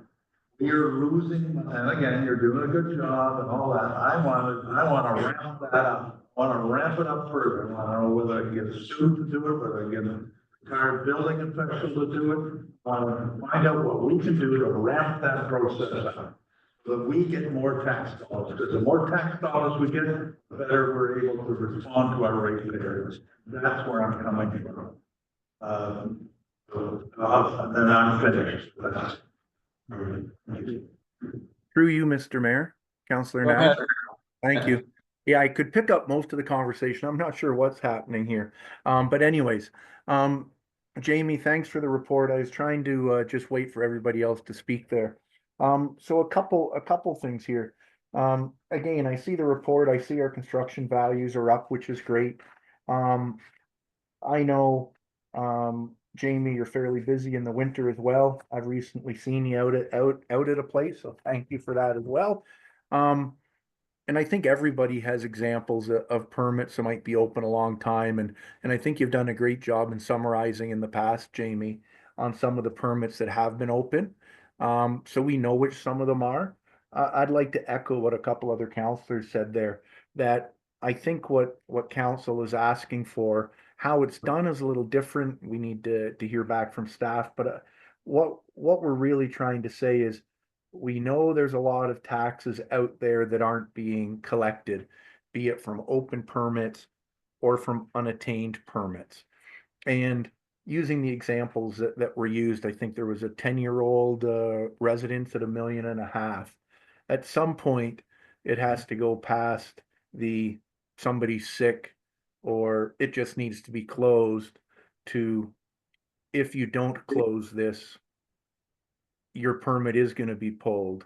And if I, as a counselor, get a phone call for that and said to somebody, well, I can see you complaining and you're saying all these horrible things about our building inspector, saying that he's going to remove your permit, but it's been open for 10 years. So I think at some point that hardball approach needs to be taken from the municipality. In this case, it's the building department, to say permits that are getting too old need to be closed. If your permit's still open after 3, I think I heard 3, or maybe it was 5 years, you're going to be charged another $200. I think it's great with all the information you provide us, so Jamie, and the work you're doing, as Councillor Landon said, I think is good. I think just council is trying to say, we as council, for the municipality and for our ratepayers, want to find a way to collect more money and to get these open permits closed somehow, and sometimes that's going to be a registered letter. I'm sure you work with many people trying to close permits. Some people don't even know permits are open. So I think the idea of sending out a letter to anybody every year that has a permit open, reminding them, is a great thing. And a couple things that were said in communication with MPAC, and I know I've been asking for MPAC to come out because I think we need as council and the municipality, MPAC and the building department and tax department to work together to find a way to get more properties assessed. And I know, Jamie, you'd said that each month MPAC sends you a list of here's the addresses we're going to, or I think you said every month from MPAC. Well, if that's the case, it would be great for us to be able to say to MPAC, hey, we know of X properties that never obtained building permits and they have garages and they've done $1 million renovation, whatever it is. If they can tell us where they're going, I hope we can find a way to maybe better inform them somehow. And that's why I'm really looking forward to MPAC coming out. But I'm going to quote something I got from a ratepayer. And it's in regards to the road grant. And this is from our past treasurer. We have recently reviewed all roads on our list for road grants and have updated information as necessary from MPAC. This is when they are counting vacant or non-vacant lots. So if the Treasury Department can do that type of detailed work for road grants, certainly there must be something in place that our Treasury Department and Building Department can work on together with MPAC to say, here's the updated information to collect unaccounted taxes if we can do it for road grants. So I hope we can find a dialogue somewhere with MPAC and the Building Department, close off more permits, find a way to collect that money. I think, again, the closing off permit is just one aspect of it, but I think the hardest part, which again, I don't know how much of it's the building inspector's department, is what about the undeclared work? Once the building inspector finds out that Joe Smith built a garage that's 150 grand and he never got a permit, well, yes, the building inspector will go out and would probably put a stop work order on it and make him pay a fine and all these things, which is great. But how do we get to the point of the building inspector finding out about that garage? It's great if Jamie happens to be going past somewhere and happens to see on his plans that there's a vacant lot and all of a sudden he sees something. But I think that's where we need to co-work with a bunch of internal departments, I'll call it, and agencies to say, that's where the money's being lost. Yes, the closing permits is one part, but I think hopefully when MPAC comes back again, we can talk with MPAC and the building department to find a way, how do we get those revenues from the people that aren't declaring, from the people that put in a renovation, a garage, all those types of stuff that Jamie doesn't know about, that then Jamie can go out and work with them after we know about it. But I think that's a big key to this part. But again, Jamie, thank you so much for your reports. They are detailed. I appreciate it. Hopefully you can continue to close as many permits as you see, and you see what's kind of being asked in a way that it's trying to work with you in a way to try and get some more permits closed, which unfortunately I know probably means a lot of hard work for you. And I appreciate what you've done since you've been here and closing up a number of permits that have been opened for years and years and years and catching up on some of those open permits from other staff when you got here. And I know that's what you're working through. So thank you, Jamie. Thanks. Are there any other comments for Councilor Woods? Mr. Mayor. Thank you, Mr. Mayor. 11 of our agenda contains report. 263 buildings in the bill. January 1 to December 31st. 29 occupancies from restoration. That's a heck of a lot of work, man. I appreciate that. Is there anything else we could do for you to help you in that kind of work? Mr. Mayor, Councilor Woods, thank you. I appreciate the comment and question. In regards to what council can do if when you have a ratepayer come to you and say, 7 Candy Lane has an open permit, it's Joe Smith, like if you would like to share that information with me, then by all means, and there's a way of me seeing permits that I don't see. All I can say is that I was starting.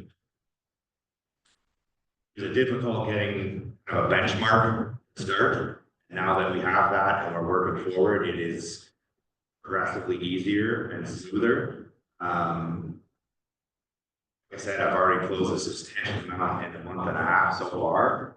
And it's just, we use the off season to reach out to the people who are sitting, the dormant permits that have been sitting. Now is the time of year where now and November, December, the time of year where you're reaching out to them. Whereas when you're in the building season, it's everybody who's up here and now the building's ramping up again, and it's the same people you talked to last year who are just now starting again. So all I can say is if you have ratepayers coming up to you, take down as much information you can from them, or have them reach out directly to me if they're concerned. And when it comes down to, as Councillor Nash mentioned, you know, things that have maybe been done without permits, like renovations and such. I know when I issue you a permit, it would be for a 4-bedroom, 2.5 bathroom cottage with an unfinished basement. That's the description that MPAC is getting. So then when MPAC comes out and does their assessment, I'm sure many people have decided, you know, when they get grandkids, all of a sudden they're finishing the basement. And MPAC is going to see, okay, this was assessed at $1.2 million with an unfinished basement. Looking in your basement right now and it's finished, so we're now going to assess that property as 1.3 or 1.4, and then that gets updated in MPAC, which in turn affect the taxes. When it comes to comments made about, you know, getting occupancy and then a final inspection still pending, with what needs to be completed for me to grant you occupancy, meaning all your siding needs to be done. Basically, from the outside, it looks finished. All of your exposed foam is covered. You have minimum fixtures. Like it's, I would again have to speak with the treasurer, but an MPAC. But I don't see a huge tax jump from occupancy to final because it's not an excessive amount that needs to get done. Like if they show up on final and you got, you know, granite countertops after you've used really high-end finishes, then maybe that's gonna jump it up. But your standard cottage and single-family dwelling, I don't see a huge jump from occupancy to final with regards to what they'd be paying taxes. But again, that's not my department, and I'm not positive on what that jump is. All I can say is where we started in 2020, where I started in 2022 to where we are now at the beginning of 2025, I think we are, a ball has now started rolling. There's things in place like annually sending out letters to, you know, this calendar year of permits. You're all getting a letter this year. Next year will be the next one. Next year will be the next one. And with the permits that I've dealt with, I have had continuing conversations, and especially with the water access ones. You pull that boat on an email for you to tell me where you're at, just so that you know and nothing's left hanging. I feel like I'm rambling, but I hope I answered your question. And Jamie, it's Councillor Nash. One more final question here, just in what you're saying. Don't mind. Oh, sorry, yeah, sorry. So, and again, you're doing a good job. I think that when this whole area that we're discussing, I think this money is in open permits. So you're doing a good job of keep it up. We need to give you more resources to go down that road. I'm certainly willing to give you those resources. I think what Councillor Nash is bringing in terms of no permits at all, I think it's far more money out there than we think. And you're only one person. I know you can't split yourself in 29 different situations. But I see it on Whitestone Lake And I see where I go, I see people that may have a 2.5 bedroom and a 2.5 bath and 3 bedroom place. I also see out front, after they get finished, they've got $400,000 worth of landscaping, walks like you wouldn't believe in the front of their cottage, going right down to the front. I see people with, they don't need a building permit, 160 square foot buildings and bunkies and all that kind of stuff. I see people with stairs, that they take a little tiny stairs that they had, and all of a sudden they put 50 grand into stairs coming down, right? And there's hundreds and hundreds of more examples of that that you never see. You never see here unless you happen to be going by. You don't have a. There's far more money in that. And surely to God, other municipalities have tackled this problem. We're not an island here. People have tackled that by bringing in extra resources. Going and saying to someone, here's the file of all the 152 vacant lands. First of all, we come back, use the geography network, use your car, use the boat that Bob has, and go find out what buildings are on these lots. I'll guarantee you, imagine if we could find $200,000 more for tax revenue in this municipality that you get every single year. Imagine what we could do. That's what we're getting at. Your job aside, people are cheating the system, and they're doing it intentionally. I know they are, and I see this all the time, and I want it rectified as a council, and I have a right to get it rectified. I'd like, all this discussion today, I'd ask Nigel and staff, think on it. Is there a plan? Do we have to hire someone? Come up with something that we can address this. Otherwise, 3 months from now, when Jamie come back, we're harping on the same. You know all the good work. Did I get a red flag? Thank you. Could I Wrap just, this up and move on to, we got 4 more of these. and I just wanted to finish my comment I was gonna say before Councillor Lamb spoke there. It won't take long, Mr. Mayor, so thank you. Again, Jamie, I think you do great work. This is something you haven't done in the past, or I'm saying it like that, and how we find a way to collect on unopened permits, and how we give you, as a couple councillors have said, the equipment or the necessary items needed to do that. And I'd just point to 3 simple lakes. If every councillor even looked on it, or if you just looked on it, Jamie, I don't know if you have a pen here. If you looked at Dubois Lake, Snake Lake, not Snakeskin, Snake Lake, or Kashagama Lake, just looked at those 3 lakes on the most recent GPS system the municipality pays for, and look at vacant lots on our system, I think right there, all council would be amazed how many things are just on those 3 lakes that aren't showing up for permits that are actually built. Those aren't very big lakes, and right there, I think it'll show a lot of money, just as an example, but there's so many. I don't know if we need to invest in a better boat for the building inspector so that he can go out on some of these areas and drive around for an afternoon and have a look, or if that's additional staff. But hopefully staff can come back to us, not just the building inspector, because I think this is like I said, it's building inspector, it's MPAC, it's taxation, it's a plan coming back to staff. We're only talking about it here as part of the building inspector, but that's only one small equation in this part. So I hope you understand that, Jamie. This is just a way for me to discuss it. It's not about you. It's just a way to discuss the item. That's all. Okay, thank you. Anybody else that we haven't heard from? We can Poor Paul is not gonna wanna come up yet. Thank you for great discussion. Okay, can we have oh, you know what? All of this thing that we just did is ultra vires because we didn't have a motion on the floor. We're gonna take the motion now. And the motion was that the council of the municipality, that's my fault, by the way, it's not yours.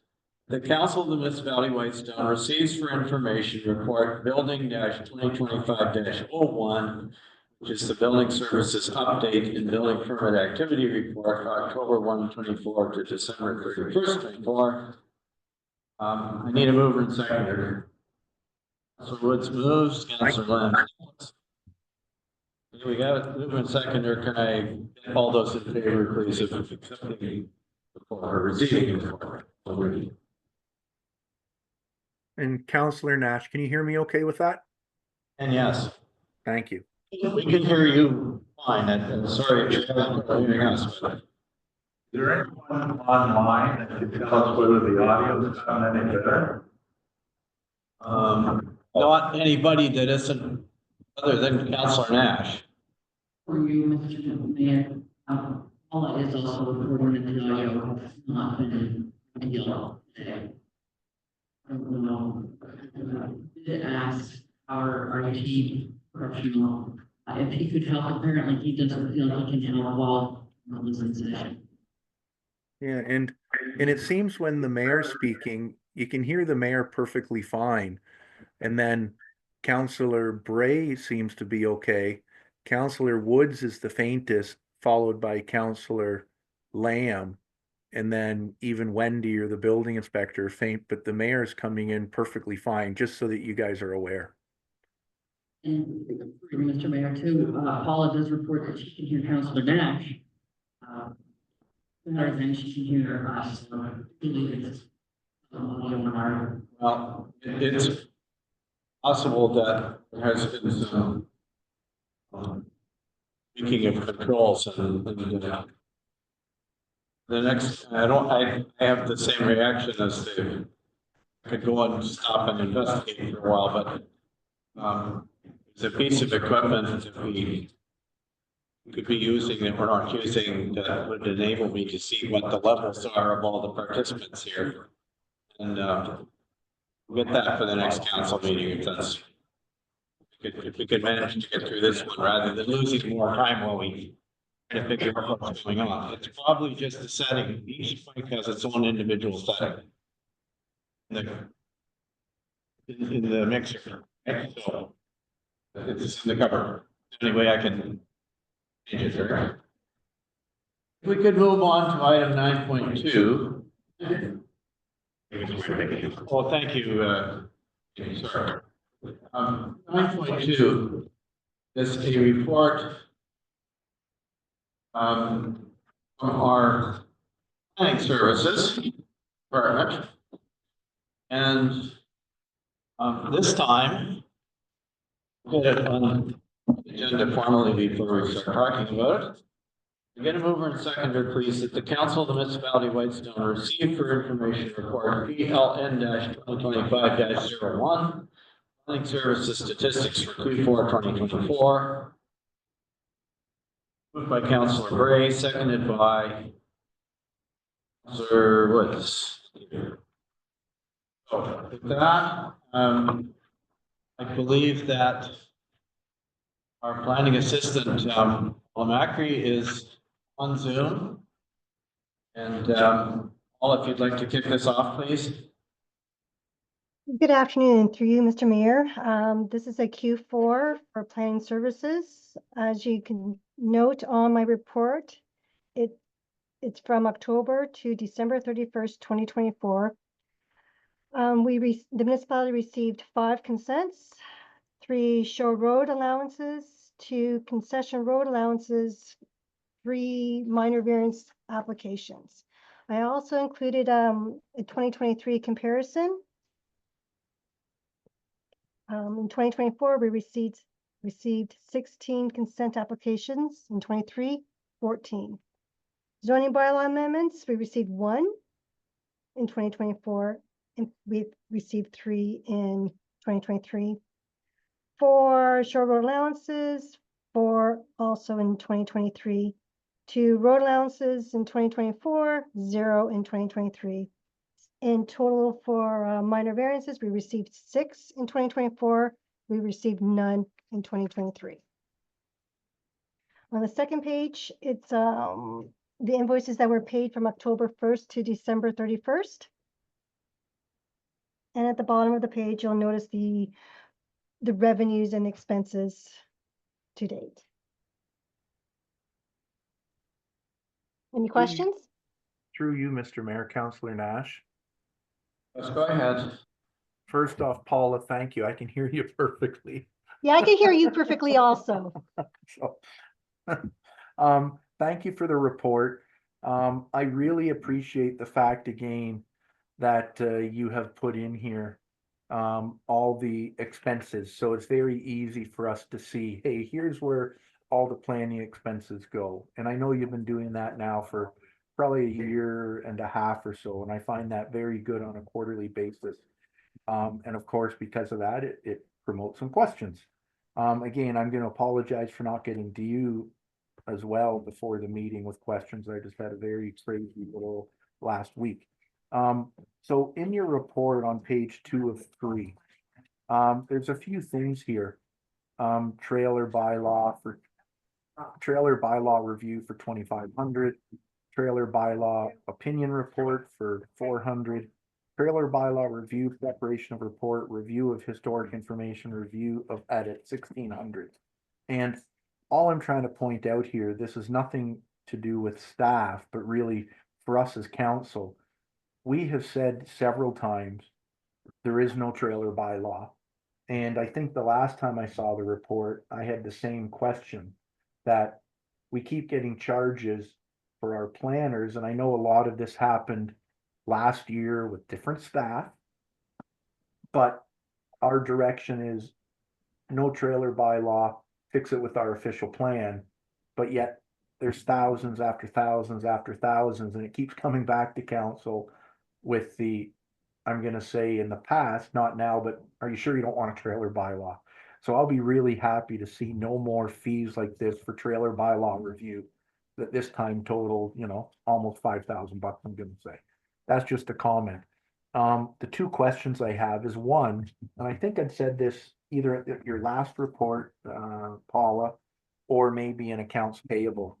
And there is a fee of $437. It's not the fee amount, but it's the matter. And it says bylaw and building enforcement matter. And I think I mentioned this before and said, well, if it's a building matter and bylaw enforcement, I think this should go under the building department and bylaw and not be an expense that goes to planning. I don't need an answer now unless you want to give one, but it's more, I think maybe that can be fixed in our books, because I don't think it's an expense that you should have to oversee.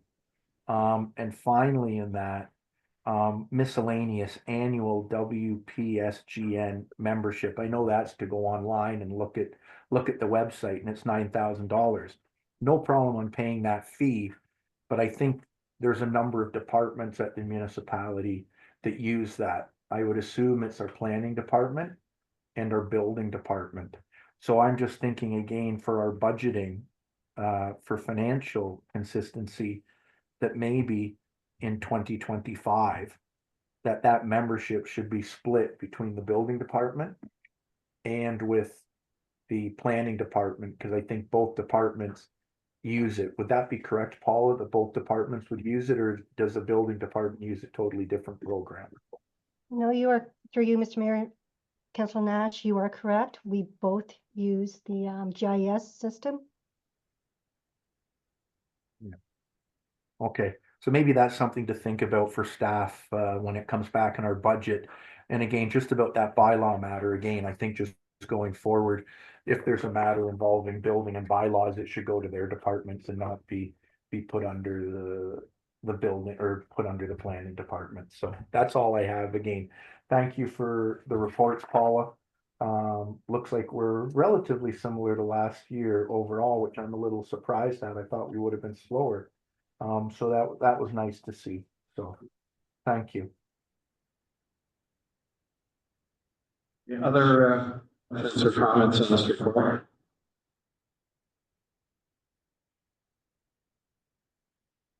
Looking around the room, hearing nothing, can I call a question on the motion to receive it then with thanks? Hands up are in the room. Councillor Nash, yes. You Motion is carried.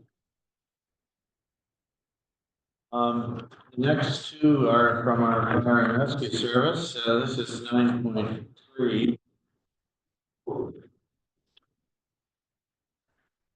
What that was. Somebody dropped their mic.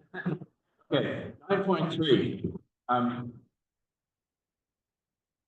Mover and seconder, please, that the council of the municipality of Whitestone receive for information report fire 2025-01, fire and rescue services in Q4 of 2024. Ooh. So great, thank you. Your seconder. Seconded by Councilor Woods. Thank you very much. We have our open. Fire chief is with us in the room. We've had this happen before, and then we get one, big one, go out of the room. Yeah, it's somebody's battery is low.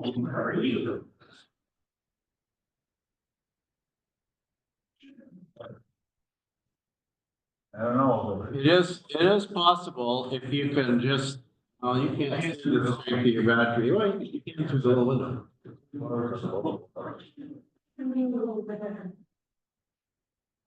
Oh, no, it'll cover the whole room.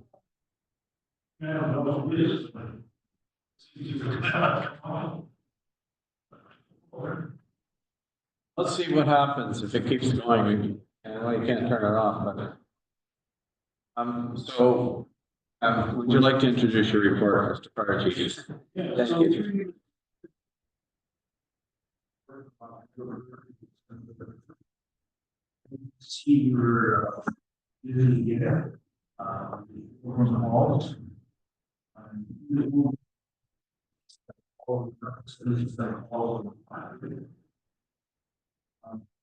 He had, highway 520 miles an hour from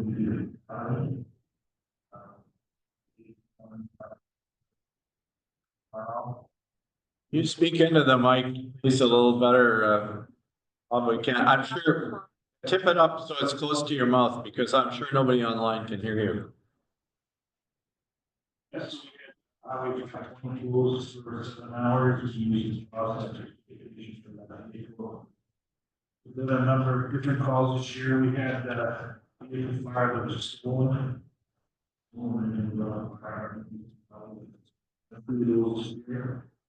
Other than that, any questions?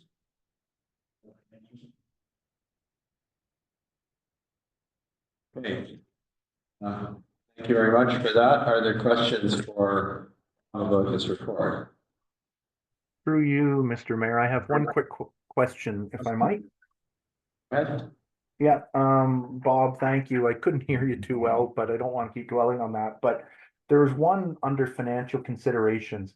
You guys spoke about fire department invoice, Ministry of Transportation, Highway Incident Claims Unit for, I'm rounding, $12,000 for the fire department to a motor vehicle collision. Was that just for one accident that we were able to claim $12,000 to get reimbursed for one accident on Highway 520? And if so, does that money go back to the fire department, or does that money just go into general revenue for the municipality? Just curious. Mr. Mayor, national, that was just for one motor vehicle accident. Just goes into general government, with any of that. Yeah, we brought in $22,000 this year on a motor vehicle accident.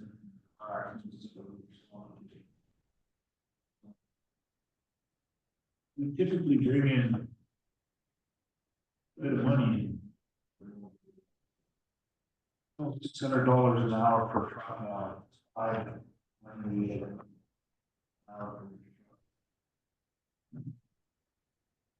Okay, thank you, Bob. You, Mr. Lamb. And they always pay that 12 grand if it's a matter of. Yeah, if you believe it, it's not the insurance company, you will go after the insurance. Just takes It's 6 months to get your money out. I got 30 days over periods. My only, and good report, my only question is, are we up to staff? How many volunteers do we have and where do we sit that? So yeah, we still have 3 Mr. Mayor councilors. We're still at 25. We have 1 leaving at the end of this year and 1 leaving at the end of And a complement of sort of 25 there. 25, yeah. So hopefully we'll have 2 more replace them before the year is out. Those two are retirement, right? Yeah. Retirement. Okay. Thank you. Any other comments or questions? If not, I will call the question then to approve, or not to approve, sorry, to receive this report. All those in favor? Counselor Nash. Thank you. And finally, we have 9.4, which is the fire department symptom relief program. Again, the motion is that the council of the municipality of Whitestone receive this report, fire -2025-02 for information. Mover and seconder. Moved by Councillor Woods, seconded by, I can second. okay, thanks. I got Councillor Lamb. Once again, I will invite our fire chief to let's lead into this. Yeah, so 3 Mr. Mayor, 3 Mr. Mayor, we've been actually doing this kind of stuff for quite a while, and we're actually covered under Red Cross, which is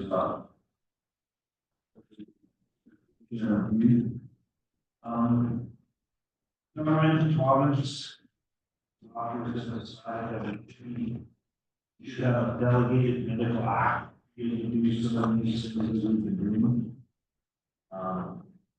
Oxygen now is a devil, it's always been a delegated medical act. Whether a baby, apparently is a delegated medical act, I'm not sure how that. Or is a delegated medical act. Which we are training on doing. This is pretty straightforward for us. I talked to Teresa at the Christian Mental Health Center. She's all on board for this. I can tell you that she's forward up on this. There's some places that are in charge. I can do this. Delivery or version of it. We have to add naloxone this now because apparently if you do it as your job, consider the hospitals. Us really aware of that. Other than that, no, it's your information. I don't know if you got the whole package. Where it's signed off by. Or any to do.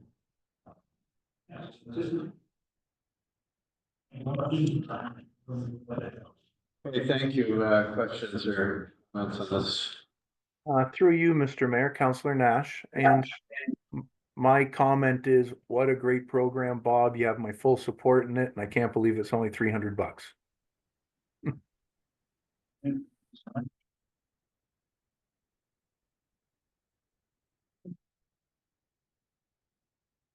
Yeah.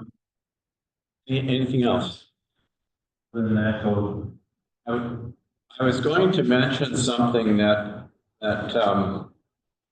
actually came up, and I didn't put it in my report, but it came up at the Roma conference at a session that I was in that was dealing with first responder kind of things, and somebody raised the question, by the way, about why the volunteer fire department was not allowed to transport, right? This is how this got started. But there were a few people in the audience who kind of piled on to that particular one, and discussion afterwards. I got the sense that they were, And this is under the auspices of emergency measures, so keep in mind it's a different. It's not quite the people that have sole oversight over land ambulance, but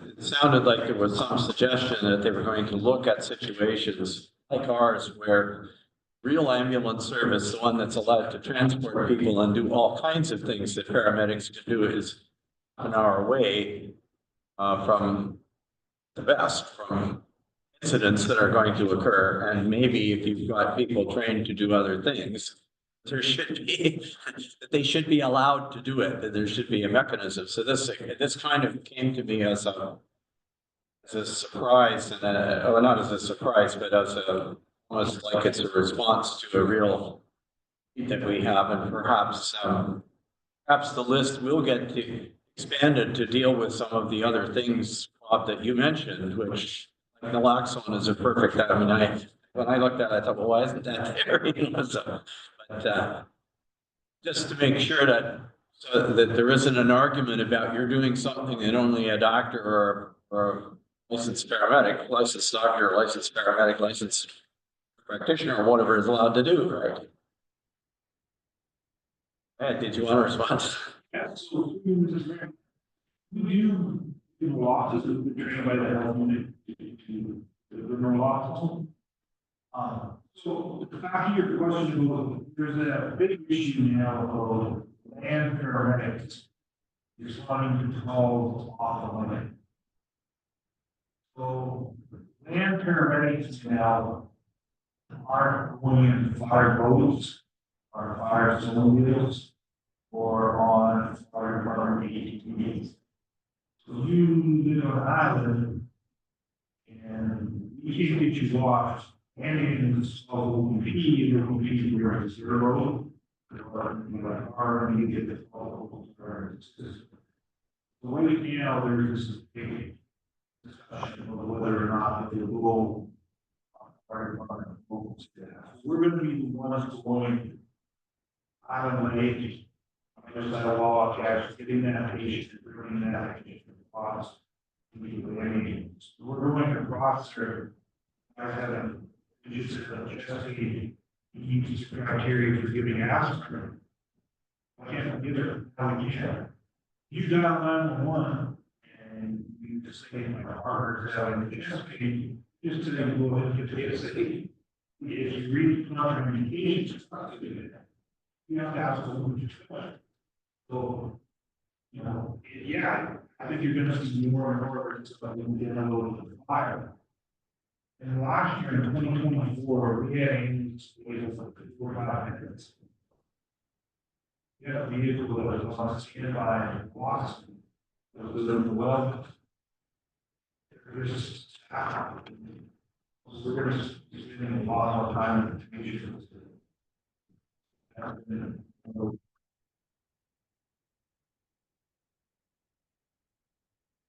I just have one more question. I'm sorry, I don't want to prolong this, but do you have the ability to contact, in this case, it would be Teresa, you have the ability to contact her and get permission to do something else or advice on what to do in a situation, or if not her, somebody in emergency at the hospital, or I know, usually an after action report. One of the things we were talking was going across the island to pick up a patient. Right now, on a Red Cross, we can not work on a patient. We need to go fire criteria. We want to find these obviously. There's still going to be that issue where who's in the drought. Trying to clear up the trucks, but they would be there 2 hours. So, yeah, we're still working some of those other who we talked to. If there was ever an issue where we're on a call and we were going to deliver a meeting, I would definitely go on her to tell what thoughts when it will be. I'm sorry. Going through it for sure. I would have been taking to it at all. They help us through Yeah, there's a lot of us to be available. Okay, well, thanks for your report. There's nothing else, I guess, we'll call the question and going, I guess. All those in favor, I see hands up in the room here. Counselor Nash, yes. Okay, thank you. Okay, 9.5 is a Roma conference update. As you can see, there are two reports. There's one from our CAO clerk who attended with me. I attended, and we didn't go to the same sessions. I guess we did once maybe, but not most of the time. But anyway, let's get a motion here that Council of the Moose Valley Whitestone received for information reported Min 2025-04 Roma Conference January 2025 update and council briefing note. It's two reports that I talked about, slightly different names. As we submitted them separately. So can we have it's moved by Councillor Wood, seconded by Councillor Lamb. Do you want to comment on this, Nigel? For you, Mr. Mayor, no, I don't think I have a lot more to say than what's in the report. I certainly, if anyone has any questions about my attendance, I can answer them. I do think it was a valuable exercise in attending, so I appreciate the opportunity. Thank you. Okay, thanks. I'm the same. It wasn't a comprehensive report in terms of everything that was said. It was a good conference. It was very interesting, some aspects of it. One thing that I will mention to you is that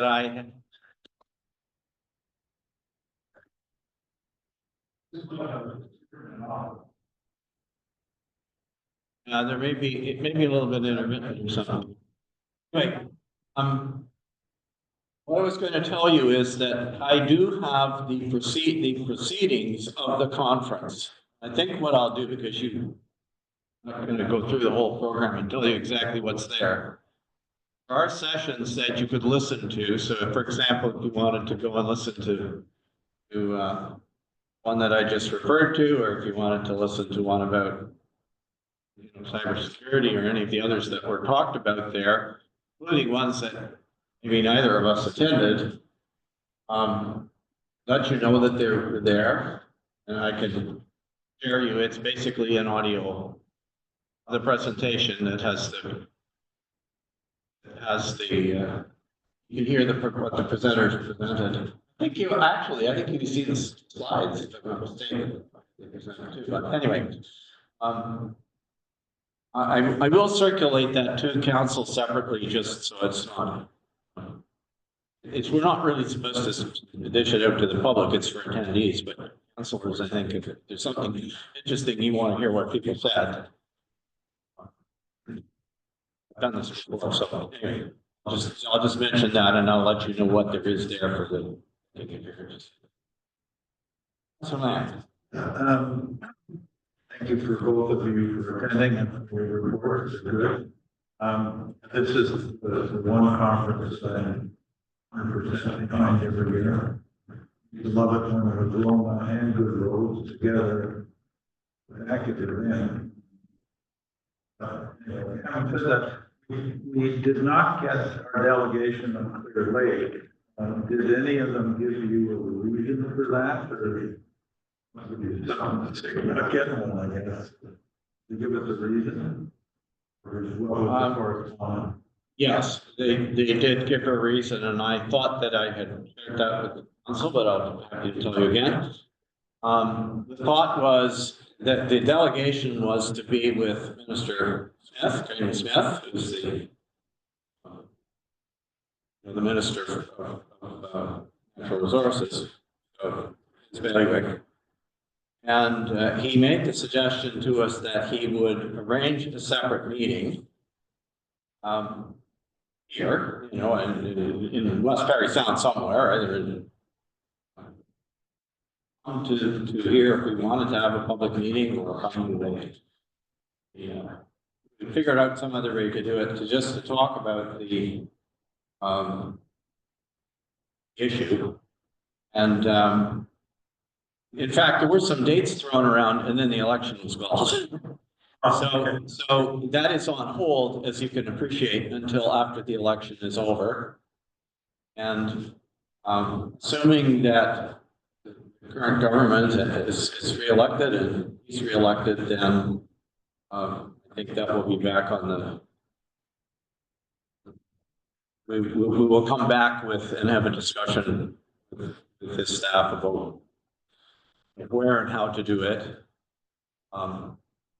Was a suggestion from somebody again that we should have it as a sort of an in-camera meeting, and you can appreciate the fact that or a meeting with only a small number of councilors, because once we have a large sufficient number, once we have 3 or more councilors, we arguably have a public meeting, and the question is what's the grounds for having it enclosed, but anyway, those are things that we can work out, and I did see him at Roma and chatted very briefly and agreed that it was on hold temporarily. So I thought we didn't ask for a second delegation, and what happened with that? I thought it was 2. There were two topics under there was a second topic under that same delegation, which had to do with, if you recall, with Nayscoot Crossing, which is a matter related to the trail to Wolfen Landing. It's a different one from the quote-unquote encampment issue, if I can use that term. Those were both for him. There was also a request to meet with the Minister of Environment, Conservation and Parks. And the response from her office was, sorry, there's no, there are very few time slots available. And part of the reason for that is that the Minister herself, she on mat leave. Once until the election was called, I suspect that mat leave has been turned upside down. So she has 2 PAs, and one of the PAs was there, and I did speak to him at some length. Well, they were both there. They were not taking very many delegations, so they just said, sorry, we don't have space. Thank you. That was the answer. Through you, Mr. Mayor, if I could. Thank you. A couple questions and comments. Nigel and Mr. Mayor, thank you both for your reports. Nigel, on the second page of your report, I read a section and started to kind of laugh and said, I think I know why you took this course. And it was when you said, I attended a number of smaller program sessions, the concurrent sessions, and then it says a session on healthy democracy, where we heard some of the challenges of participation as an elected and appointed municipal official, the changing times of the changing levels of respect and sometimes confrontation. So I kind of giggled and said, I think I know why you attended that. Just in regards to the items that we never heard back from ministers on delegations, I think we had made it clear that there's not to be a delegation on the crossing up in the Nayscoot Reserve, I just wanted to point that out. And with that being said, that washout is on a hydro right of way for hydro for the utility lines. And why it comes up at our council meetings sometimes still to now, I don't understand it. And I think council made it very clear that is not an item that we want a delegation to speak about. Thank you. And my response is, I think you made it clear that you didn't think we should speak about it. However, the delegation had already been requested at the point that discussion took place, and was no resolution of council with respect to that, so. Mr. Mayor, there Well, was commenting about it is, does not. Mr. Mayor, That would, Mr. Mayor, there was a resolution that we passed on council to say if there was a delegation, it would be only on two matters. I'd like one of the other council members in attendance today to confirm what I'm saying. It was not what I said, it was what the majority of council said, and yes, we did pass a resolution to say, Mr. Mayor, do not talk to people at the ministry about the Nayscoot washout. Can any other councilors confirm that for me? that was my understanding. The only thing we were gonna talk about, if we got a delegation, was the Clear Lake situation that we were all made aware of by Burgess and that small group, and the rest we're not gonna go forward. And It's a new point because we're given it anyway.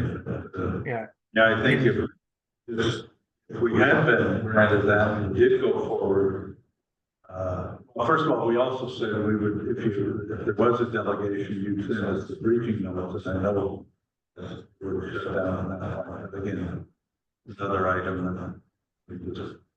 move and on. maybe, Yeah, it is it is perhaps a moot point at this stage of the game, but I need to point something out to you that the situation with the Nayscoot crossing is potentially an emergency. And if an emergency occurs there, council has no direction. Under the emergency management legislation has no opportunity to give direction to the head of council. And the thing that triggered this particular item was, in my opinion, very close to being an emergency. I chose not to get us into the middle of it because essentially we're not in a position to solve the problem. It's an M&R problem. It is M&R's territory. It's not our territory, but we still are involved if it's an emergency. And our fire and rescue is involved if it's an emergency.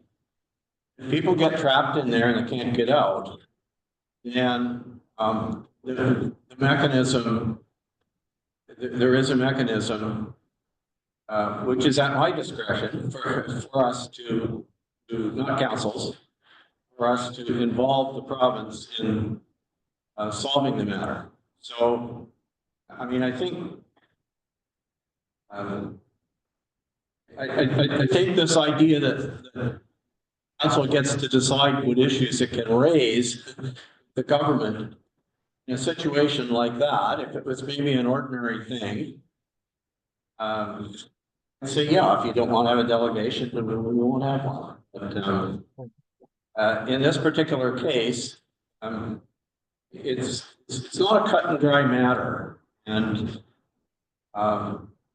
you need to keep in mind. I mean, I gather this is going to come up again for discussion later, but we have ratepayers on 56 properties, by my count, that access their properties via that particular thing, that particular crossing. It is just Crown land. It doesn't belong to Hydro. Hydro has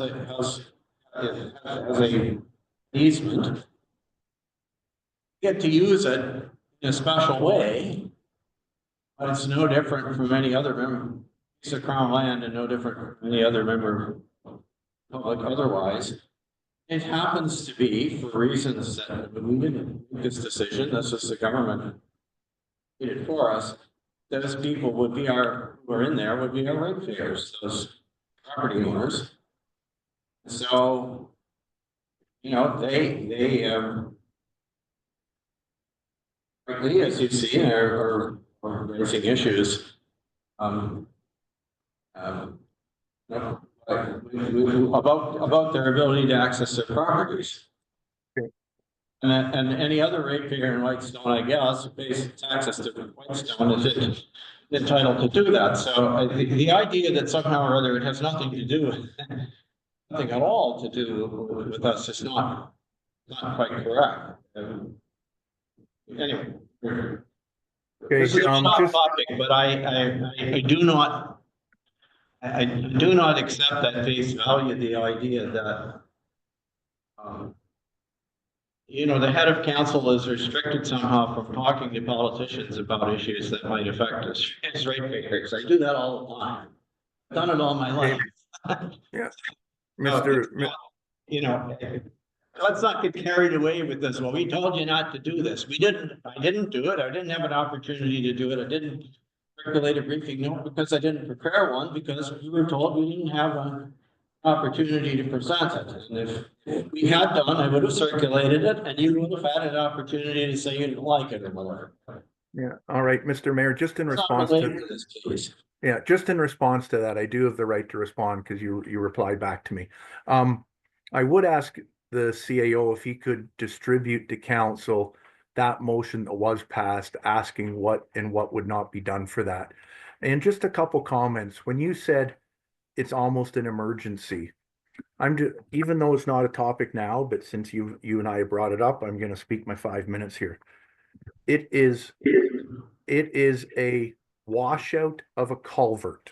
That's it. That's the emergency. If a private road had a washout on Crown land, somebody out somewhere else, this wouldn't happen. But even though it was almost an emergency, as you said, it was never fixed all year, and people continue to drive on it. It was a washout of a culvert because of a beaver dam. It's Hydro's road.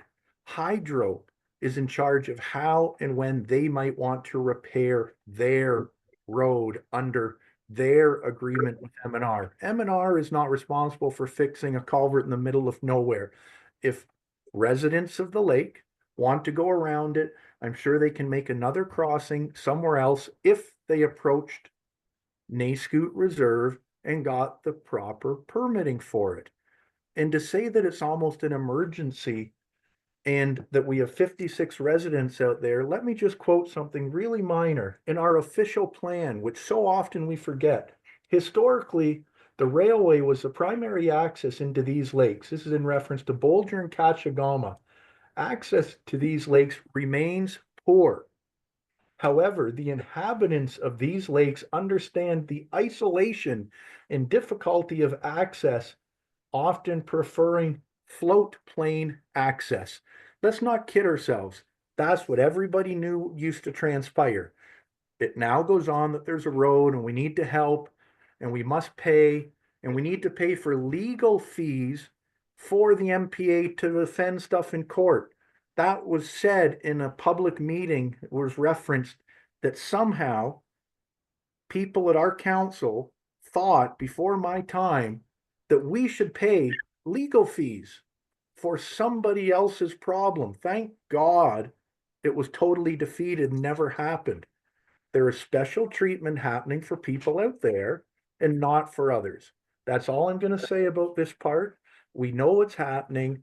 Everybody in the municipality knows what's happening. People do not have wool pulled over their eyes like what some people think might be happening here. Let's treat everybody the same as we would on any other road and not have special conversations with the ministries about a washout on a private road saying the municipality has any interest in these items whatsoever. You, Mr. Mayor, might I suggest that we move on? Yeah, that's exactly what I was gonna say. Okay, so let's move on. Yeah, I mean, we're way off topic for the discussion here, and I disagree with Councilor Nash's assertions, but I'm not gonna bother. I can decide on.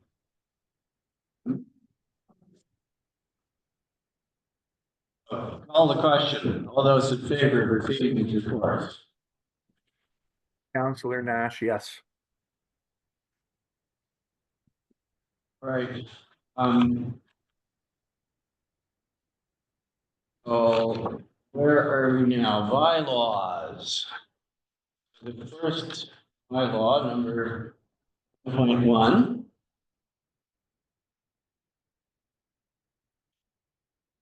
get a mover and seconder, please, that bylaw number 07-2025 being a bylaw to authorize the execution of a site plan agreement between Alona Skiba and Christopher Mario Skiba is hereby passed this 18th day of February 2025. Mover and seconder.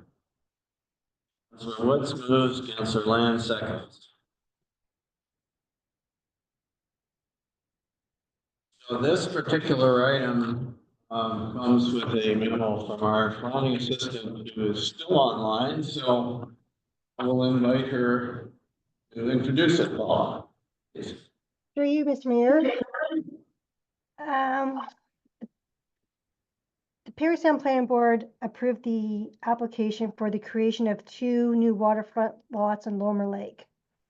One of the conditions of their approval was the owners to enter into a site plan control agreement with the municipality, as Fairholme Lake, Limestone Lake, and Lomer Lake are designated as site plan control areas in the municipality. Rather than submitting a site plan application at the time of issuing the municipal compliance letter, it was deemed appropriate for the applicants to apply for a site plan at a later date. The applicants have submitted a building permit application for Part 1. However, no permit will be issued until the site plan agreement is registered against title. The site plan layout describes and illustrates the various features on the site, including building, septic, dock locations, and driveway. The agreement has been reviewed by the applicant's solicitor and also our chief building official. So the next step is to authorize the execution of the site plan agreement. Any questions? And did everybody hear me? Questions, folks? Yeah, we can sure hear you. You hear us? Yes, I can. Sometimes it's kind of mumbling, but I can hear you. I never mumble. No. Okay, so are there any, you've all seen this, I think, before, but.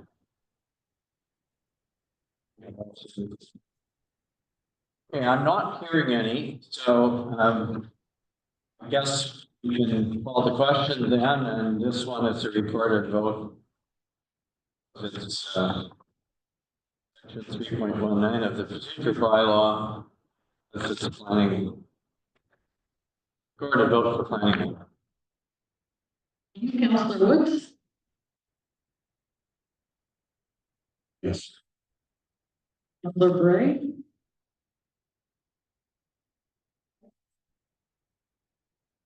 Councillor Lamb, Yes. Councillor Nash, Yes. Mayor Conley. Yes. Thank you, the whole one carried. Thank you.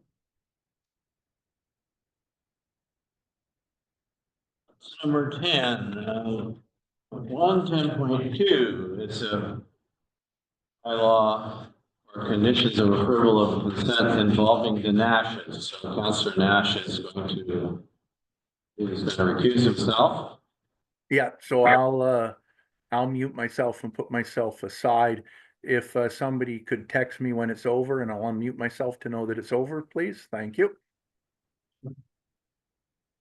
So I need a mover and seconder, please, that bylaw number 08-2025, being a bylaw to enter into an agreement for conditions of approval of consent between Scott Nash and Garth Nash, is hereby passed this 18th day of February 2025. Councillor Lamb moves. Second by Councillor Woods. Okay, so once again, I think we have a memo from our assistant. This is property in Gooseneck. Are you going to introduce your report? Yes, through you, Mr. Mayor. So at the, sorry, just a second here. On September 25th, 2023, the Perry Sound Area Planning Board granted the creation of a new waterfront lot fronting on Gooseneck, as applied by Scott and Garth Nash. And one of the requirements was that they enter into a consent agreement with the municipality. And this consent agreement applies for the septic. Sorry. Yeah, the consent agreement implements the septic system design criteria. The applicant, and I believe the applicant's solicitor, has reviewed the consent agreement, and I believe they're all in agreement with it. And the next step is to enter into a bylaw. Any questions?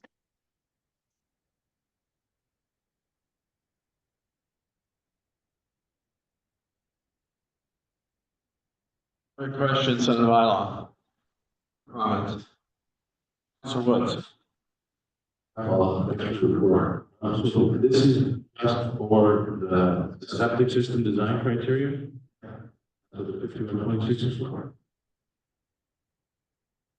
For you, Mr. Mayor, Councillor Woods, I cannot hear you.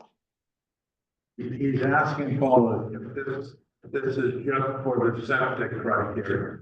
This 5126, is it just for the septic? Yes, it is. That's the only question that I had. Thanks, Paula.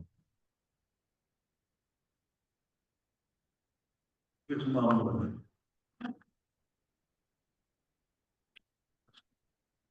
Okay, any other questions or comments? Well, hearing none. We take a record, yeah, we take a record vote. Yeah, this one's a recorded vote, so, call the question. Councilor Bryant? Yes. Councilor Lamb? Yes. Councilor Woods? Yes. Mayor Conley? Yes. Thank you. Motion is carried.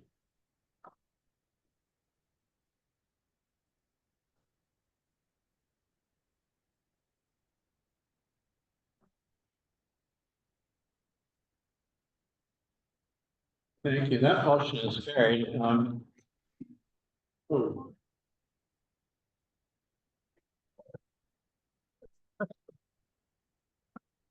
Is that light there that you have turned off, powered off? It powered off, the green light. Okay, it's not doing It's it. your fault. Okay,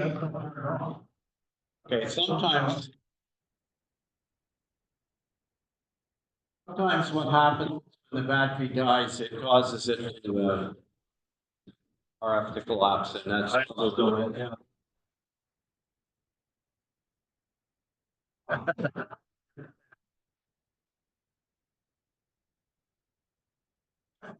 Oh, is there another?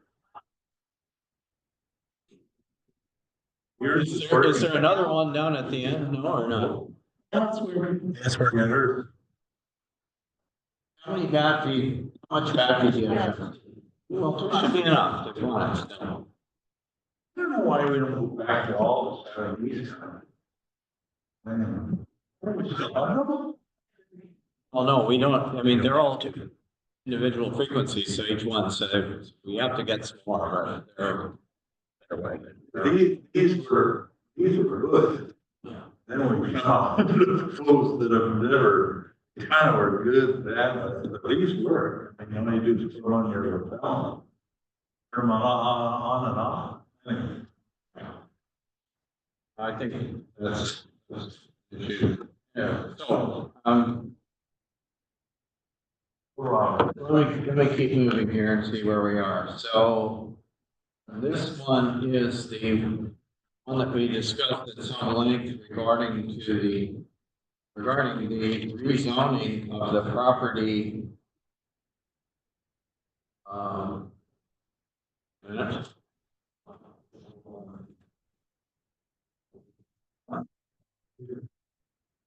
Yeah, we did. But then Roberts. We have a recorded vote on 10.2, which was the Nash. So somebody want to text Councilor Nash and tell them if they're done with this item? Right, yeah. sorry, 10.3 is the one regarding, it was the application from, Bill Roberts. It had, remember in that property here, where we talked about the rezoning actually. And this one is a bit. Let's see. All right. I'll read you the motion. Bylaw number 09/2025 being a bylaw for zoning bylaw amendment to rezone from the rural residential zone to the general commercial exception C1 zone. And the applicant is 10002138875 Ontario Inc. Roberts. It's hereby passed this 18th day of February 2025. So we need a motion for seconder for that, the discussion going. It's going to be any Brian Woods, Councillor Woods, Bruce, seconds. Right, so, do you wish to approve it as it was presented, or do you wish to? I think council national that had contractor yard or whatever, no. Yeah, through you, Mr. Mayor. Thank you, Councillor Lamb, for the reminder. If possible, I'd ask for an amendment. And just on the list of currently 9 items that listed, that we add a 10th item that was in the original reports, and that item being contractor's yard. So I'd like to make an amendment request that the words "a contractor yard" be added. So there's a total of 10 uses from 9. That would be my request. Thank you. Okay, so you are moving an amendment. Is there a seconder for this amendment? Councillor Woods is seconding.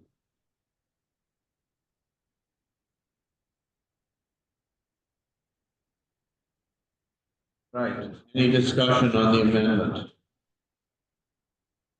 This is not very good. The right thing to do it, so I'm going to. So it was moved by Nash. Woods. To add.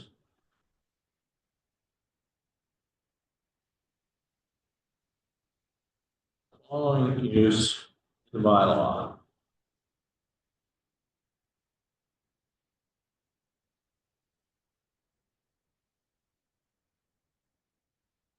It's not to the bylaws.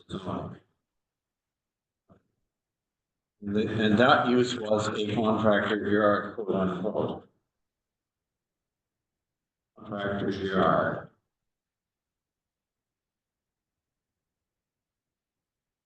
So, everybody understand what we're doing? Is there any comment or discussion on adding that?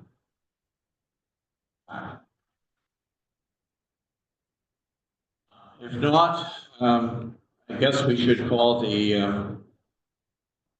amendment, and I guess we should, it's another part of vote, for this is a planning matter. Oh. Thank you, Councillor Lamb, Yes. Yes. Councillor Nash, Yes. Councillor Woods, Yes. Councillor Bray. Yes. Mayor Conley. Yes. Thank you, that amendment is carried.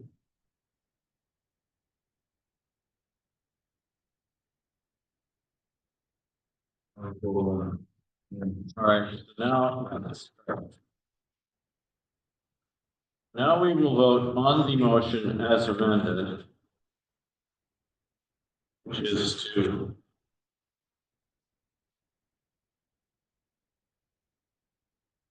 and that was moved and seconded. All those in favor, and once again, we're another recorded vote. Councillor Nash, Yes. Counselor Woods, Yes. Counselor Bray, Yes. Counselor Lamb, Yes. Mayor Conley. Yes. Thank you. That motion is amended is carried. That takes us to business matters. And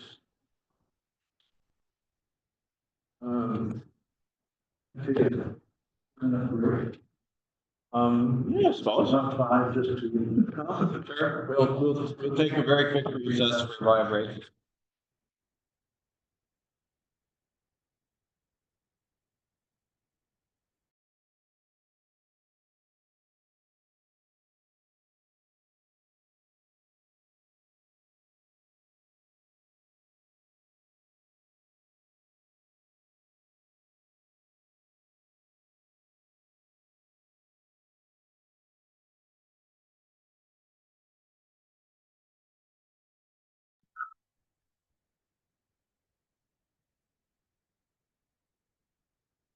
We are now back to item 11.1.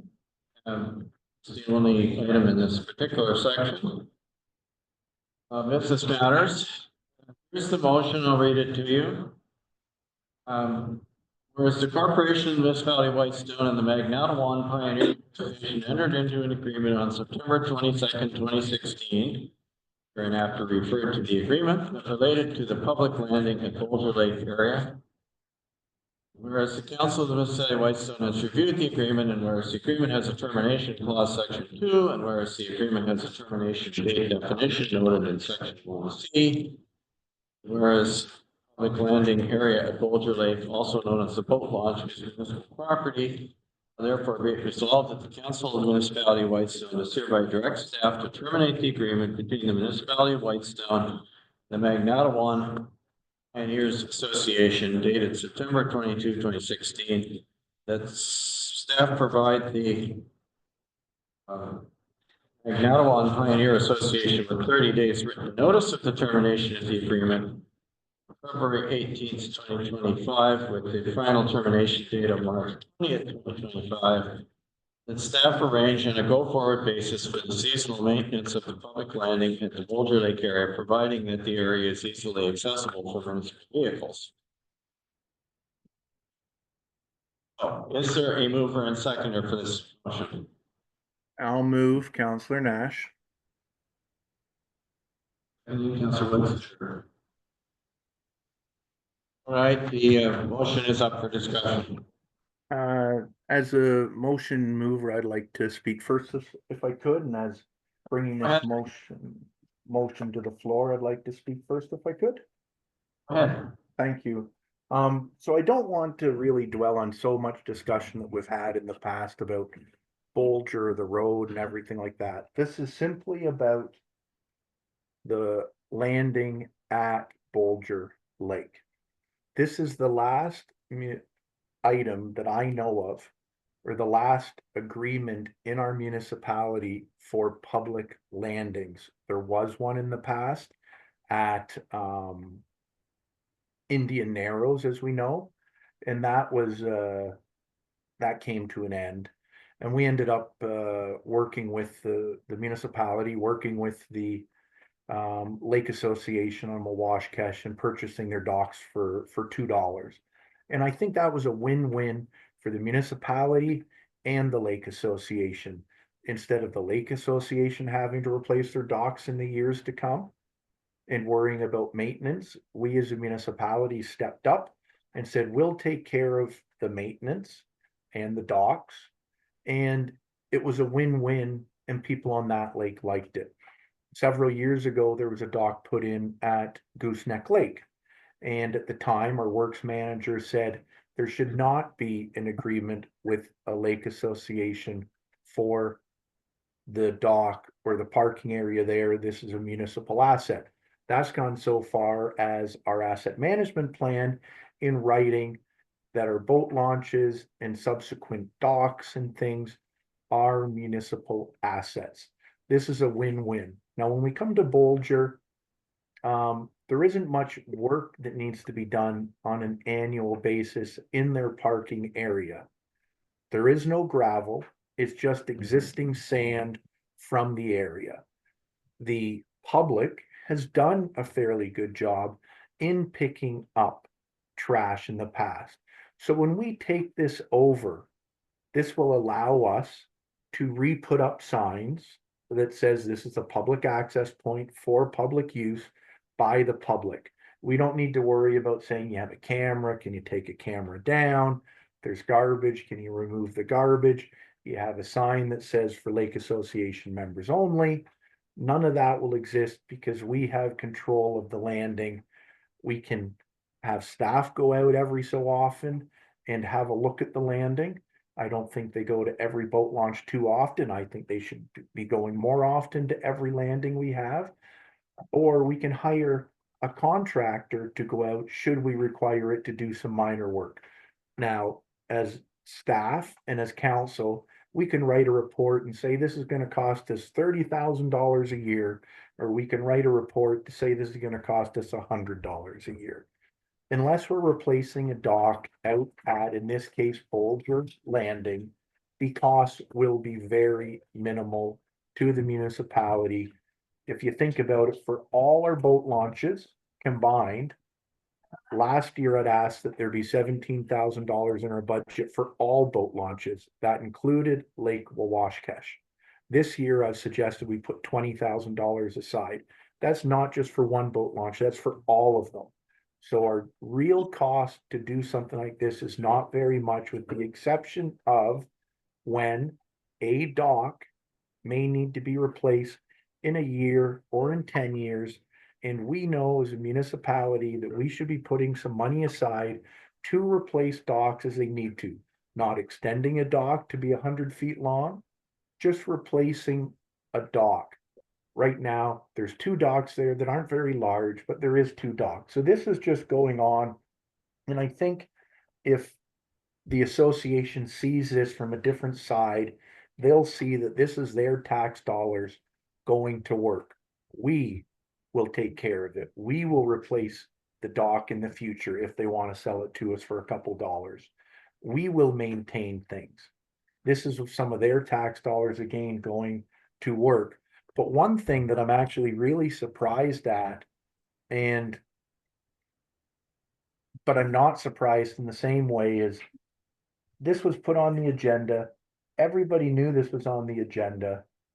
And there's not one person from Bolger Lake, Cashagama Lake, the MPA on the call to listen to us about discussing what to do at the landing that they all say is so important to them. And I think right there sums up that what we are doing is the right thing, to take it back, not treat them any different than anybody else, and in fact, give back to them by doing some maintenance when we have to and replacing things. So it's a very simple thing. What we proposed, Councillor Woods and I, was simply that we just cancel the agreement. We give them information saying that we no longer need the agreement in place as we're entitled to. And then hopefully that will start some discussion. And that discussion would lead to, if they want, that we as a municipality would be more than happy to take over their docks, just like we did at Lake Wawashkesh, for the $2. You have a red flag, Councillor. Okay, I'll finish up in 20 seconds here then. And we can take over that maintenance for them, just like we did at Lake Wawashkesh. Thank you for letting me finish, Mr. Mayor, and thank you for listening. The others who wish to speak to this? So good. Thanks, Mr. Mayor, for you. Yeah, so I worked on this with Councillor Nash, but this is not a new idea. I mean, everybody should be pretty aware of that. I've always thought that we should have been doing maintenance up there. I have talked to a few people from out there, mixed reviews by some of the membership out there. The question that I posed to them was, what advantage do you guys have for having agreement with this? They couldn't give me an answer. My thing for them was, why would your association want to, or even be expected to, shoulder liability over that out there? Launches are now covered under asset management plan. Should be. And for their tax dollars, for everybody, they should be upgrading and maintaining the launches and doing the work that needs to be done. I really don't see this as a bad thing. Like Councillor Nash said, there used to be one place at Wawash, Texas, which I never agreed with when it was there. But I always take the standpoint of everybody pays their taxes. Okay, good. Then municipality should spend money doing work on those areas because people pay their taxes for that. I think this is a right step. And we should have pulled the Band-Aid off a long time ago. There's been multiple times that this has been talked about. Don't see this as a negative in any way. Anyway, this is a positive. And I don't know if anybody has anything else to say. Yeah, I might respond, but I think this is a good thing. Okay, thank you. Other comments? So, I had a call on this and, from our visiting organization. And, I see. no, we don't hear you. Talking about that.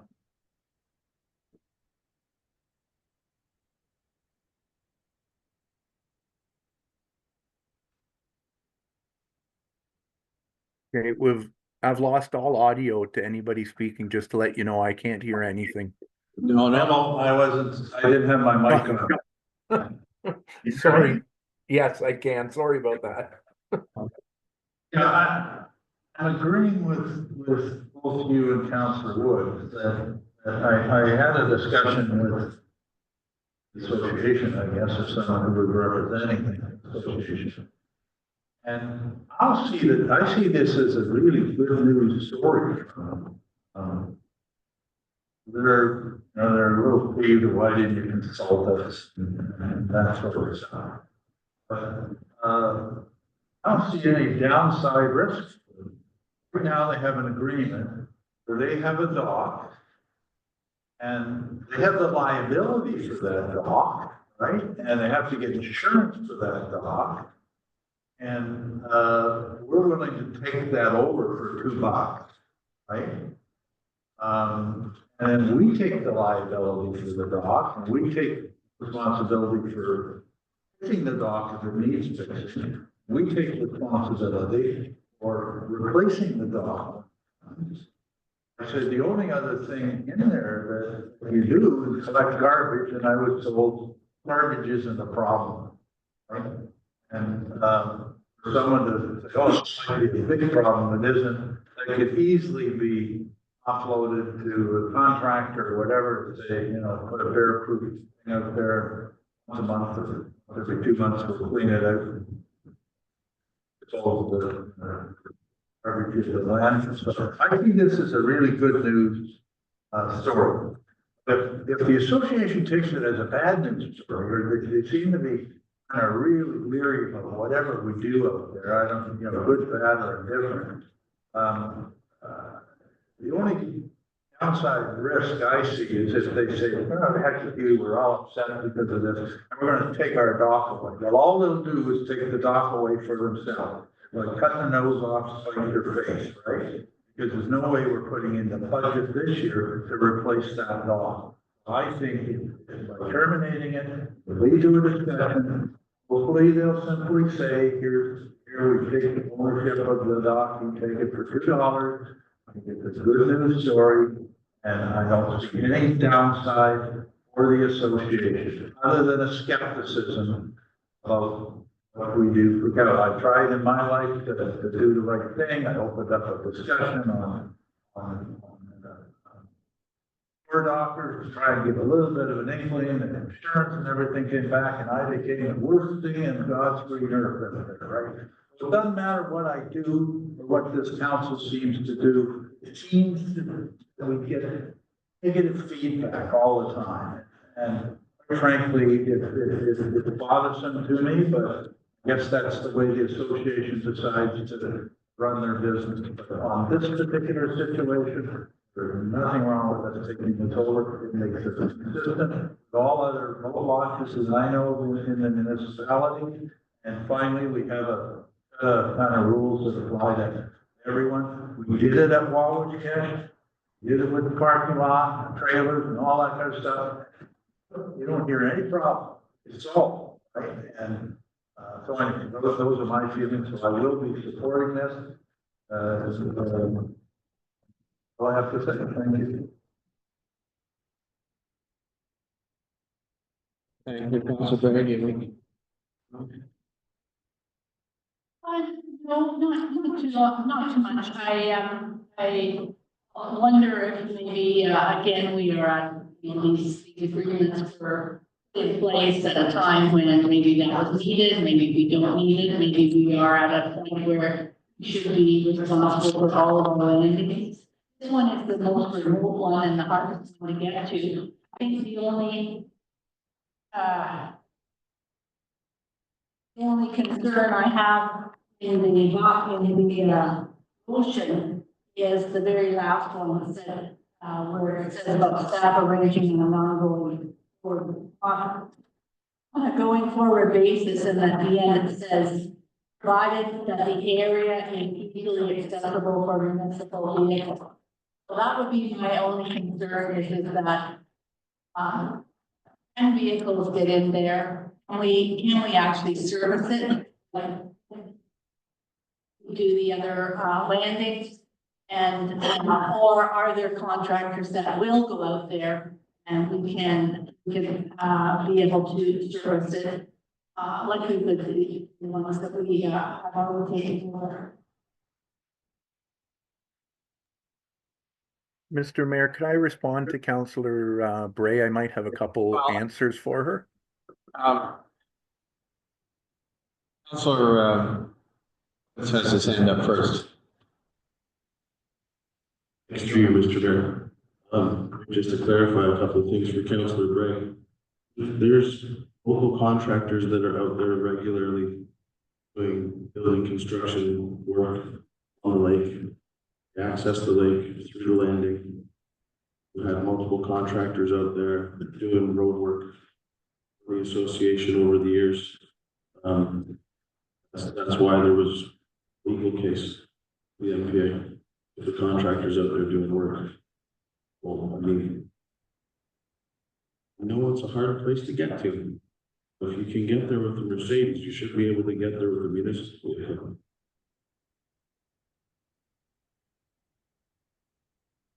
Through you, Mr. Mayor, are you done, Councillor Woods? Nodding his head. Go Okay. ahead. So, I think Councillor Woods answered some of it. I was gonna say to Councillor Bray that, yeah, this year, the association hired a contractor to do some work on the road. Last year, there was somebody hired to do some work at the landing.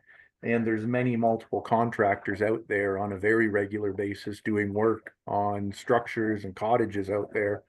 And we all hear about, in a letter that we'll talk about later, that's in the public, it talks about hundreds of vehicles using their road all the time. And as Councillor would say, you'll see Mercedes parked out there. So yes, it is a road that vehicles can get to. The reason that we thought to put easily accessible is that's just put there so that if people decide that they no longer want to maintain Semi-Coca Road or the hydro corridor, and it becomes a challenge to get there, that our services may be more limited out there. That's really just to say, hey, it's expected that if stuff is going to be done out there, if it turns to be really difficult to get out there, maybe stuff will have to be done by a four-wheeler at another time, or maybe our equipment can't get out there the same, depending on how others may want to maintain their roads or whatever it might be. That's the only reason why it was there, Councillor Bray. So hopefully that helps to clarify that. And I think everybody's goal would be that we would be able to go out or engage a contractor. And right now, again, there is no gravel whatsoever at the landing area there. It is only sand. So the only thing that has to be done is a little bit of grading every now and again. And that's it, and board replacement on the dock. So there is not too much to be done there. It's not like Lake Wawash-Kesh or Farley's Road where there's a lot of gravel that's been placed down or anything like that. This is a very minimal maintenance item to maintain. Thank you. Okay, thank you. I have to disagree with a couple of things that are being suggested here. Let me just start by saying that I think the notion that the municipality can take over maintenance of something that has been historically maintained by private people is obviously to their advantage, providing that you can in fact do it. So I mean, it's not that I am opposed, or that I think even the MPA is opposed to the idea that the municipality would in fact take over the maintenance of the landing itself, assuming that we really would do it, or that we could really do it. Keep in mind, the reason they did this themselves, and the reason that Oashkosh over docks, back in the day, the dock at Bennett's Bay belonged to the MNR, right? And the same with Gooseneck. They said, sorry, we're not doing this anymore. So the cottagers were left to their own devices, and we stepped into the breach. The government of Ontario was not prepared to continue to be responsible for them, and the municipality in its early days said, sorry, we don't have any money for this.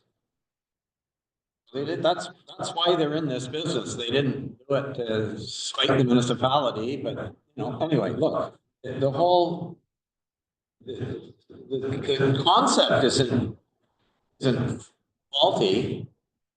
I believe that the proponents of it are grossly underestimating the cost of it. And you just tripped over my number one concern. It says providing the area is easily accessible for municipal vehicles. We do not send municipal vehicles, not the kind that do construction or maintenance, back there. Occasionally, our public works manager has gone to look at something because it was being discussed here, and occasionally our CBO goes out because there's construction there. But if we start sending our heavier vehicles back there, you folks are concerned about these repair bills that we get.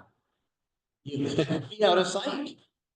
And you go back there with a vehicle like that, you're gone for a day. So, we don't, I'm telling you, I believe firmly we don't have the staff, we don't have the equipment, we don't have the resources to do it. Now, yes, we might be able to get a contractor to do that. Because of this litigation that I'll talk about in a few minutes, contractors are very angry about this. They do not want to get up in the middle of this. They were. The ones that historically have gone back there are caught up. I'm not the least bit convinced that you can get somebody to take this on for the municipality. And it sounds like proponents of this initiative are already providing a way out, saying, well, if for some reason or other, turns out it's either too expensive or too inconvenient, or we don't have the resources, or we can't, or it's completely inaccessible for people who do maintenance, then just won't do it. And but suppose that happens, then what have we done? We've got into the situation where we're not maintaining an asset that we're required to maintain under asset management, number one.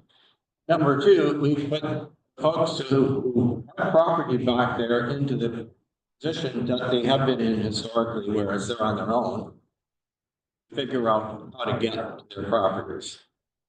So, what do I think should happen with this? I'm not, as I said before, I'm not opposed to the concept of it. I don't think the MPA is either, but what we need to do is we need to have our staff look at this carefully and figure out what it's really going to take to do it, so that council knows what we're biting off. This is not anything like Oashkosh or Gooseneck, which are very close to well-maintained roads that are easier accessible to us. That's my concern. I think I would propose an amendment that it be staff in a minute to bring us a report and tell us. This is what it's really a cost and how it fits within the capabilities.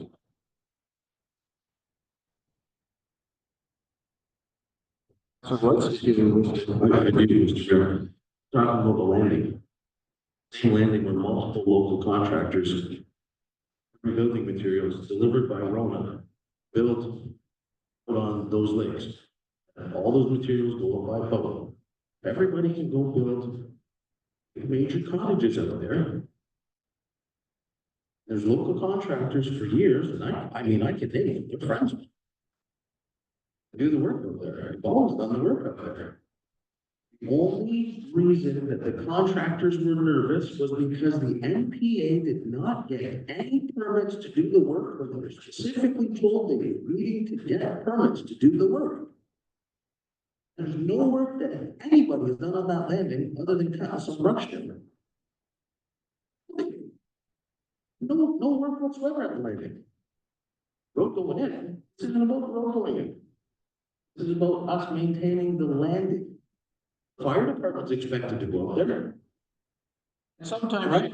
Sorry, I'm not trying to, the whole reason that, this annoys me so much, because for so many years up here, certain launches get left out of the loop, okay? And the way I see it is the people on Bolger and Cashagaba, they all pay taxes. If we're gonna drop a load of gravel at Gooseneck and cut grass, you can't tell me that a couple of times throughout the year, somebody can't take a municipal pickup truck. We got big trucks. I can drive out there and RAV4, we can get out there in a full-size truck. Drive out there, paying attention to the people that pay quite a bit of money in property taxes to us. Making this harder than it's supposed to be, or it needs to be. It doesn't need to be that hard. In all honesty, how many times has the NPA got a contractor out there in the past year with a massive dump truck? They don't. They dump it at Black Lake and then move it in bit by bit where they need it in spots. Rona goes out there, I know because my friend runs the yard at Rona. They move massive amounts of building material out there.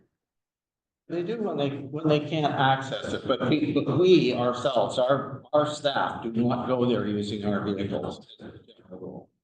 If I might be able to respond to, I might end up, Councilor Nash, before you get to go. I could say. Anyway, look, all I'm doing is I'm saying, I think we're biting off something By the that's municipality it's gonna, and their taxpayers out there. We shouldn't be neglecting that spot. no argument, Okay. no argument. That might end up, All right. Mr. Mayor. Yeah. This is boogie stuff, boogie man, this is not that hard. We have an agreement, we already have responsibility for the parking lot. We already have responsibility to put gravel, but grade it or whatever, we have that now. It's not the MPA that has that responsibility. What did they get for this agreement? Garbage? And I'm told it's not a garbage problem, they clean up after themselves anyway, it's a non-issue with what I was. The second thing is a doggone dock. It's a few boards, maybe now, and eventually, 5 years from now, or whatever, we buy a new dock and we, oh my God, Rona won't move it out. We'll get a contractor to move it out. This is not a big cost thing. We had a report before, oh my gosh, this is. And what that report was, and again, I'm gonna get people, don't go and staff, that was a conclusion that they wrote a report to justify the conclusion. All this big cost. It's not costly. This is a simple thing. And it's a good thing for the association. Let's not go to, oh my God, how's a truck? When I went out there, Councilor Bray went out there in our truck. Yes, it takes 3 hours. It's we're paying those hours anyway of people in their wages. So it's a little bit of gas to go out there. I'm suggesting the most or anything that we need to do could be done by a contractor, very simply and very inexpensively.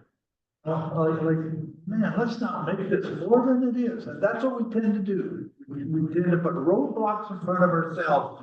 Anyway, I'm voting for this thing, it's the right thing to do.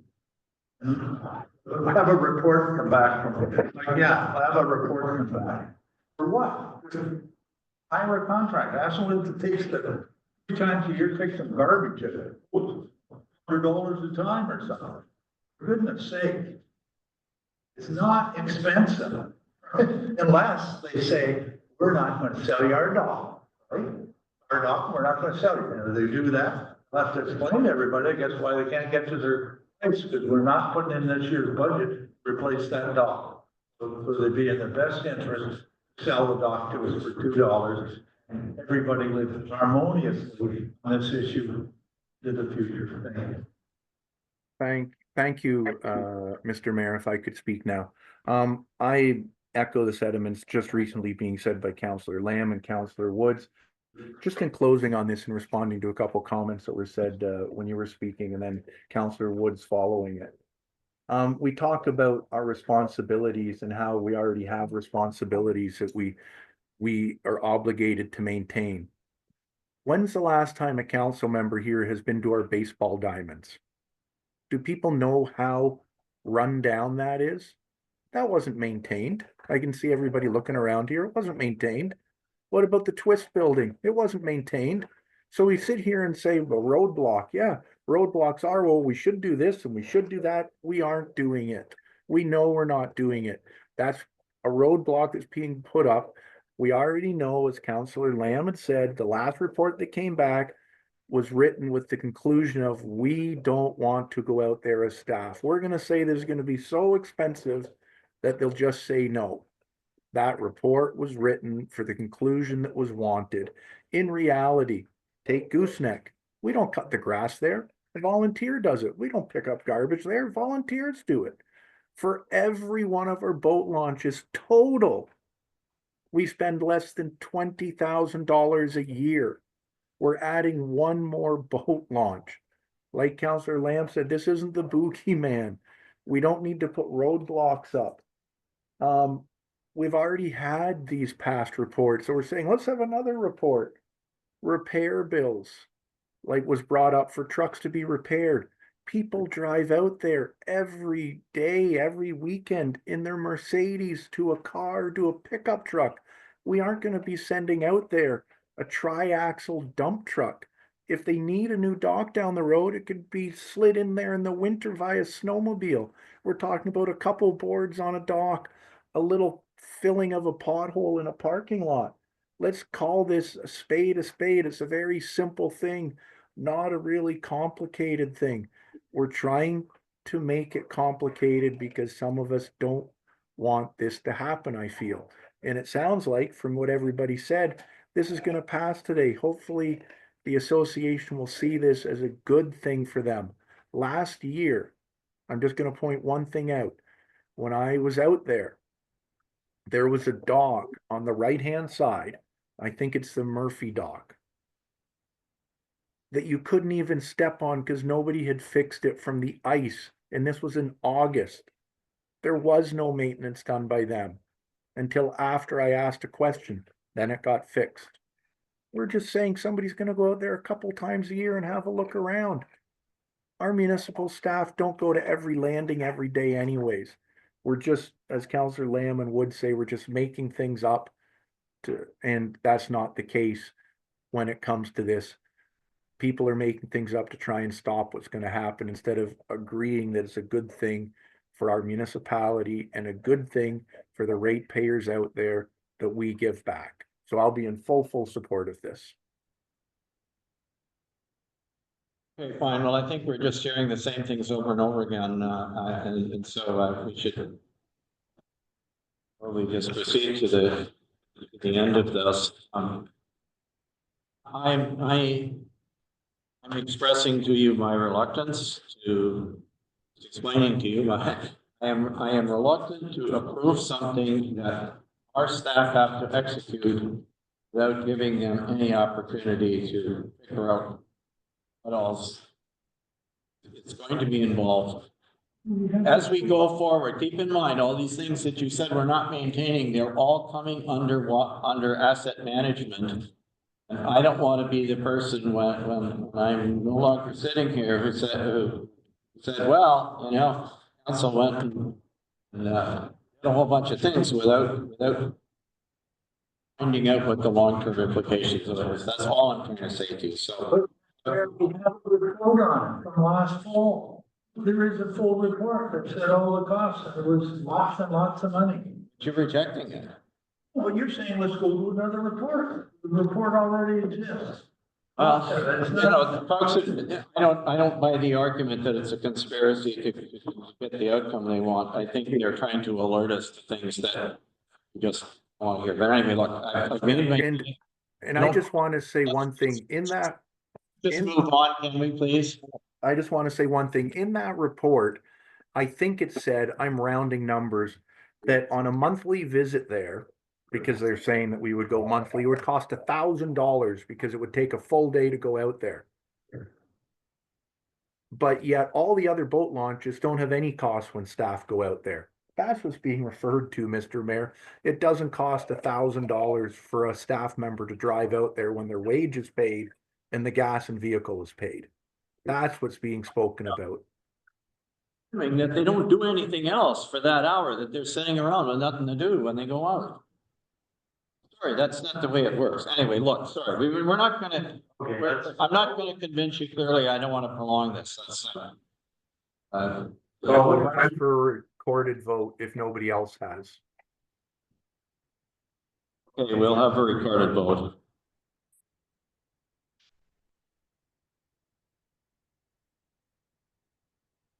Councillor Woods? Councillor Bray? Yes. Councillor Lamb? Yes. Councillor Nash? Yes. Mayor Comrie? No. Thank you, that motion is carried.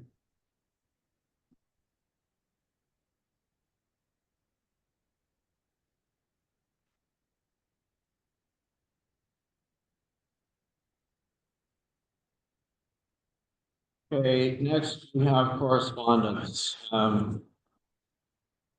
Here's the motion, whereas the council of the Miss Valley Whitestone has reviewed the correspondence items as listed on pages 7 of the February 18, 2025 council meeting agenda. Therefore be it resolved, the council received the correspondence items for information with the following extracted for further discussion and action. Can I get a mover and seconder, please? Populate the list. I can second or move, Mr. All Mayor. right, well, let's move Councillor Nash. Councillor Woods is seconding. We have it on the floor. Are there items in correspondence that you wish to pull?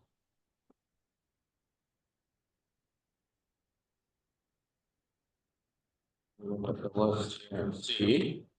So. I'm not hearing anything about any of these items.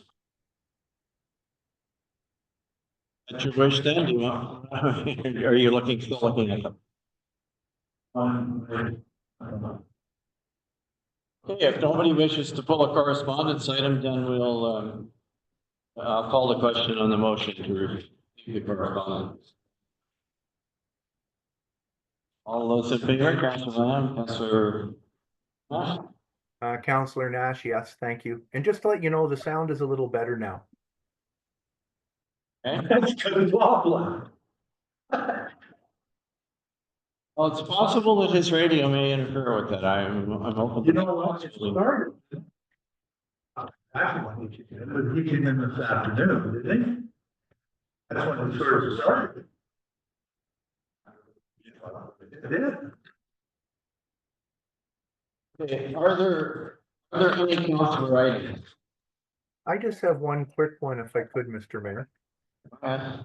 Thank you. It was just really a summary. I think Councillor Lamb said something today, which he asked me if he could say, and I said, yes, no problem. And it was just about me not attending some of the meetings. And I won't go into a lot of detail, but yes, I'm going through some stuff that doesn't allow me to sit down or stand in meetings for too long like that. And I am going through some medical procedures, which is why I'm not there. I do care greatly about the community. That is why I'm trying to attend the best I can, even attending during some medical procedures. And as an example, I remember at one time I came in and had to bring in a special chair to try and sit through a meeting. So I just want to make sure the public is aware that I'm on this call to show how important the community is. Even though I'm going through some stuff, although I can't be there in person, I'm doing as much as I can by being able to attend virtually and during some other things going on. So that's all. And the other thing is, that's it. Sorry, that's the only item I had for today. Thank you. Thank you. Any other council items? The hearing none, there are no. Next thing would be questions from the public. There are no members of the public on the call other than Huss Chickens. So I will entertain a motion to move into closed session, please. Mr. Mayor, Oh. Mr. Mayor, can you hear me? Um, I am the public and I've been on the call since 10 o'clock. okay, Mrs. Lamb, you I see your phone number there. Sorry, I thought that was the phone that Councillor Lamb had on his desk. I didn't realize it was. It's me. You have a question. I have two things to say. I don't expect a response, but I need to be heard. As I said, I've been here since 10 o'clock. I have a headache from trying to figure out what people are saying because the sound is so muffled. Mr. Mayor, I can hear you maybe 70% of the time, but when you lean in your chair, I lose you. I can hear Councillor Nash. I can hear the CAO clerk. I could hear Paula and sometimes Wendy, but the rest of it was terrible. I heard nothing that Bob said. It was like he was underwater trying to talk to us. The audio system has to be fixed. You're right. There's nobody in attendance. There's nobody on the call. Why would they be on a call when they can't hear what's going on? I'm giving you that comment. My second comment is this council needs to have more civility. And I will say this, shame on some of the members of council. The public expects better from you.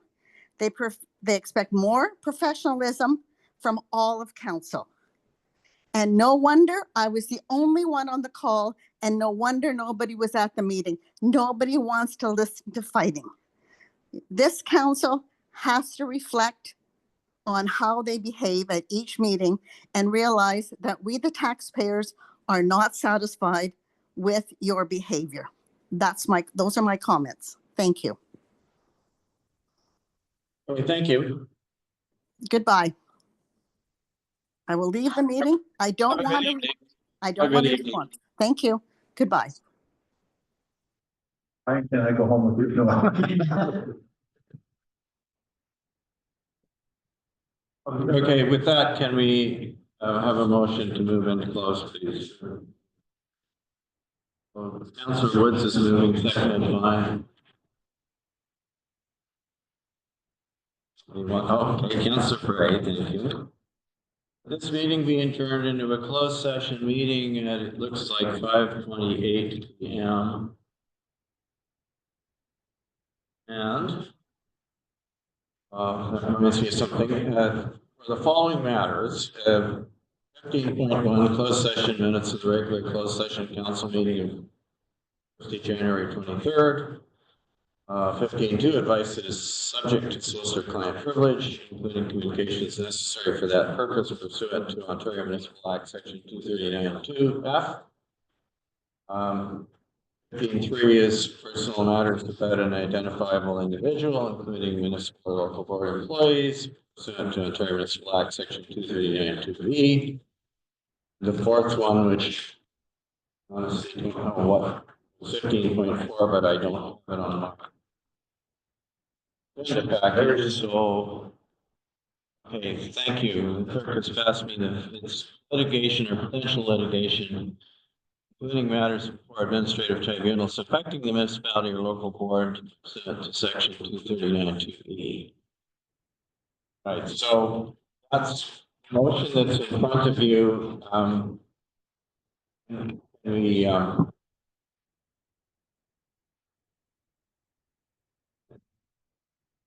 I'm gonna call the question. All those in favor, going in camera? Yes, Counselor Nash. Okay. All right, thank you, that's carried. We are now camera, and I'm gonna check with our CAO. Okay. All right. Am I on here? Yeah. Okay. No video, right? I You don't need, can turn the video on if you want. I don't need to. Yeah, just, for people's information, this is Deputy Mayor Lamb, and I'm chairing the meeting at this point. Wanted to be noted in the minutes that, Mayor Connery left the meeting at approximately 6:15 or so, and has exited the meeting. Coming out of close, we have a couple of motions. One of them, and I'd ask for a mover and seconder, 15.1, that the closed session minutes of the regular council's closed session council meeting of Thursday, January 23rd, Sorry, 2020. Deputy Mayor, or to interrupt, we actually did not have a motion to reconvene Oh. regular. Well, I just got the one I was just Yeah, given, so I didn't get that. They got a little order. Sorry, we're in the wrong order. Sorry.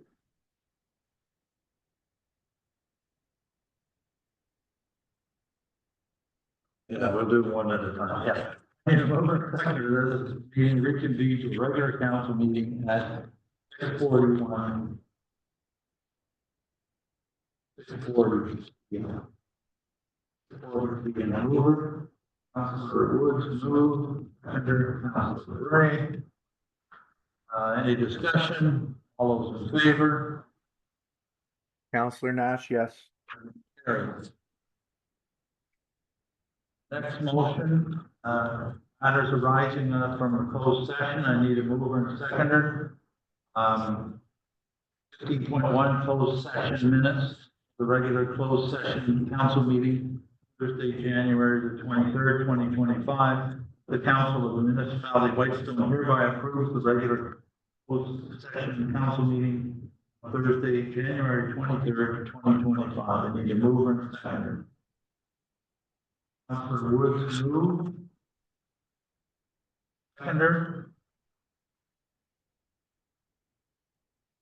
Councilor Bray second. Any discussion? All those in favor? Counselor Nash, yes. Carried. Next one is,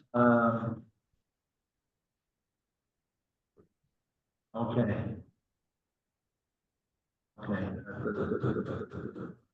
For information, okay, I need a mover and seconder for the following 15.2 advice that is subject to solicitor-client privilege, including communications necessary for that purpose pursuant to Ontario Municipal Act, Section 239(2)(f), response to correspondence from Gelhart Bowles LLP, West Perry Town Recreation and Cultural Center, the Council of the Municipality of Whitestone received for information, report closed 2025-01, WPSR CC legal for the February 18, 2025 regular council meeting closed session. I need a mover and second.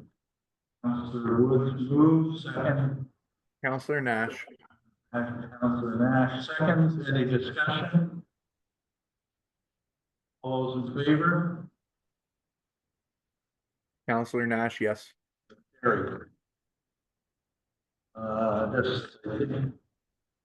Okay. 15.3 personnel matters about an identifiable individual, including municipal or local board employees pursuant to Ontario Municipal Act, Section 239(2)(b). 15.3.1 staffing and human resources matter, treasurer/tax collector recruitment. The Council of the Municipality of Whitestone receives for information report closed 2025-02 treasurer position updated for the February 2025 regular council meeting closed session. Need a mover and seconder. Councilor Bray moves, Councilor Wood seconds.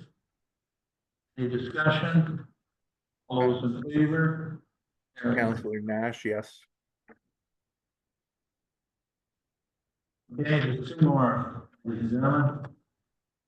16, confirmatory bylaw, that's the bylaw, number 2025 being a confirmatory bylaw for the regular council meeting of the municipality of Whitestone on February 18, 2025 is hereby enacted this 18th day of February 2025. I need a mover and seconder.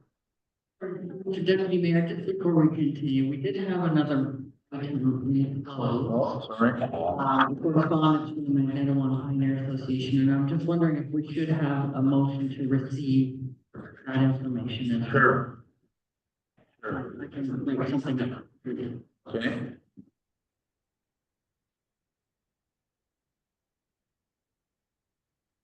Guess we can't go on with these two first, can we? Guess not. That's okay. I'll try to write as quick as possible. That's okay.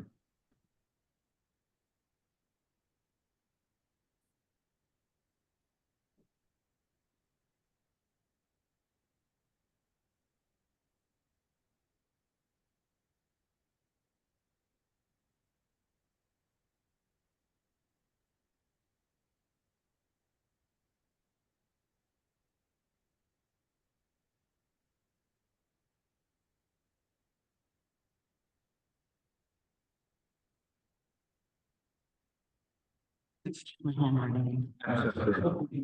Need a mover and seconder that the council of the municipality of Whitestone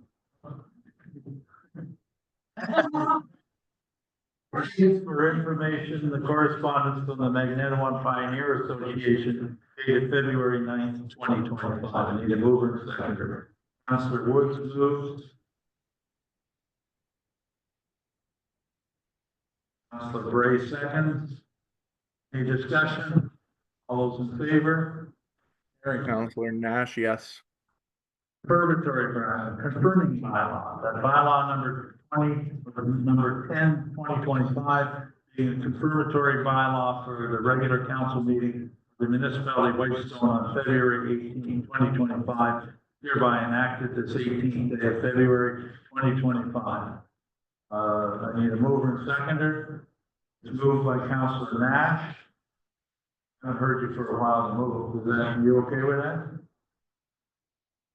I move. Thank you. Seconded by Councilor Wood. Any discussion? All those in favor? Very good.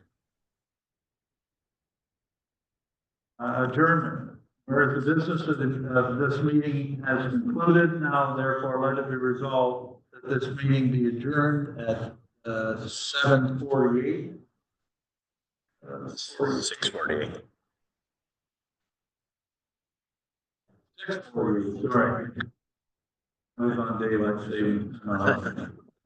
6:48 PM until the regular council meeting, in brackets, budget, on Tuesday, March the 4th, 2025 at 10 AM. First call of the chair. I'm going to move and seconder. Councilor Bray moves. Councilor Bray moves. Councilor Woods second. Any discussion? All those in favor? Counselor Nash, yes. Very good. Thank you, everyone, and, good evening.